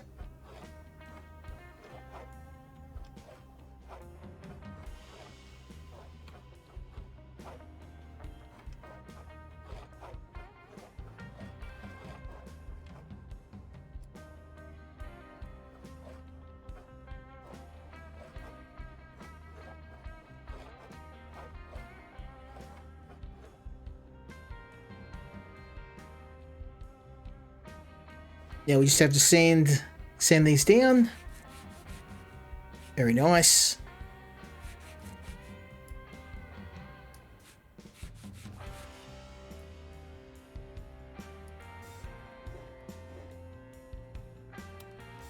Okay.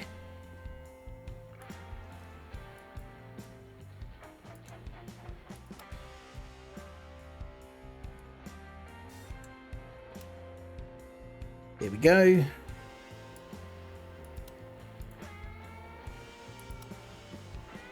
Okay, so we just have to grab our parts.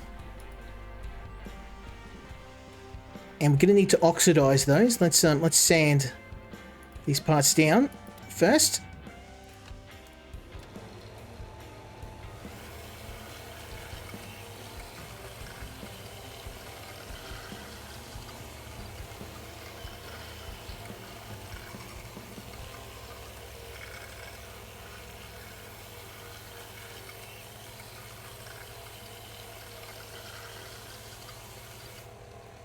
Beautiful. Okay, so let's oxidize the parts that we need to.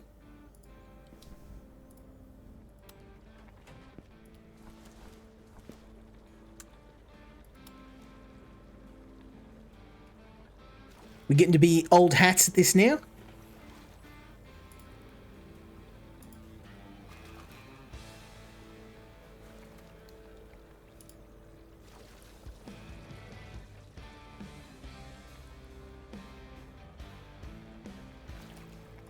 Bit of cold water,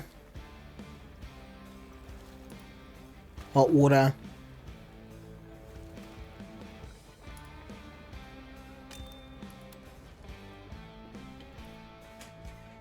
Now I am going to have to buy some parts, but I think that we've gotten all we can. Okay, so ejector, let's add these parts we do have.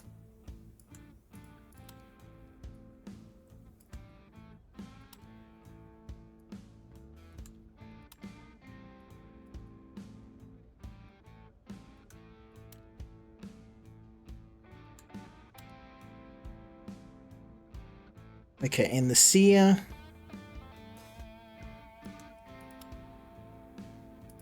Okay. Oh, and we do need to add a bit of finish to our wooden parts. Let's add some checkering.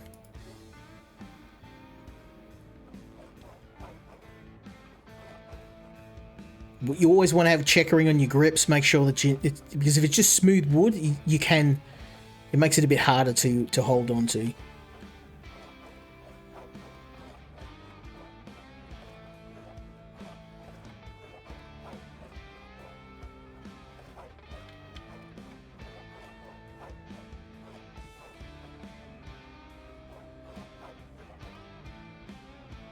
Beautiful.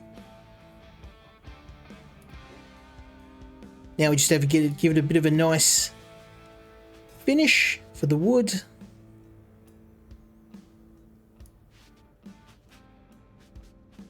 That is a thing of beauty.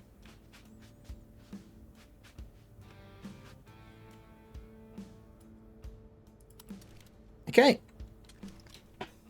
Now I have to buy a few parts. This is going to be a bit expensive, but I mean, look at this, 7 parts. That's not too bad. And I did modify this gun, so if I hadn't have modified it, it would have been a lot cheaper too.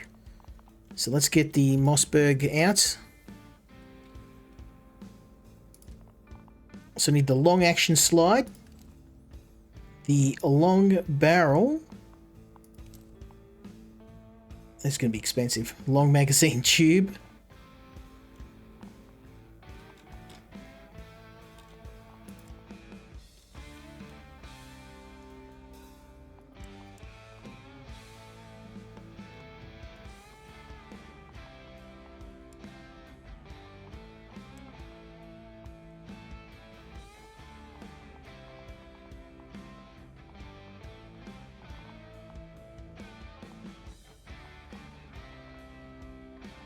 Where are you, Mr. Long Magazine Tube? Ah, there you are. Hidden by my shopping list. Long magazine spring. Trigger guard. Where's trigger guard?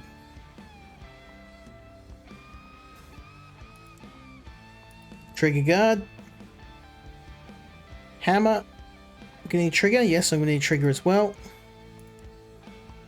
And a hammer. So the hammer's the last part I need.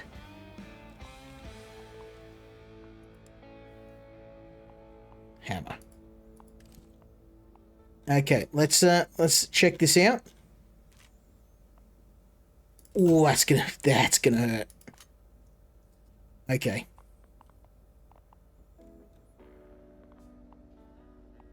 Yeah, we've actually eaten all our profits up, but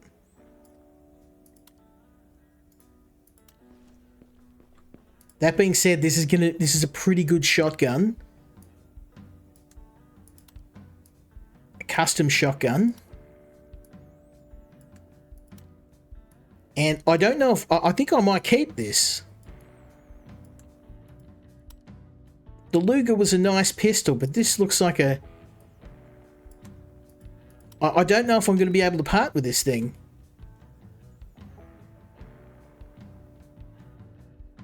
Okay, what am I missing? Trigger guard.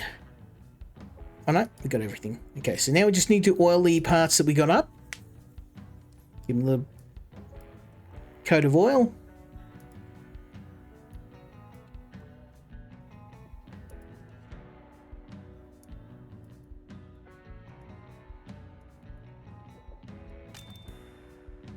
And now we put this bad boy together.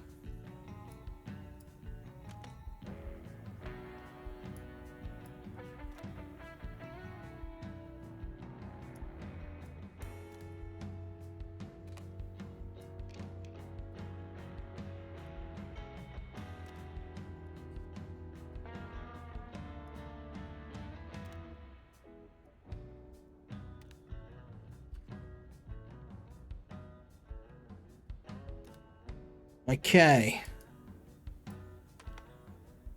I'm gonna have to give this a test run. We gotta give this a test run. It's too good not to test out.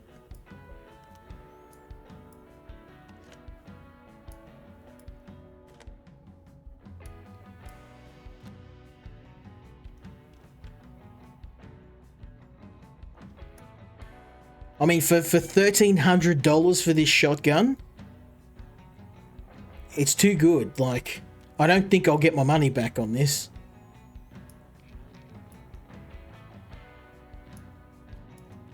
Probably, yeah, I probably lost my money, like the Luger. When you're buying guns in an auction, it's a bit of a calculated risk. And sometimes you make an absolute ton of money, but 9 times out of 10, you're probably going to break even. Most of the times when you're going to the auction, it's to add to your own personal collection.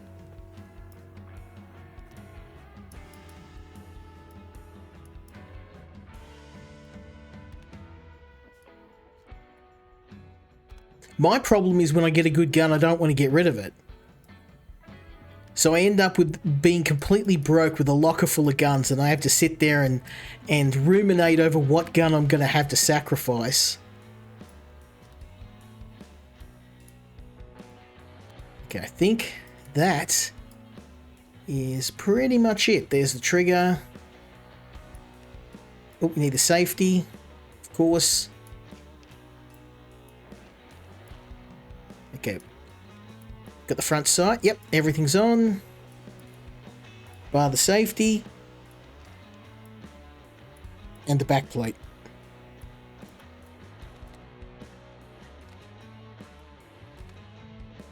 That's going to do it.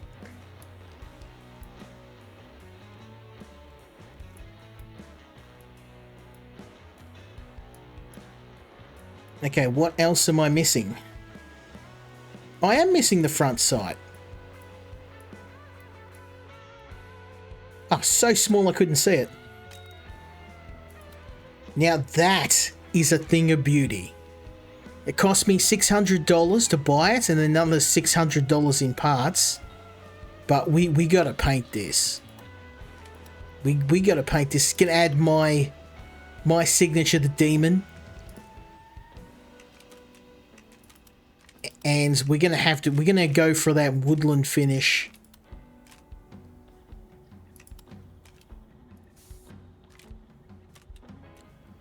Ooh, I don't know. I think it's a bit too bright, that color scheme. Let's see if I can... Yeah.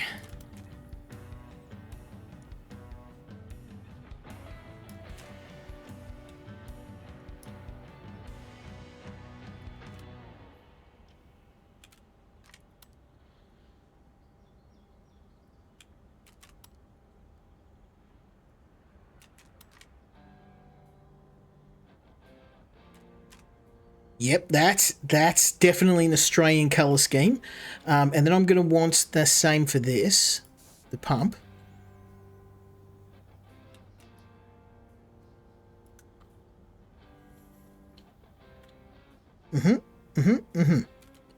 Maybe a little bit of metallic gloss. Little bit of gloss.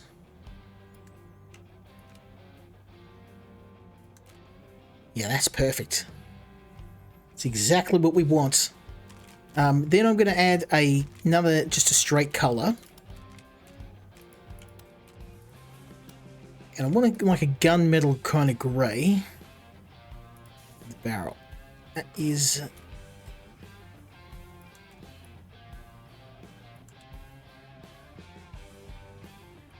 a little darker maybe.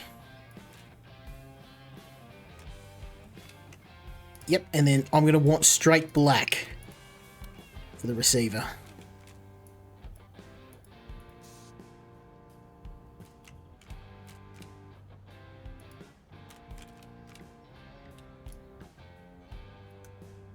Oh, that is beautiful. Okay, maybe a little gloss. Tiny bit of gloss. Yep. Very sexy. Now, I may just change this just a tiny bit. Just a little bit of grey. Just a little grey.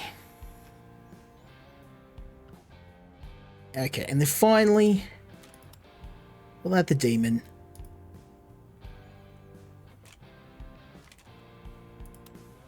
Now, that is a shotgun.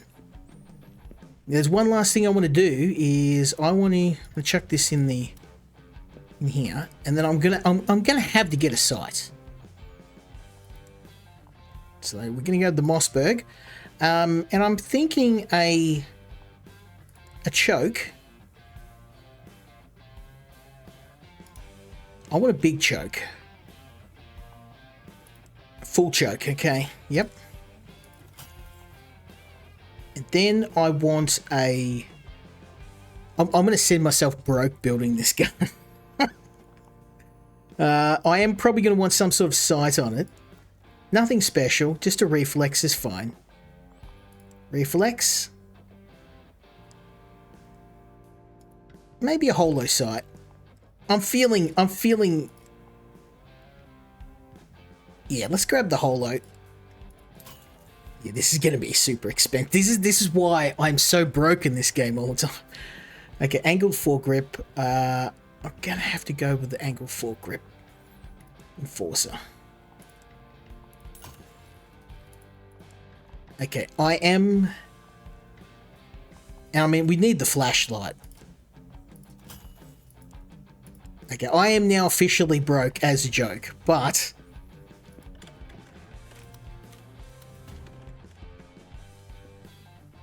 This is why I love this game. I mean, look, what other game do you get to just create a ridiculous firearm with your own custom paint job and then just pimp this thing out to the max with all of the beautiful... And when I do my YouTube video, this is I am gonna take this thing out for a spin.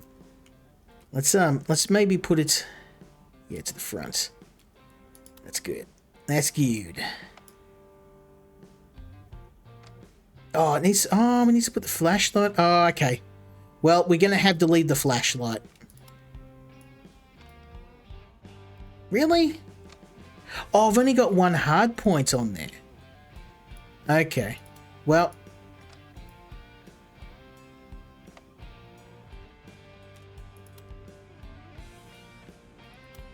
That's not too bad. That's not too bad. I can't put the other parts on it because it's only got one hard point.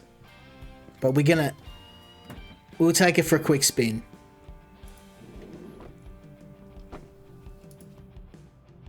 Unfortunately, we're going to have to leave it at this, though. I'm going to take this for a spin, then we're going to call it a night.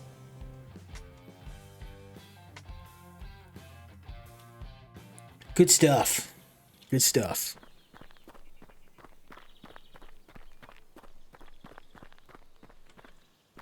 Okay, so let's go with 150 meters to start with.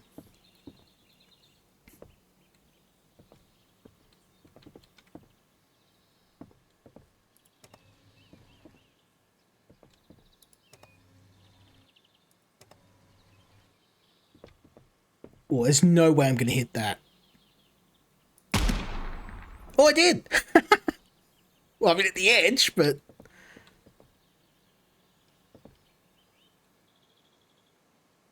Let's maybe bring this in a little bit.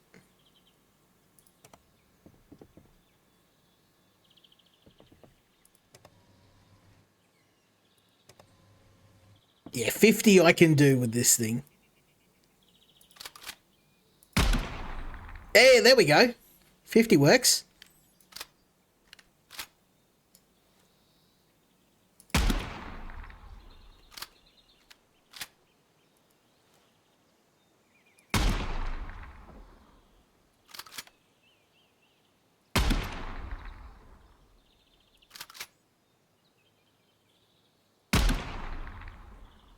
Well, I mean, as long as I'm not shooting beyond 50 meters, this thing's going to work. What a beautiful gun and what a way to end the stream. Now, I am going to focus more on some less conventional weapons, shall we say, but it's been an extremely fun opportunity to stream this game. I know I haven't had a lot of viewers. It is a bit of a niche game, but certainly an absolute joy to play this game. It's just a fantastic little game with so much to do, so many different iconic weapons to try. You're looking at dozens of hours of material. Honestly, this is really the most comprehensive gunsmithing game ever. And I know it doesn't appeal to anyone. I certainly did lose a few friends covering this in real life as some very upset people. But what I have gained is a very alternate set of viewers. A lot of people very gun enthusiasts to fishing, hunting, all that stuff. And I'm not going to apologise for the things I enjoy. I love this game. I don't know what else to tell you. If you're a fan of simulation titles, this is a must-buy. And if you are one of the few people that's connected to my YouTube channel, you should check it out. I will be dropping a video just as soon as it's done on this game. There are some more expansions, more DLCs coming up. I'm hoping the dev will reach out to me because I absolutely love this game and I've enjoyed every second of it. But yeah, I'm going to go and get some sleep because we're going to be playing some cooperative games tomorrow and I don't want to be brain dead. But yeah, hopefully you enjoyed the video.